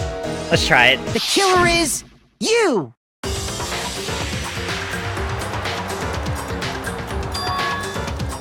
We met the ultimate fashionista, Junko and Oshima, right after we all arrived here. But that wasn't the real Junko. The girl we saw before us was actually the 16th student who had taken Junko's place. And that girl's name was Mukuro Ikusaba.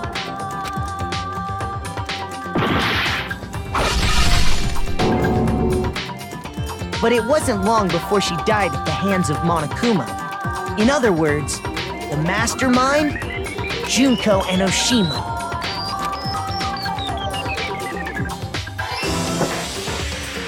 Her body was kept in a biolab, which had been converted into a morgue, until Junko decided to put her body to use.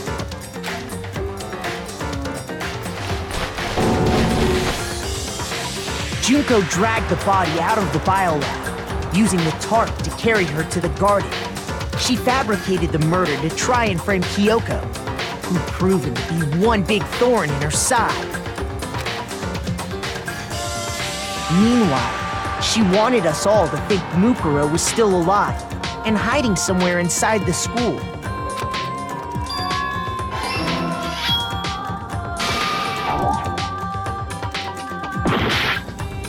Huh. No, I didn't lay out my reasoning right. I need to rearrange the events of the case. So I guess those two are switched, then.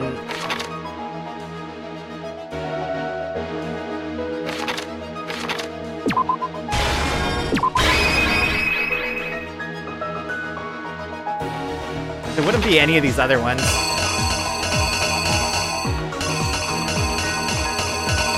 The killer is you! Meanwhile, she wanted us all to think Mukuro was still alive and hiding somewhere inside the school.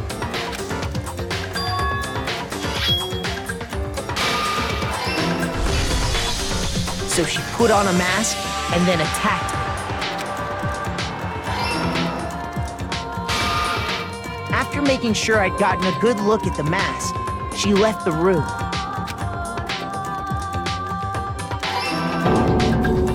Then she put the same mask on Mukuro's body.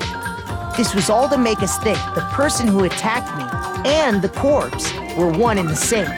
She wanted us to believe the murder had only recently taken place.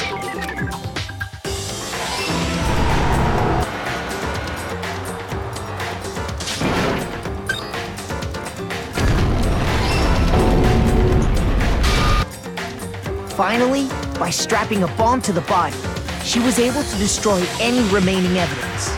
She needed to hide the body's true identity. She had to make sure we didn't find out it was actually the same person we'd met in the beginning. This is the truth behind Mukuro's murder. And the one who carried it all out is the true mastermind. The one controlling Monokuma.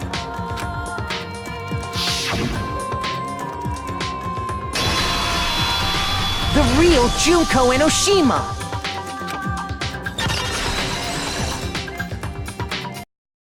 That's the whole story behind this incident.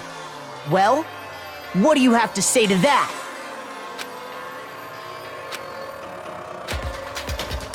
Dude, those two panels were so similar, though. What? Are you broken again? You can't get out of this, so don't even try. Come on! It's time you finally revealed yourself! It's not like you're an endangered species or something. How long do you plan to keep hiding? Give it up, Junko. The game's over. Over? Did you really think the story would end once we reached the climax of the case? Wrong! There's still plenty more to go!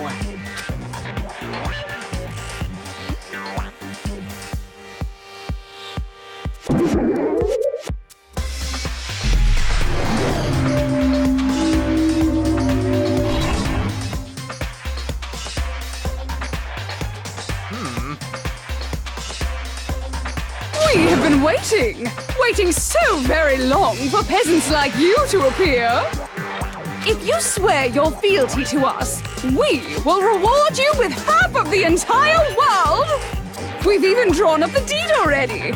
We will grant you honor, status, in some of our home cooking. Is this actually her voice, or is she mocking them? Have you made your choice? Will you serve under us? No? Oh, did you think I was being serious? Sorry, I was just messing with you. Oh, okay, thank God. It's been so long since I've had an audience. Even I'm not sure what kind of role I'm supposed to play. This is the mastermind?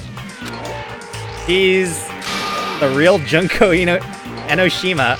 Anyway, looks like I've finally been set free. Sounds so bored. Having to play Monokuma all the time, day after day. It was like I was stuck in purgatory, or like a slow suicide. I get bored so easy, you know? Your face. Huh? What about my face? What's wrong with my beautiful face? People have told me I'm cuter than 100 chihuahuas combined. I feel like this isn't the first time I've seen you. No, I do remember seeing it. I'm sure I've seen her too, somewhere. It was definitely before I got to the school.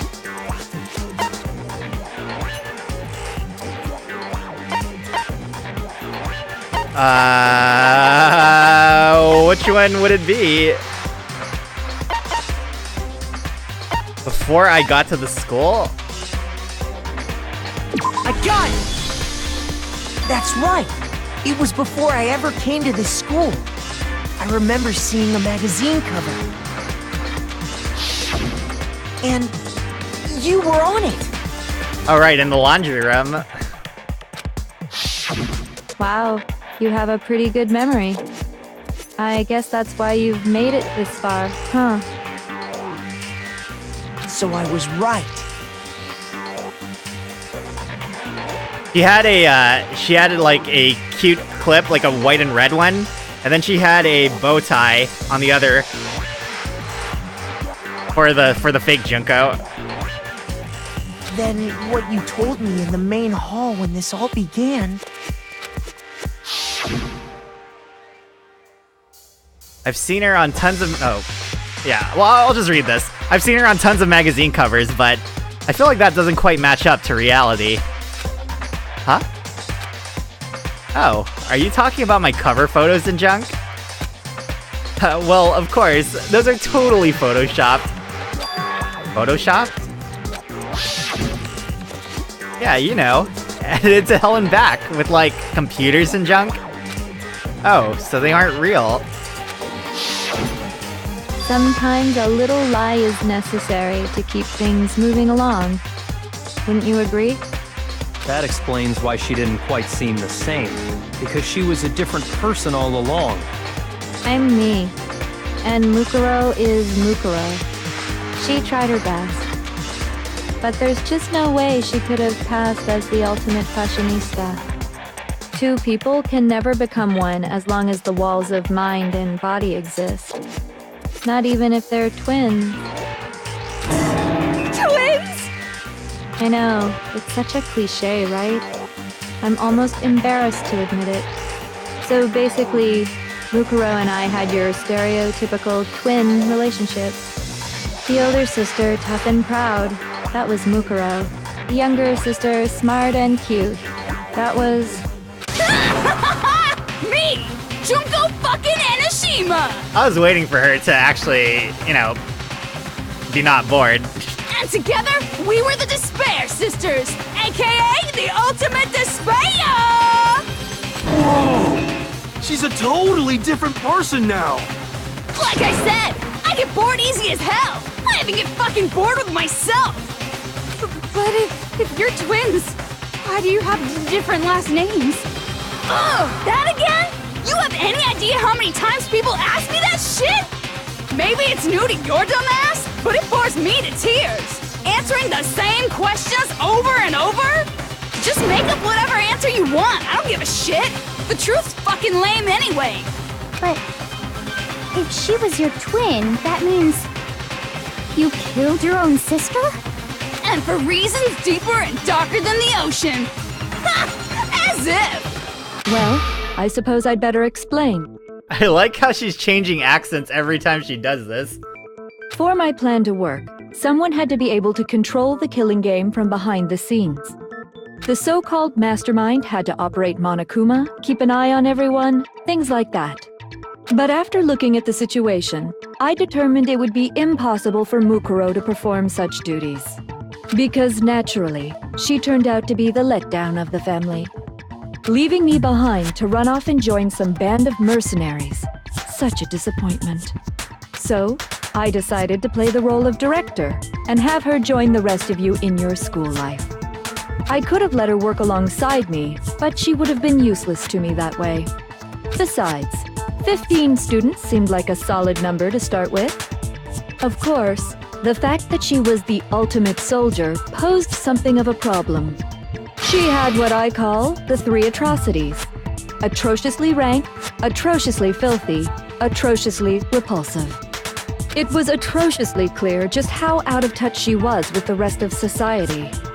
Meanwhile, my ultimate fashionista status has an undeniable appeal that I didn't want to go to waste. And that's why you switched identities? Sadly, her inability to match my personality was even greater than I'd calculated. It was a lost cause.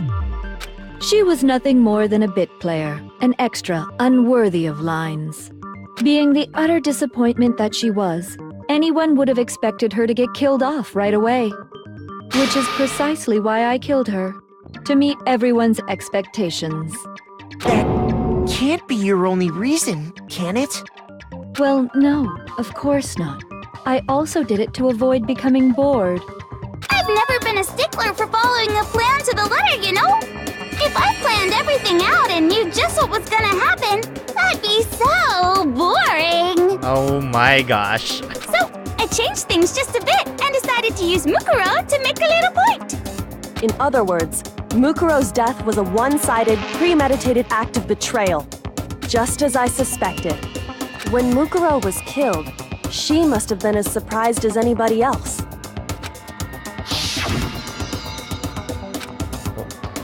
Huh?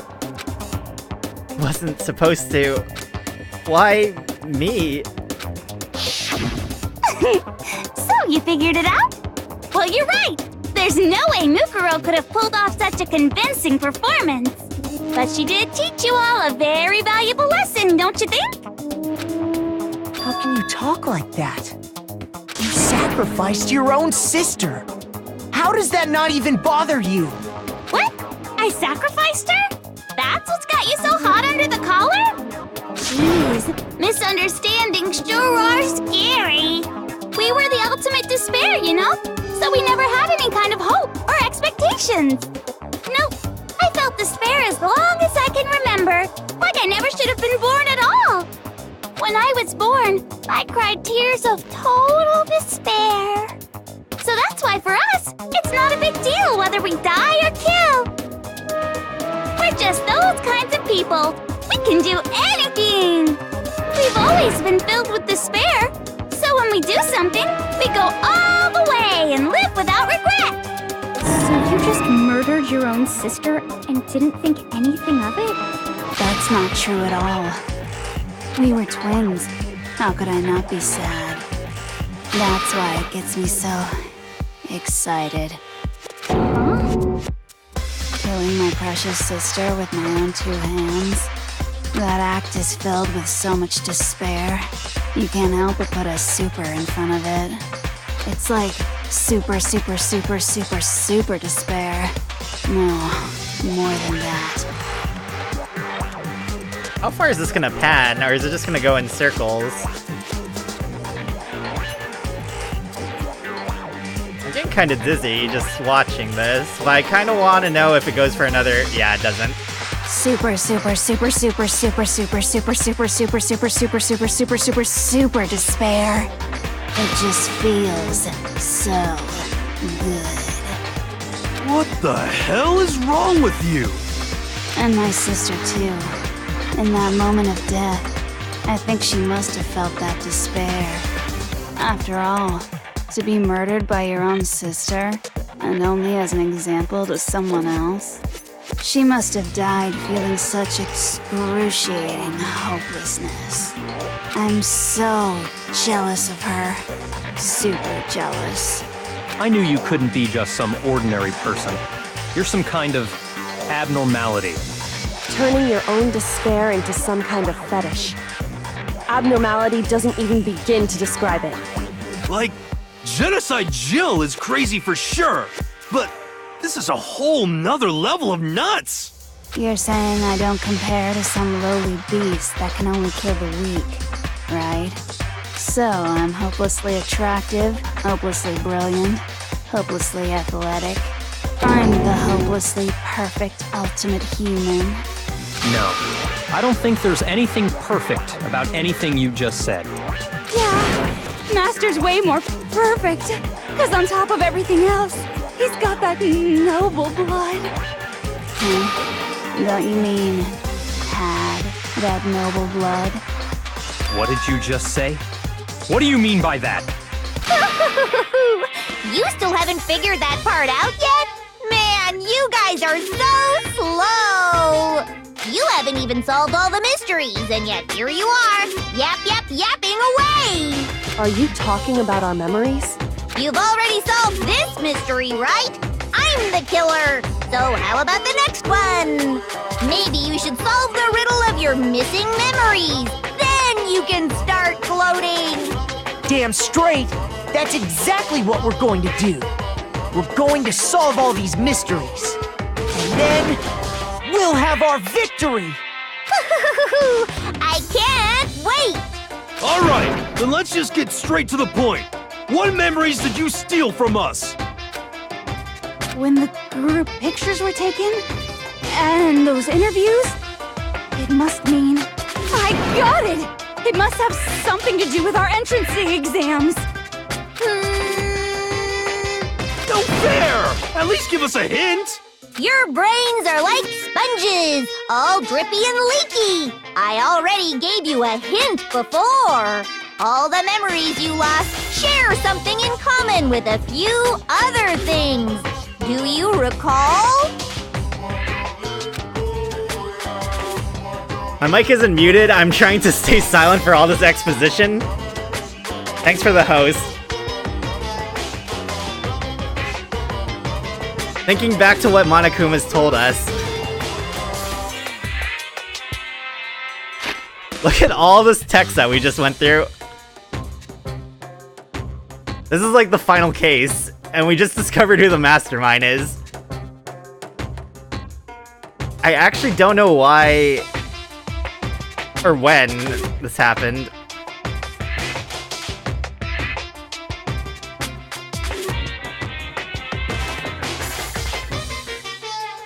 A few other things.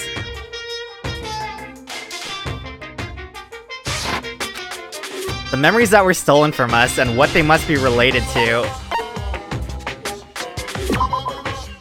Oh, heck.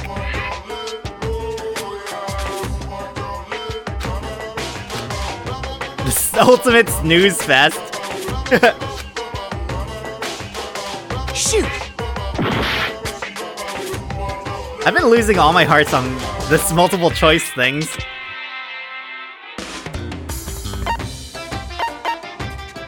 I got it! You're talking about the motives you provided to try and get us to kill each other, right? Okay, so what happened was when the anime first came out, I binge watched all the episodes of the first anime. And I tossed it away. I just forgot about it. And then Danganronpa V3 came out and everyone was like, you need to play the first game. Because, it's just so much better than the anime, because the anime's garbage. And I was like, okay, I'll just play through this. So, when I was first watching the show, I didn't expect her at all. I was really suspicious of, I can't even remember her name. The purple hair girl. Kyoko, or whatever.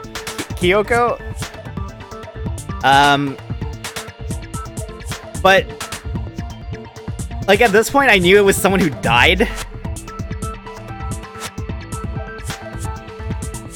So, by the end of it, I did not suspect it was Junko.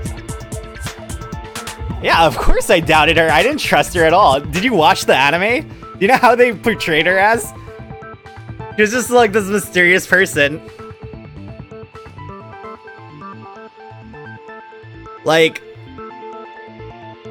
I don't know, by the end of it, I did suspect it was someone who died already. But, I still remembered it was Junko from the start. From the very start of me playing this game. I did remember that. All the people that came in here trying to spoil that are just, really dumb. Those people are idiots. Every single one. I don't know if people notice how many people I banned during these streams, but, it's been a couple. But, I did remember it was Junko. I didn't remember the order of the cases. The only one I actually remembered was Sakura's case. And I remembered the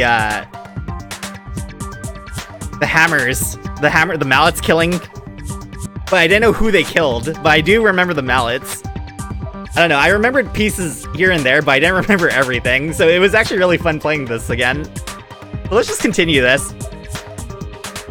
So you do remember after all. Well, I would hope you wouldn't forget something so important. It was stupid of me to even ask. I apologize from the bottom of my heart for my bad manners.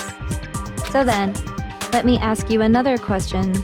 Did you notice that each motive I presented you had a specific theme to it? A theme? Yep, you got it. So that's my question to you all. I'm actually wondering if it actually is one person doing all this voice acting, or if they got multiple people to do each, personality she's doing. This is actually pretty impressive, though. When Sayaka was murdered, what was the theme of the motive I presented? The theme for the motive Monokuma gave us for the first murder. Monokuma gave us those DVDs. On my DVD was footage of my family. On Sayaka's was her and her friends. They had a dream they all shared. So for the first murder, the motive we were given was... I got it! The driving force behind the motive you presented us with at that point was human connections. Ding, ding, ding. You got it. Remember those DVDs I gave you guys? Each video showed the total destruction of your most important relationships.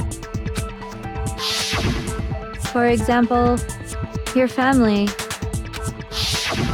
For example, your friends. I ruined all those relationships and showed you the results. It was to motivate your desire to escape and kickstart your urge to kill. But still, what a cruel thing to do. You're the one that did it! Yes, well, I'm perfectly happy to accept your disapproval. Okay! Time for the next question! So, what was the theme for the second motive? For the second murder... It wasn't... Are they counting Jinko as the murder?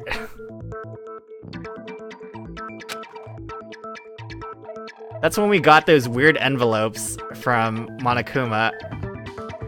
Oh, it's the worst fear, like the secrets. Mine mentioned how I used to wet the bed. So the theme at that time was...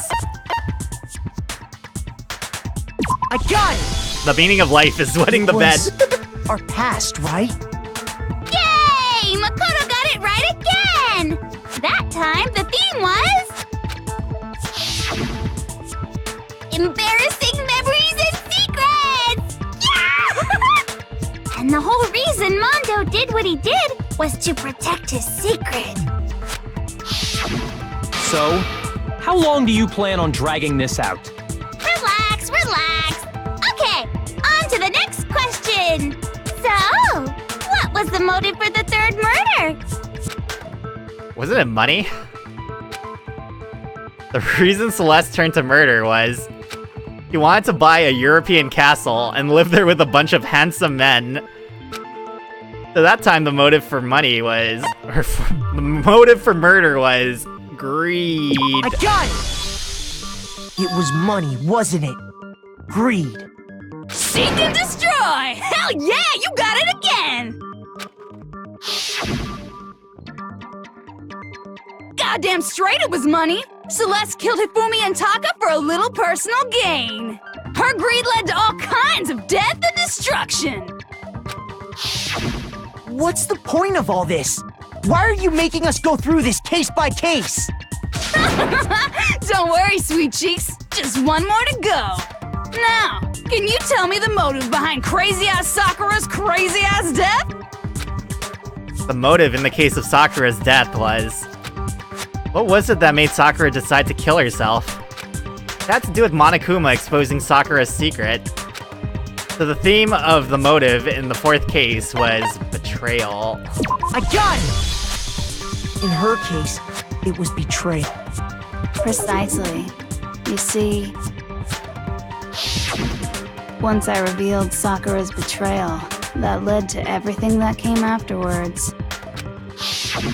Anyway, it looks like you answered all of my questions correctly. How painfully delightful. I just noticed there's 4 mushrooms growing out of her head. But what's the point? What meaning is there in asking those questions now? Relationships? Secrets? Money? Betrayal? The mushrooms are gone. These are all pretty standard motives, right? The most normal of normal. Totally middle of the road. But of course, those aren't the only motives that exist in this world. In fact, there are as many reasons to kill as there are people on Earth. They compel humans to kill each other, bringing despair to the world. This is what we refer to as the seed of despair. Seed of despair? Just as water, air, and food promote growth in living things, the seed of despair also needs nourishment. And that nourishment is hope. Despair can grow only in the presence of hope. 2 sides of the same coin, divided by a razor-thin line. Such is hope and despair. How much longer is this stupid speech of yours? Weren't we discussing our missing memories? Why are you trying to change the subject? If you would listen, you would see I'm not changing the subject. We are discussing your memories. What I'm trying to say is, the seed of despair is closely tied to your own memories. How so? You see, by taking away your memories, I gave you hope. Of course, that hope merely existed to be consumed by despair. How could taking away someone's memories give them hope? And plus, you haven't given us any hope anyway! Is that so? All you've been able to think about during your time here is how to escape, right? The mere fact that that's what you want proves I gave you hope. What are you talking about? If none of you wanted to escape this school, the killings never would have taken place. That is why we took your memories, so that you would have the desire to leave. The only reason we want to leave is because you took our memories. Is that what you're saying? Correctamundo! Which means if we did have our memories, then we wouldn't want to leave. Do I understand that right? What? Why the hell would having our memories make us not want to leave? A most troubling thought, isn't it? But it's not enough. I want more distress, more despair. I put so much effort into creating hope in order to feed your despair and make it grow. So, just like Crazy Eddie slashing his prices and passing the savings on to you, let me give you a hint. Really? Then hurry up and tell us. Okie dokie. Like they say, seeing is believing. I'd like for you to see the outside world. The outside world? You mean the world beyond the school walls? So something really did happen out there. Now are you interested in what I have to say? You wanna see what's out there? Hoo-hoo-hoo-hoo! I wanna see too. See your faces sink into despair. Now then, open sesame! Behold, the world beyond the school walls! This is the outside world you've all been so anxious to claw your way back into.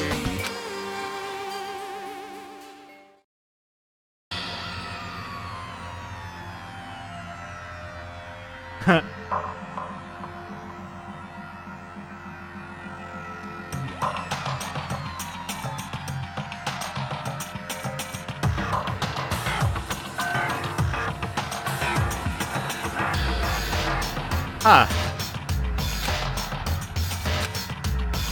What the? Dangerous. The world has grown so very dangerous. That's what this means. What are you talking about? None of this makes any sense! What am I looking at? This is a scene from a movie or something, right? What you just saw, all of you should recognize it. We should recognize it? What about it should we recognize? The whole thing is insane. That world is locked away within the memories that were taken from you. If you can't remember, please just try. Do your best to try and recall. Better kick your brain in the ass, because it's up to that gray lump whether you live or die. I don't remember ain't a fucking excuse no more, because now it's time for the final class trial! Here we go.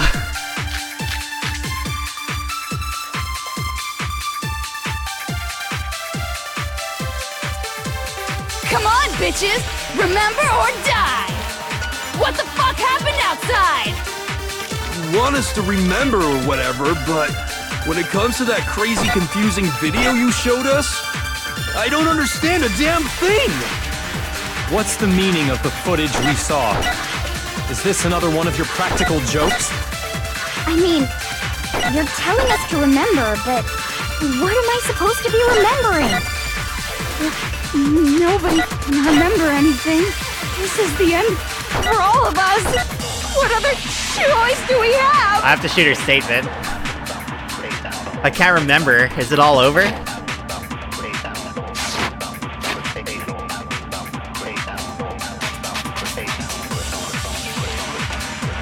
Pretty sure.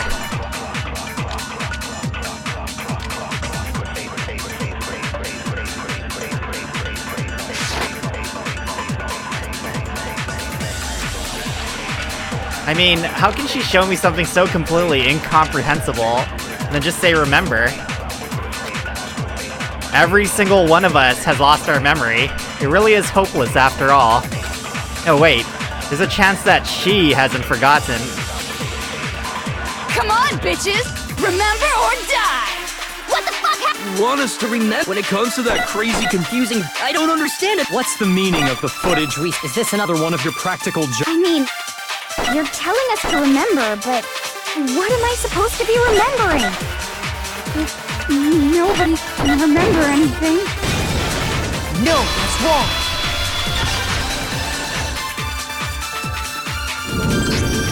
Actually, she might remember. Who might remember?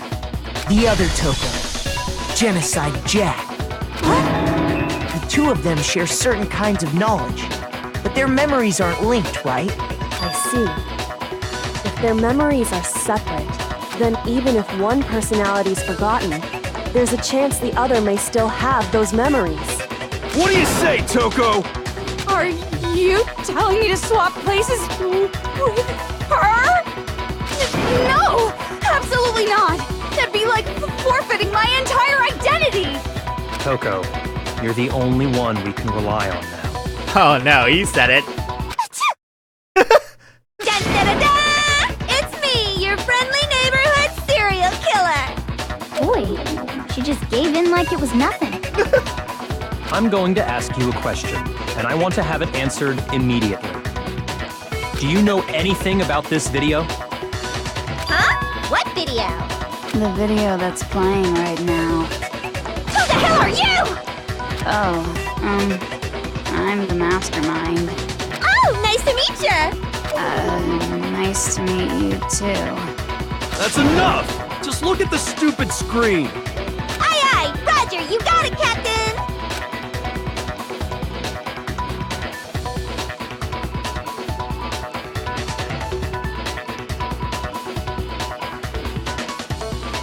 Well, does it look familiar? I don't have all the details, but... Of course it does!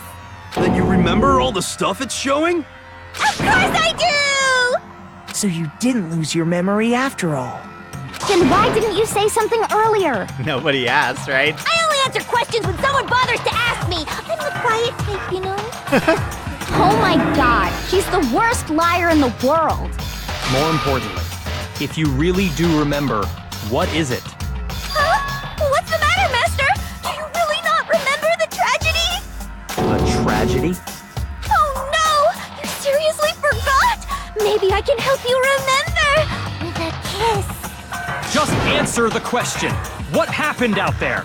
Well, I can't really say if it happened or if it's still happening, but it was the biggest, most awful, most tragic event in human history. What? Why is that phrase coming up now? Because it's all because of that event. What is?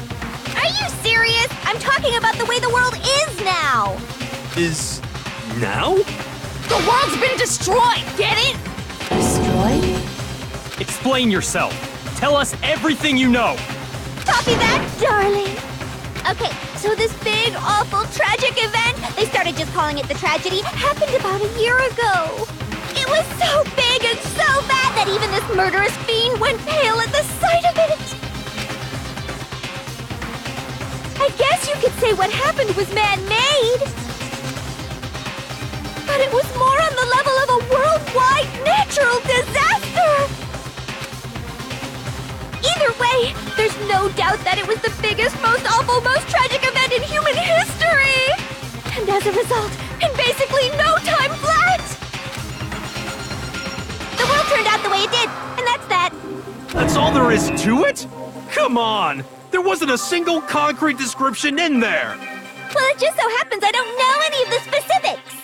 Miss Moreau saw it all play out in real time, so why don't you ask her? We already did, and she didn't know anything. That's why we're asking you.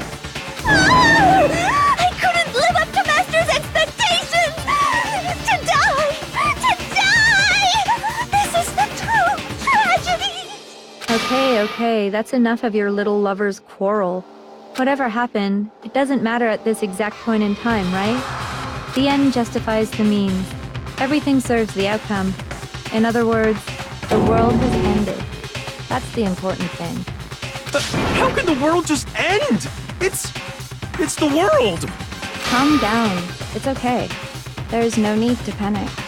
Every living person will be dead in 100 years anyway, so the world ending isn't that big a deal. Oh, come on. Now you're just being ridiculous. Well, as long as we're being ridiculous, I have another ridiculous story to tell you. It's the story of the Togami Corporation, which has given Byakuya's life all its meaning. What? What did you say? I'm glad to see you took the bait. You bit into it like a middle-aged secretary at an all-you-can-eat cake buffet. Hey! So, what do you think happened to the Togami family? I can't decide. Correct! Well done, peasant! But I didn't say anything yet.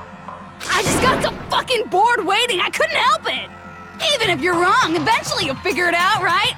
Till then, you're just going in circles. So, no matter what you pick, you get the right answer. Pretty innovative, don't you think? But do you think it might be a disease? Getting bored so easy, I mean. Do you think I might be sick? Anyway, like I was saying, Byakuya's entire lineage has been totally annihilated. What? What the hell are you talking about? I can confirm that his entire family has died. Even the distant relatives. The Togami name has perished. I know, she has mushrooms on her head. But only when she's sad or bored. Stop with these idiotic jokes! Stop! And said with such authority. A peasant would dare challenge us? The avatar of divine punishment? You must learn your place, peasant. You are no longer the ultimate affluent progeny. They couldn't possibly be gone! The Togami family is destined to guide the world! Hell, there is no world anymore, remember? It got fucked a full year ago. Hold on, that doesn't make any sense. Huh? I don't make sense. There's no way that happened a year ago. I mean, we only came to this school a few weeks ago. If some kind of world-ending event happened a year ago, then how do you explain the totally normal world we were living in up till then? Have you considered the possibility that you're mistaken about that? Mistaken? Well, if I'm understanding you right, it sounds like you think the tragedy happened a year before you arrived here. Well, yeah. I mean, like he said, we just got here a few weeks ago. A few weeks ago? Ooh, I get it.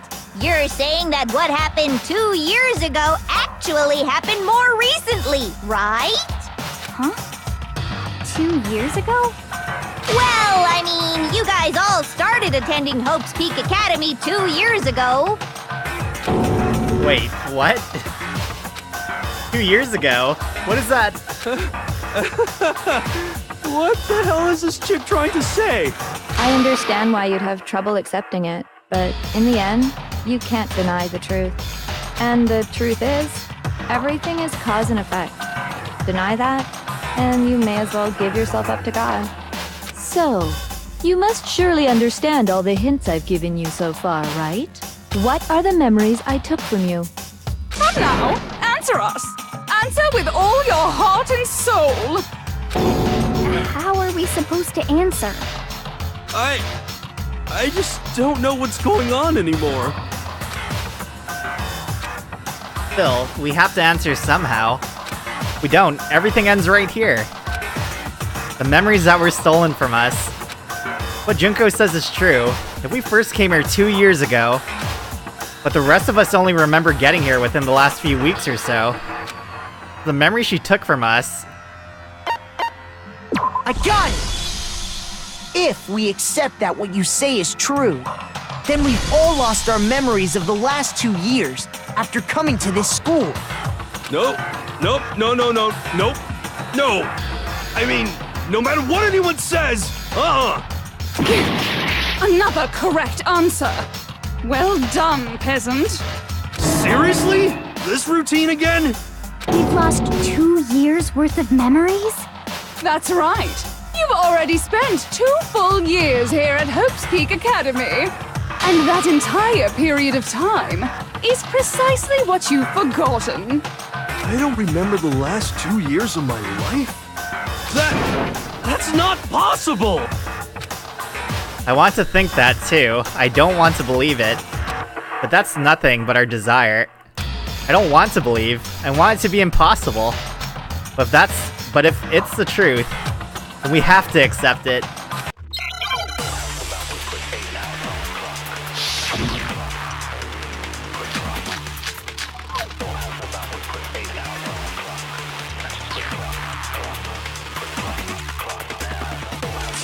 Years worth of memories. I could never lose something like that. We've been living here for 2 years? Hell no! That's impossible! I mean, I haven't gone to any awesome school events or anything!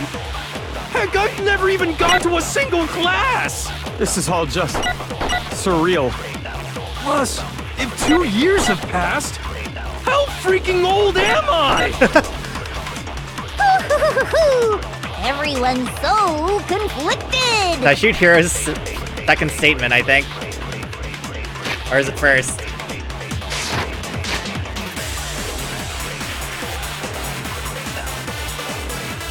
We see Conspicuous Compiler.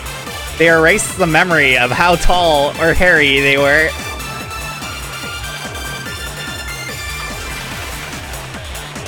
Single class. I think that's the one I shoot.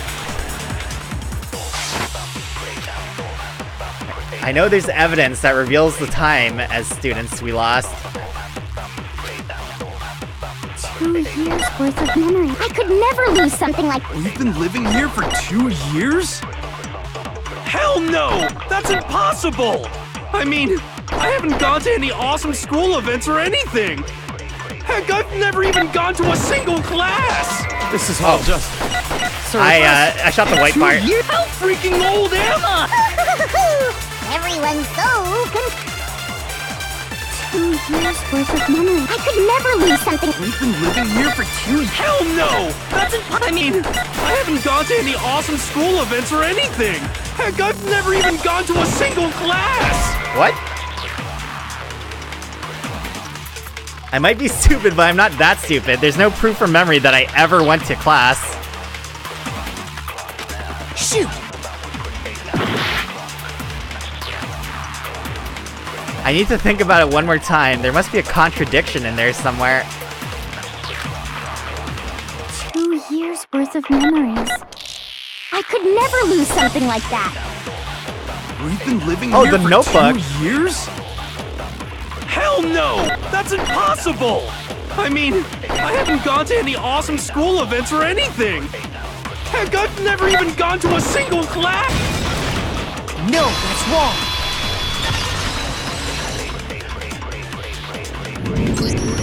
Hero, there's something I'd like you to take a look at.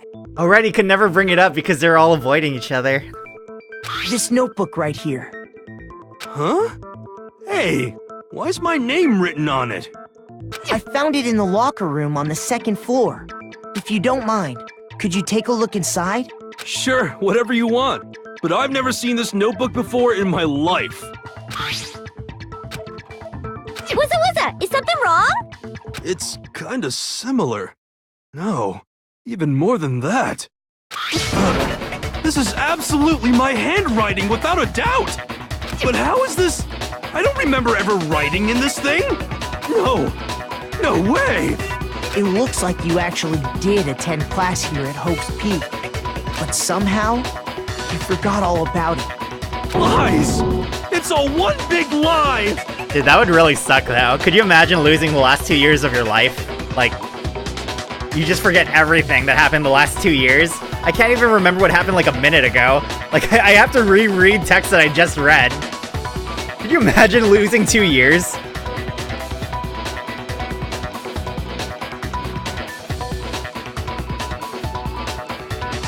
Dude, 2 years ago, Fortnite didn't exist.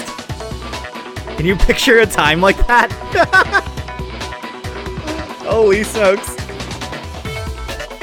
Lies. It's all one big lie. I don't want to believe it either. But there's also no explanation for this pocketbook. And whose pocketbook is that? It's mine. And the handwriting inside is also mine. There's no doubt about it. Dang, could you imagine losing all your memories of deadlines? Oh, you'd be so screwed. Oh. But just like Hiro, I have no memory of ever writing in it. And the reason for that is the 2 years of missing memories? After seeing all the evidence, do you have any choice but to acknowledge the truth? But you see, erasing your memory doesn't change the fact that those events happened. So I feel like no matter what, you're in a lost scenario. Because the world kept moving on. It's not like you reset back 2 years ago. The world is still as it is today. You just don't remember the last 2 years of it. It'd be messed up.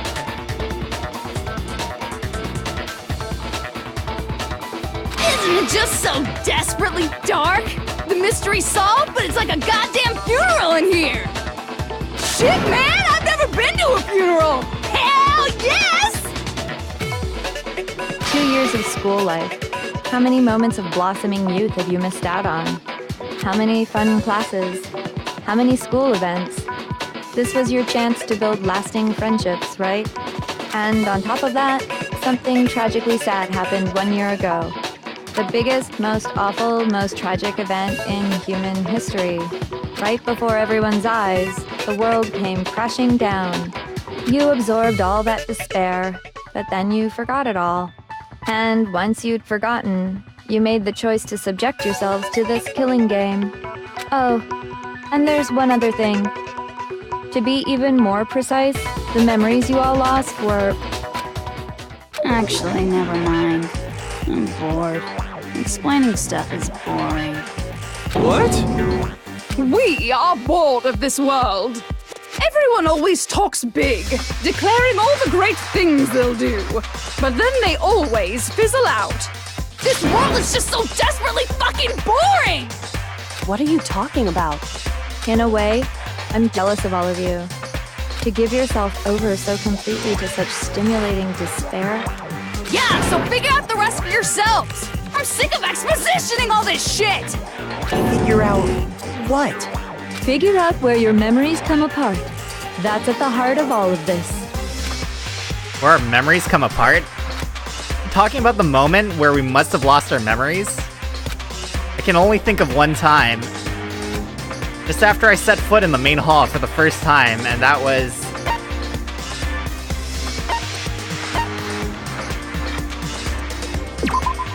Oh no. I got it wrong. Monokuma gathered us all together for the entrance ceremony. It's when he got his acceptance letter. I wasn't sure if it was that one or the other one, I think. When we got together, Monokuma must have done something to us all at once. Are you sure about that? I don't recall any sensation of having my memories interrupted at that point. Still remember the anxiety of hearing his announcement before the ceremony began. Now that you mention it, I don't remember that sensation of loss to then either. I'm sure I felt that sensation at some point. Shoot! Looks like I embarrassed myself in front of everyone. Where our memories come apart. You talking about the moment where we must have lost our memories? I can only think of one time. Just after I set foot in the main hall for the first time, and that was... No, wait. Is it when he fainted? I can't believe it. I'm upset.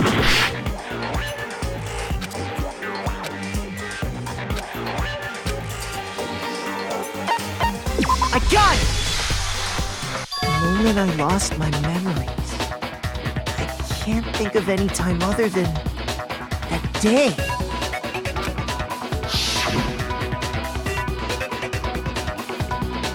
When I first came to the gates of this school and stepped foot in the main hall. When I passed out, I was overcome with a strange sensation. Wow, you still have enough spirit to keep on talking, huh? So I don't know much about the details details, but it seems like everyone remembers passing out, right? And your sense of time got all messed up because of the memory loss after that? I guess it must have been something like that. After I passed out, I woke up in a classroom with my head on a desk.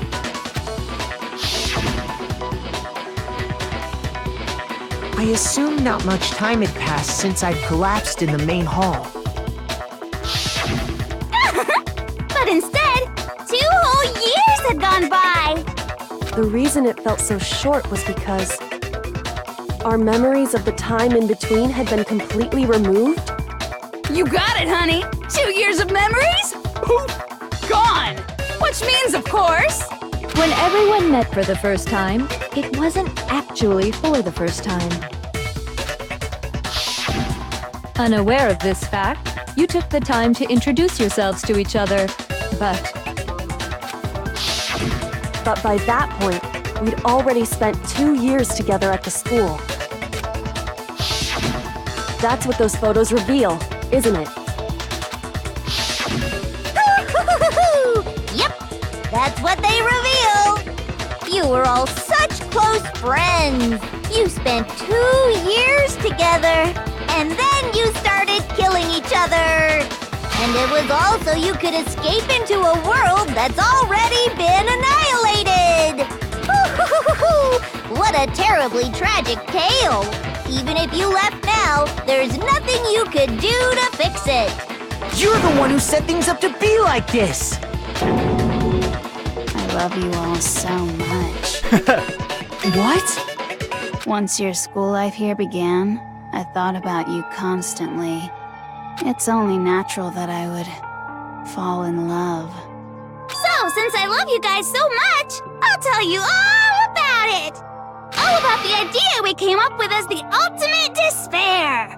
Our plan to bring despair to all mankind! The ultimate despair? All mankind? Let's go back in time 2 years, okay? Back to when everyone first came to this school. School life during that first year overflowed with hope and happiness. Oh boy, it was just the worst! Everyone was enjoying themselves so much! You were all having the time of your lives! But that couldn't last forever, of course. The peacefulness only made it through that first year. Because after that, an event unfolded that hammered a soul-crushing despair into all of humanity. The biggest, most awful, most tragic event in human history. The tragedy. All too soon, the world's days of peace came to a bloody end. And as you can imagine, the school was no exception. The tragedy even made its way here, leading to the extermination of most of the students. What are you? What do you mean? The most tragic event in human history, and the ultimate despair that caused it. I can't believe it's all because of just you and Mukuro. Was it some kind of organization? An angry mob? An incredibly motivated family? You have a point. If I had to describe it, I'd say it was none of those. How can I put it? It was more of an ideological thing. Despair is contagious, you know. It's almost like a natural phenomenon. Everyone is capable of it. And now the entire world has fallen into despair.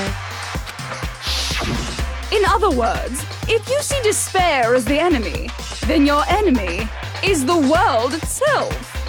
I just don't understand why. We didn't ask you to try to understand. This was a tangent anyway, unrelated to the matter at hand. Okay, so let's get back to the story. Hope's Peak had taken so much damage. You guys were the only survivors. The members of the 78th class of Hope's Peak Academy were the only ones left. And then, something super neat happened! Now pay attention, because this is important, and I'm only gonna say it once! So guess what? To protect everyone who had survived, Hope's Peak was transformed into a shelter! That's That's right! It was transformed into a shelter! Ah! I said it twice! Now, someone was responsible for that transformation, for creating what would eventually become your prison. Do any of you know who that might have been? The one who turned Hope's Peak into a shelter and isolated us here. I got it! Could only have been the headmaster of Hope's Peak Academy. He wanted to turn the school into a shelter to try and protect us. To protect us from the despair and tragedy taking place outside. That's why he asked us to make that promise. To say that we were willing to live in this school forever. We believe he had something like that in mind, yes. If you, the collective hope of a new generation, could survive, maybe the world could have a fresh start. Yeah, the headmaster put that much faith in you. And because we had that same hope, that's why we all agreed to live here forever. But creating the shelter was also his single biggest mistake.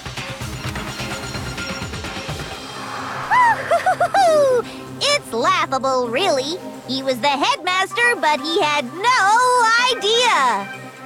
He had no idea that we, the ultimate despair, had already made our way into the school. So what was supposed to be a shelter to keep you safe became a cage that made it impossible for you to escape despair. I have to say, it really helped me out a lot. It saved me a ton of time. By the way, it was you yourselves who blocked off the windows, the doors, all the exits. Under the headmaster's direction, you all went about your work like obedient little sheep. You mean we trapped ourselves in here? And then you forgot all about it and started bitching about how you were trapped in here. Once you'd finished building your little shelter, it was time for me and Mukuro to get to work. And thus began the killing game. Me and Mukuro had come here, spending the last 2 years waiting for that moment. That moment where you all began killing each other served as the climax of our global despair plan. And the only reason you survived the tragedy was so that you could be a part of it. You let us live? So we could go around killing each other?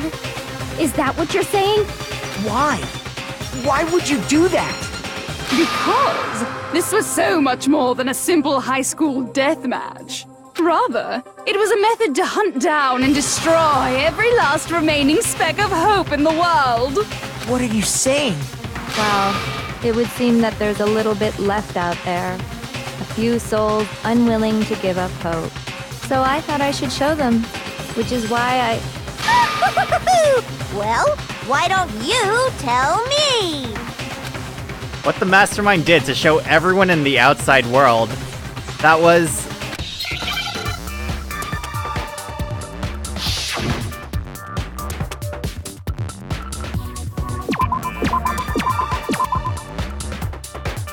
What? Is it hijack?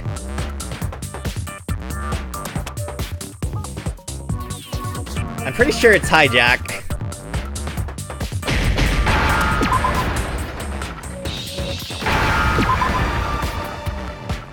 Now I understand. Dude, if that had no letters, I would have been so screwed. Oh my gosh. You're talking about you hijacking the airwaves, aren't you? Uh-huh. That's exactly what I'm talking about. To show the world the murders taking place at this school, which was meant to be a symbol of hope. That was the whole point of the ultimate despair. When I said climax, that was what I was talking about. The world watched as you fell into despair and began to kill each other one after another. Despair is as contagious as any disease. Any hope left turns to despair. Isn't the power of television just amazing? By the way, since we started broadcasting, a whole bunch of people have tried to come and rescue you. Are you serious? But utilizing the heavy weaponry I installed around the school grounds, I had no problem expelling them. Expelled them? I have to thank you all. They were a relentless bunch, refusing to give up on hope and trying to force their beliefs on the world. But in the end, I was able to give them the final despair. Death. So you just used us? To bring despair to everyone in the outside world? Well, sure, but I also gave you a second chance at life, right? So it's like, give and take. Give and take? You're so full of shit! And there's a reason I chose you guys to survive when all the other students were dropping like flies. I mean, we built up 2 years of memories together. You were all my treasured classmates. Sorry, that's a lie. I just figured you'd despair even more when you found out a friend had betrayed you. And that's the truth, which is what you wanted, right? So, does it make you feel utterly lost and hopeless? You solved the mystery, but despair at the truth, right? Don't tell me. Did you seriously count on the possibility that we would solve your mystery? And if we did, then what? Our final desire for creating this world of despair was so we could experience one last class trial. If you were bold enough to solve the mystery, only to discover that the truth was utterly hopeless, how would you react? What would you do? See? Discovering the truth doesn't necessarily lead to a sense of hope. Truth can be full of despair, too. Like right fucking now. Truth. Full of despair. That's... Not to mention, all those motives I talked about were totally meaningless. I mean, with the world having ended and all. Meaningless? Then we've been murdering each other for nothing? And think about it. You chose to lock yourselves up here, then started murdering each other to get out. We weren't just random strangers either. We were classmates. We'd spent 2 years together. No, even I can't laugh at that. We get it. We get it, okay? You're totally awesome, right? We get it already. So help us! I'll do anything! Just help me! A peasant begging for his life? Oh, how delightful! We've never witnessed such a travesty firsthand. But I'm sorry to say, begging doesn't work on me. All I want is despair, and there's no reason for it. And since there's no reason, there's no argument against it. There's just no understanding it. No argument, no understanding. What better definition of ultimate despair could there be? Wait, hold on. You've just been going on about whatever you feel like, but there's no real reason for us to believe anything you have to say. Huh? You say the world's fallen apart, but I haven't seen it for myself. So I don't acknowledge it. I don't accept it as the truth. Until you see it with your own eyes. Truth and falsehood overlap one another. In other words, you're not unlike Schrodinger's cat right now. Is that what you're saying? If so, what then? Are you saying you won't accept the truth until you can go outside and see for yourself? Well, you better not. You go out into that world and you're all goners for sure. Trust me, I'm not lying about any of this. Well, even if it's all true, I refuse to give in. I refuse to lose to you. For the sake of everyone you've killed. Huh? Everyone I've killed? What are you talking about? You're the ones who killed them! I didn't kill anyone. I simply gave you a little nudge in the right direction. And that's all it took for you to start killing each other. You're nothing but bloodthirsty animals. That's why anyone was murdered here, peasant. Say what you want about hope, but we're all creatures of instinct, right? Despair comes naturally. Hell yes! That's funny as shit! No! This isn't just some game to us. It's murder! Plain and simple! You stole our memories, invented reasons for us to do it. You pushed us all into a corner! It's all your fault! You certainly have a talent for passing the buck, don't you? That must be your hope, huh? But we don't have much time left to keep up this banter. We have to draw things to a close soon. What do you mean? I'm talking about the vote, of course. You didn't forget about that little rule, did ya? Oh, and also, since this will be the last vote, I decided to change the rules. What? You guys so full of hope, and me so full of despair. I've decided to have you vote which one will be punished. If even one of you votes to punish Hope, well then, I'll consider that a win for me and punish everyone on the side of Hope. Even if it's just one person? Oh, but don't worry. I won't be voting, of course. Even if you don't, you've still got the upper hand in all this! It's okay. Nobody would actually vote to kill themselves, right? Oh, let me just mention one more thing. When I win to punish you guys, you'll have to stay here till you grow old and die. No fighting, no killing. That's your punishment. What? You mean, we'd have to just live here? She's saying she'll let us live. If you're not happy with that, then go ahead and punish me and make your way to the outside world. Enter a world fallen from grace, where only despair exists, where you'd likely be dead within a day. What are you saying? So no matter what, we're doomed. Wait a sec! I just got hit with an inspiration bomb! Dying of old age is boring as shit, right? The audience at home isn't gonna dig that at all! So, here's what'll happen. One of you will get to experience an instant, super impressive punishment! What? You can't just... Do you mean to say you'll execute one of us? And I get to decide who's gonna have to suck it down! Makoto, you're up! Me? Yeah, you've been acting up, causing all kinds of trouble. I hate you! So let me make this clear. Everyone has two choices in front of them. If a single person votes for Hope to be punished, then only Makoto will receive a harsh punishment, and the rest of you will live here in peace. If, on the other hand, you desire to see us punished, then you must all leave this place. I will force you out, ensuring you all die horrible deaths in the outside world. What I'm saying is, if you sacrifice Makoto, the rest of you will get to live out your lives. Sacrifice me? But that's... What? Has your resolve softened? Have you lost confidence? Are you afraid of being punished? Don't you have faith in your friends? No! That's not it! It's okay. You're right to be afraid. It would seem all of those around you have realized the futility of going against me.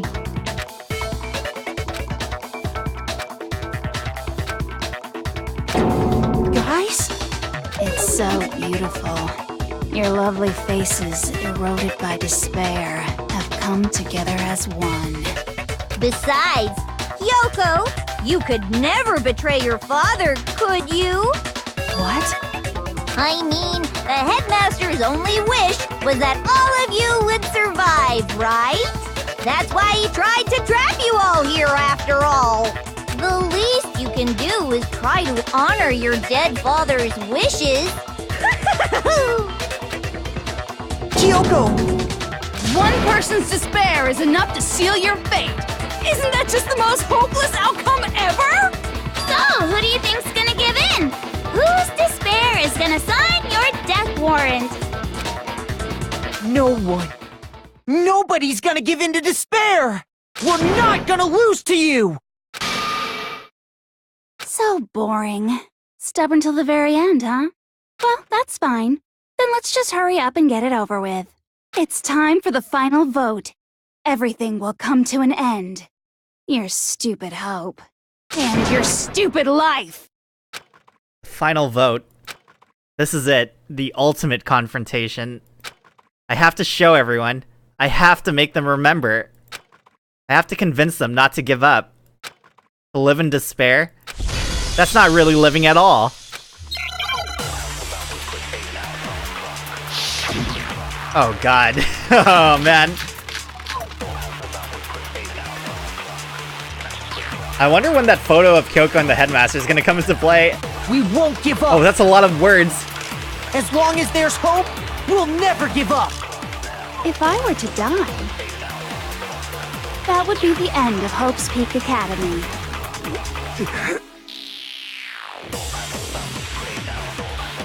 By the way, the air outside is totally polluted, you know. The only reason we're okay in here is thanks to the air purifiers in the physics lab. If I die, the purifiers will screech to a halt. In other words, as soon as I die, the communal life you've all been living will come to an end. Meh. All of you will have to leave. You'll have to go into the world outside, where only death and despair are waiting.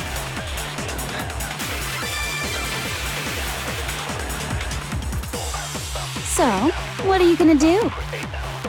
Will you just die? Is that what you want? Oh man. There's no hope left in the world. When you sleep, it's on a bed of despair.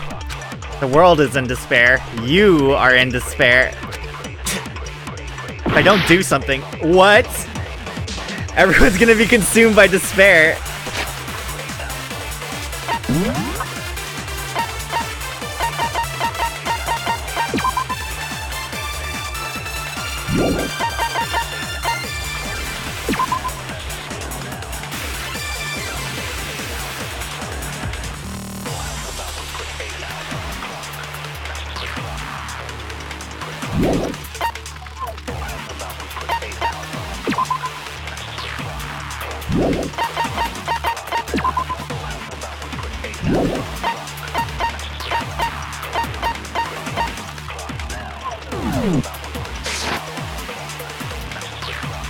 If I don't do something, everyone's gonna be consumed by despair.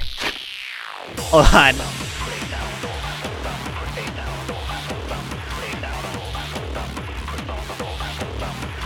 I think I fire the hope. Oh, I'm not too sure though. I think I grab the hope and fire it into them. Like literally.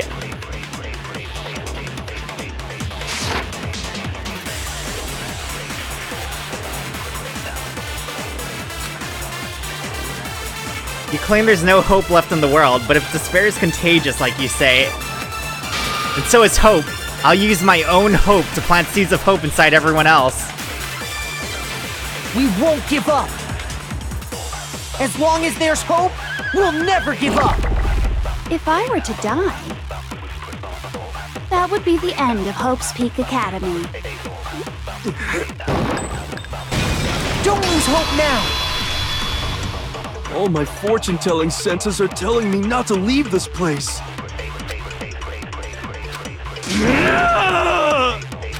But to live means moving forward, right? So even if it's hard, even if we're scared, we don't have any choice, do we? I want to keep on living. I want to open the next door. There must be something new waiting for me. So that's why, no matter what, I need to get out of here. The whole fortune-telling thing doesn't matter anymore. What matters is my own gut feelings. We won't give up. As long as there's hope, we'll never give up. If I were to die, that would be the end of Hope's Peak Academy. I don't remember where they... I've decided to have faith in myself. Oh. By the way, the air outside is totally polluted, you know. The only reason we're okay in here is thanks to the air purifiers in the physics lab. Don't lose hope now. I've been thinking about all this. And I was thinking, at a time like this, What would Sakura do? That's actually the saddest thing you could say. Oh god. You only get stronger by taking adversity by the horns. Confront that thorny path with enthusiasm. That sounds like something she'd say, right? No. I think that's definitely what she'd say. Which is why yeah! I've made up my mind! We won't give up! As long as there's hope, we'll never give up! If I were to die, That would be the end. By the way, the air outside is the only reason we're okay in here. Is thanks to the air purifiers in the physics lab. say whatever you want. I've made my decision. If I die, the purifiers will screech to a halt. In other words, as soon as I die, the communal life you've all been living will come to an end. Meh. Don't lose hope now!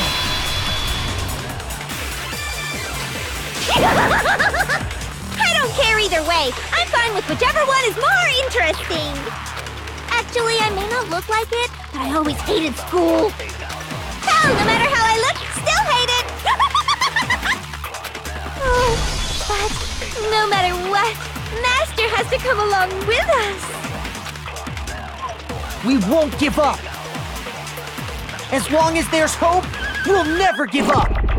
If I were to die, that would be the end.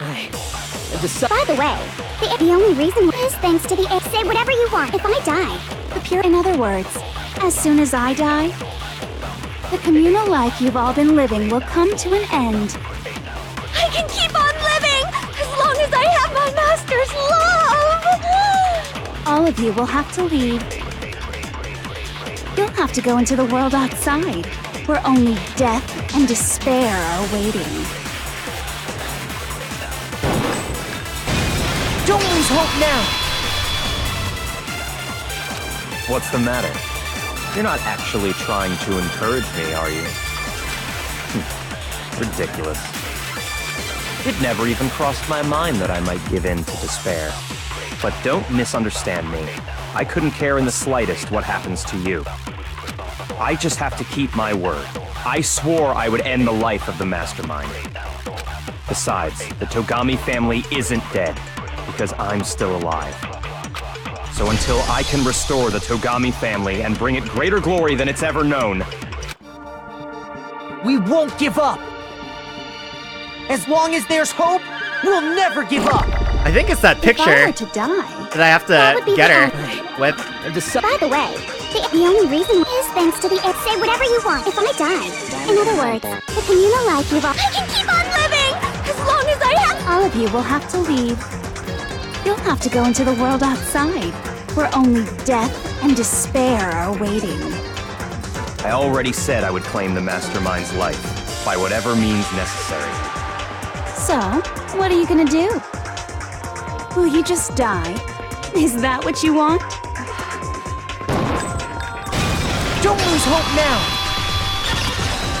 I actually wondered what if you shoot her with the picture. I didn't really know my father, so I can't pretend to know what he was thinking. But even if we're just connected by blood, there's one thing I am sure of. He would never want us to abandon Makoto and choose to stay here. I can't explain why exactly. But if I'm sure of anything, I'm sure of that. Just because we don't actually know anything. Does that mean we can't understand? Could it be that... No, never mind. So, Makoto, I don't think you wound up at this school because you had good luck or bad luck. I think you came here for a different reason entirely. You came here to bring down the ultimate despair. You came here to confront despair without ever giving up. And if that's true, I think we could call you the ultimate hope. What do you think? What the hell are you? Oh my gosh. I have a truth bullet for myself? So uncool. Your stupid faces, the stupid things you've said, the stupid way you all treat each other. It's all so uncool, so unhip. Shut up, shut up, shut up, shut up, shut up! Lame, lame, lame, lame, lame! I I'm not any kind of elite anything. Hope isn't a talent you develop, but I still...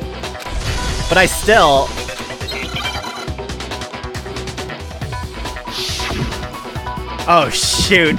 Oh god, this is gonna be hard, isn't it? You suck! What do you want? So uncool! You dare to stand against us? Hope is a joke! Who are you? Your idiocy ends here. You're gross! Suffer from despair! I just love despair! You suck! What do you want? So uncool! You're unbearable! Hope is a joke! Who are you? Would you like to die? You're gross! Suffer from despair! Despair into Hope keeps on going. Don't even finish what you're saying, bro. I refuse to give up. I refuse to get bored. I refuse to throw it all away. I refuse to despair. Because all I have going for me is the desire to keep moving forward. What's going on? What's happening?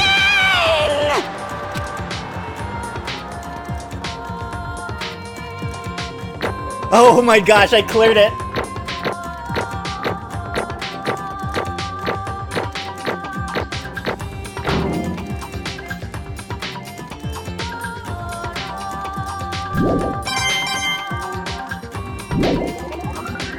It looks like we've reached the end. I think it may be time to vote. We just gotta pull the lever, right? Good. I'm ready to go. Let's put an end to these trials. Put an end to the killing. With our own hands.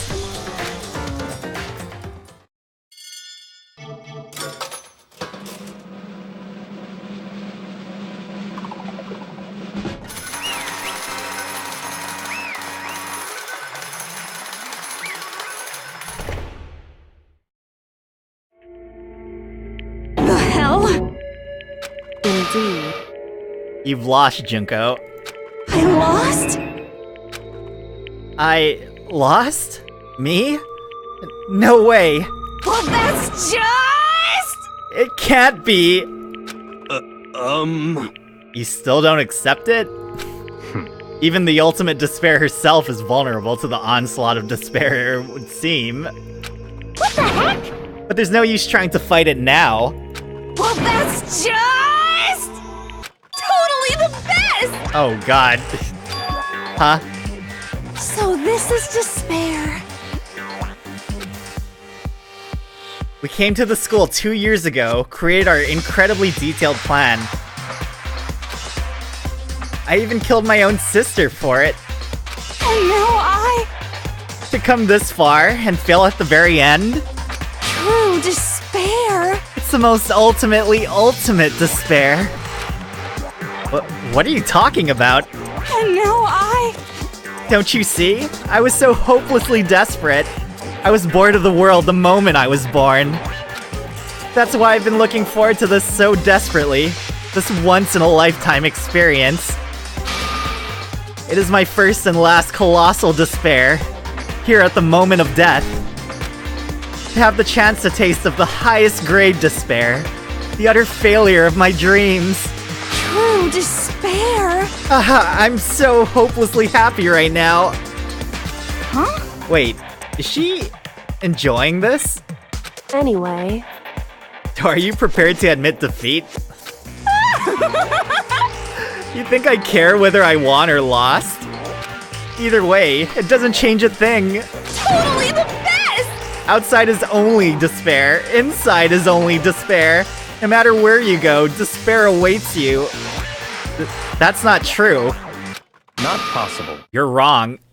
Huh? Don't make me repeat myself. Let me tell you this right now. We no longer fear despair. Okay. Because we've decided to enter the outside world. With hope. Yeah, Makoto totally seduced us over to his side.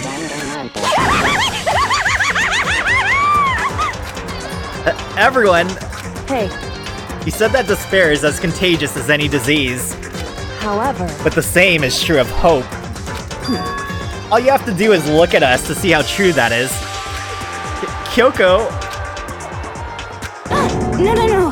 Stop it! Stop! I hate those faces you're making! To see those awful looks causes me nothing but pain. There's one last thing. You guys want to get all hung up on the word hope. There's no skin off my nose. But just be warned, from this point on, one despair after another will stand in your way. No matter where you run, no matter where you hide. Maybe you'll find some hope, but there's a very fine line dividing that hope from bitter despair. Knowing that, you still plan to cling to your hope? Of course, because we... It's fine. Shut up. That was a rhetorical question. You interrupted my monologue. I'm almost done though, so whatever. Because it's almost punishment time, right? It can't be. Do you really intend to go through with this? That was the agreement, right? Hold on. It's not like I want you to die. You don't have to... Stop it! What? How many times do I have to tell you? The act of living brings me no hope at all. All I want now is to taste that despair of death that you only get once in life, so... Don't get in my way!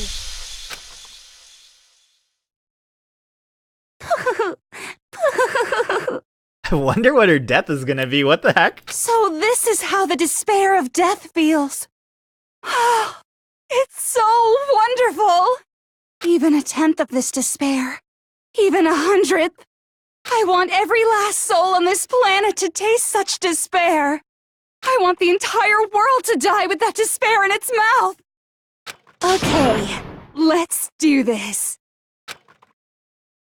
I've reserved an extra special punishment for last. Let's give it everything we've got. It's punishment time!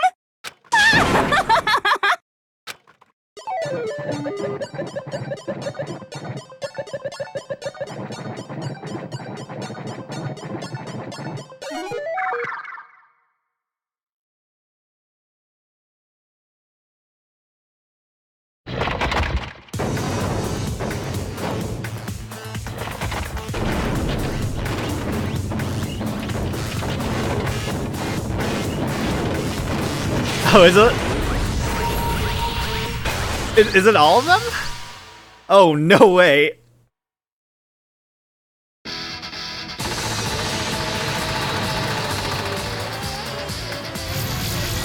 Wait, how did she survive the cage of death, though?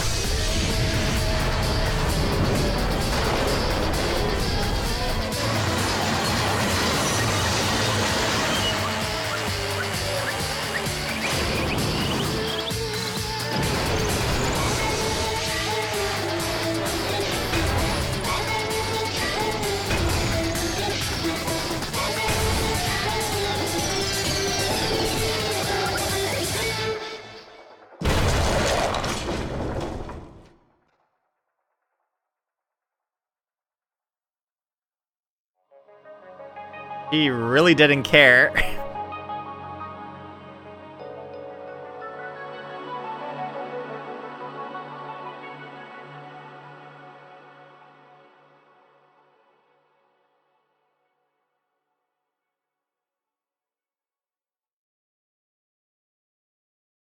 And that's how everything came to an end. The final class trial?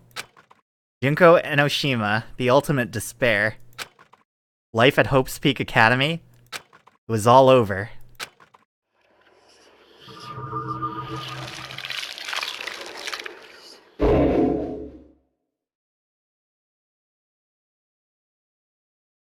Pretty sure there's an epilogue. Pretty sure.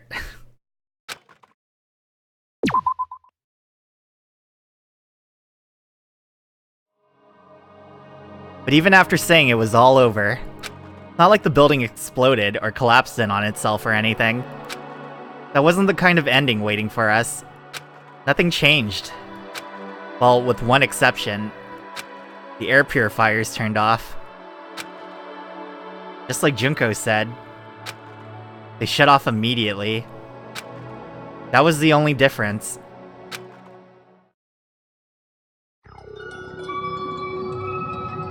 Danganronpa.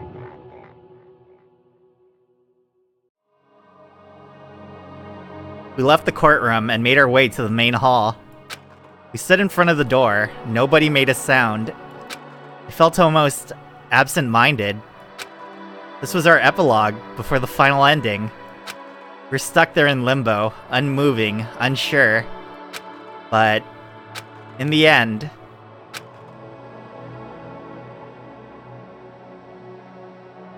Hey.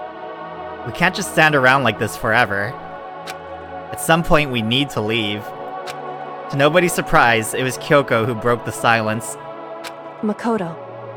Would you do the honors? Okay.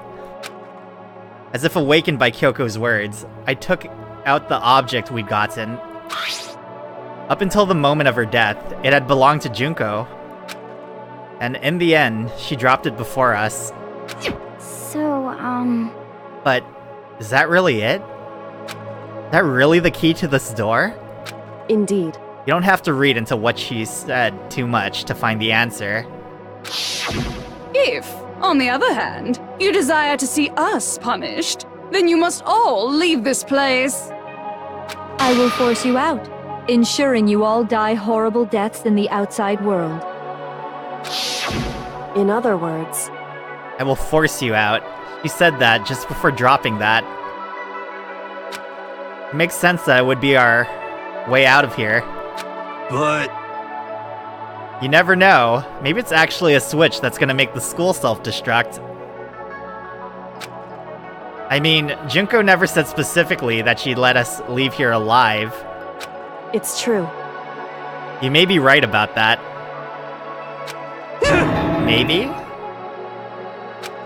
Yes. But even so, it's impossible to think we wouldn't take our chances with it. Yeah, I guess that's true.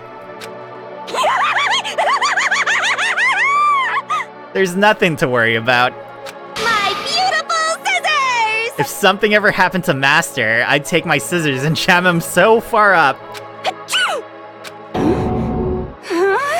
Hey, where's the courtroom? Where's the mastermind? It's all over. We're just about to leave the school.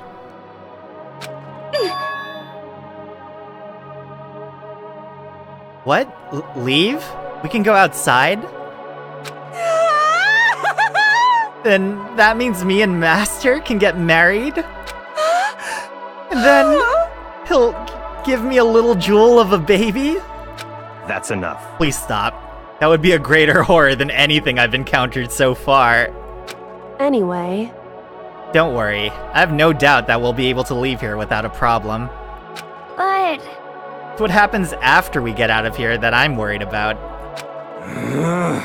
But, you know, in the end, I think part of me still thinks... For serious? Maybe when we get out there, we'll see that everything she said about the world was a lie. That on the other side of this door is a world as peaceful as we remember. A lie. Peaceful as we remember. Well, no matter what it looks like, it's still our world. Where we're meant to live. Yeah, I guess so. And how do I put this? Unlike the school, the world is really big, right? Since it's so big, I'm sure there must be some despair, no matter what. But there also has to be lots of hope, right? In other words... The act of searching for hope, to try and find it, that by itself, is the true meaning of hope. As long as you have that hope, you can keep moving forward no matter what trouble you may fall into. Am I wrong? Is that what you mean, Makoto? Yeah, that's pretty much the gist of it. I don't need any of you to spell that out for me.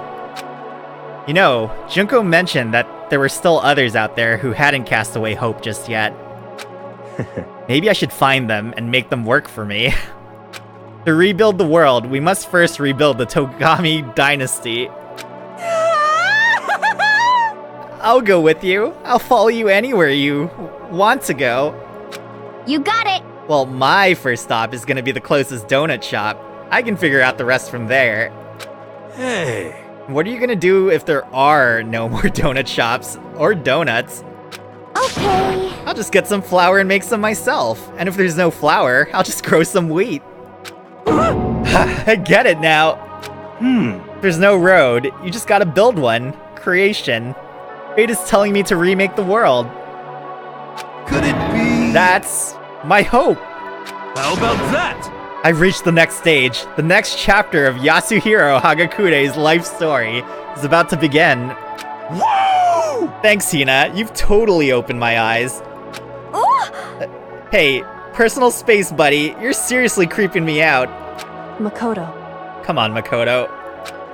Even if everyone in the outside world is gone, even if the world is steeped in despair, as long as I have people like you around, I can face forward and keep moving. If we can get out there and do something, have some sort of impact. But what can we do? There's so few of us, and we're so small. So what can we do? No, we can probably do anything. Yeah, we can do anything! Well, I guess this is goodbye. And goodbye to Sakura. But hey, if we gotta say goodbye, we may as well do it with a smile on our face. Hey guys! You guys want your fortunes told anywhere, anytime. You just let me know. I'll be there.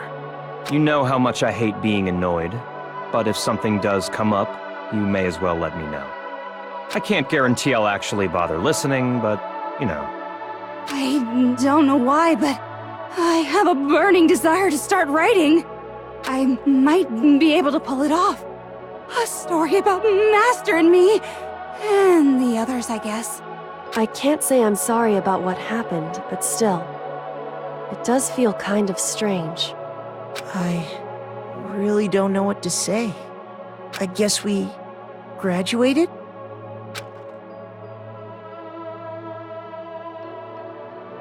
It looks like hope really is spreading.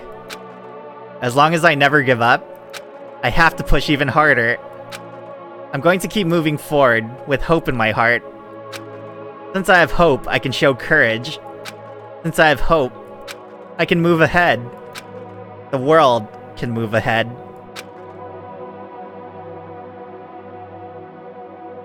The door began to open. With my hands, with our hands, hope and despair mingled together, opening the door to the future.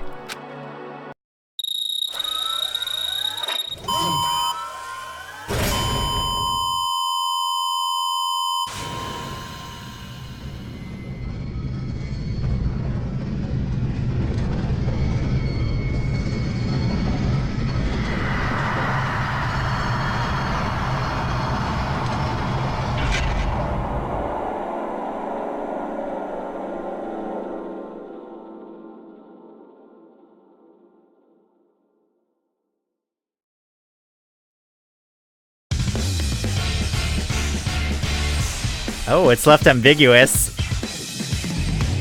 What am I gonna do after this? I think we need to watch the bad ending. I'm gonna cut the VOD after this. I think there's an extra mode that opens up after.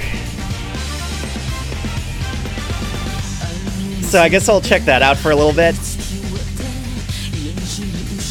Wow, we actually ended at pretty much exactly 6 hours.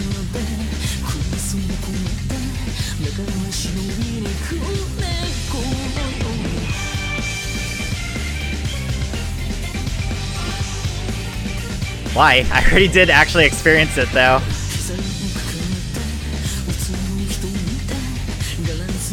I didn't think I would ever play this game because I heard it was very long, and it actually was very long. I didn't want to play it. I was like, you know what, I'd rather just watch something rather than play anything. But then everyone was like, you have to play it. You have to play it, Fox. You gotta play this game, it's so good. It's pretty good. I have to admit, it's pretty good. I just heard my voice because I read everything out loud.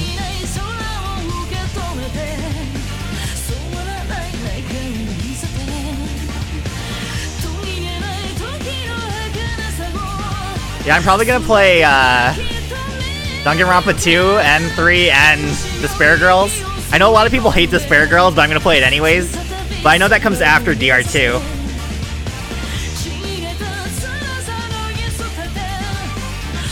I'm probably gonna play it, but I'm not gonna read out everything. I might read out some parts, but I'm not gonna read out everything. Because I think if I do that, then I can like power through these faster. Because the only reason I can only do like one chapter each day is because of my voice. I can't talk that much. It's like so much talking. I actually lost my voice the first 2 times we did this. On chapter 1 and 2. Like the prologue in chapter 1 and then chapter 2.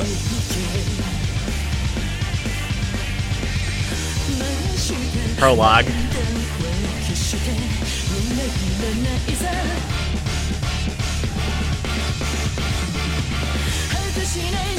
But yeah, I heard Despair Girls. A lot of people hate it because it's also a third-person shooter. And I like shooters. If I get to shoot Monokuma, then why not, right?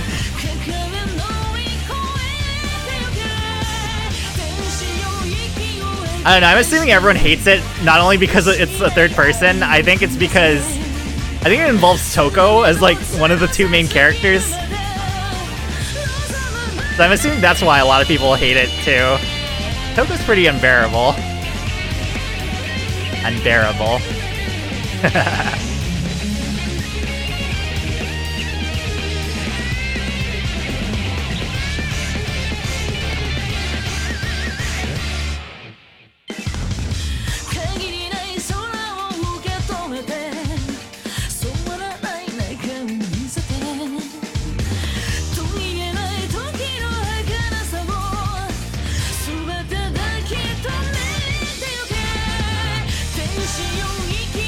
But yeah, the first time I actually watched the anime, like when it first aired, I did not think it was Junko. Like I usually am able to guess the endings of things like pretty well because I read a lot of books and I watch a lot of movies and I play a lot of games. So it actually caught me completely off guard about Junko. Like it just completely got me pretty good.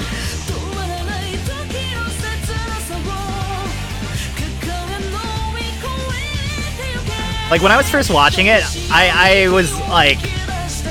I didn't trust Sayaka at all. Like, when I first watched it. And then she turned out to be the first murderer, right? And after that, I was just kind of like... Okay, well... I'm not sure where anything was going. They, like, really played with the fact... You don't know what side, I can't even remember. I can never remember. Kyoko? Kyoko? I will never remember her name. Like, whether she's good or bad. Oh, the Chihiro arc actually caught me completely off guard. Because I didn't think they would do that in an anime. Or a story, period. That one completely surprised me.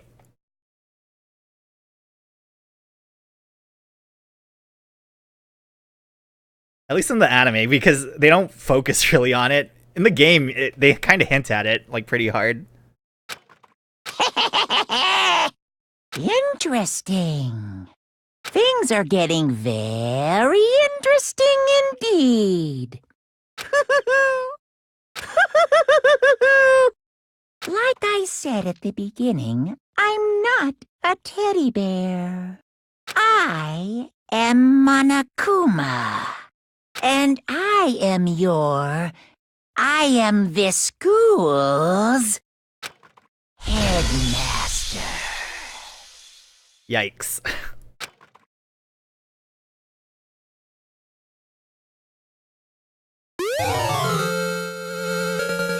Oh, the Easter egg present.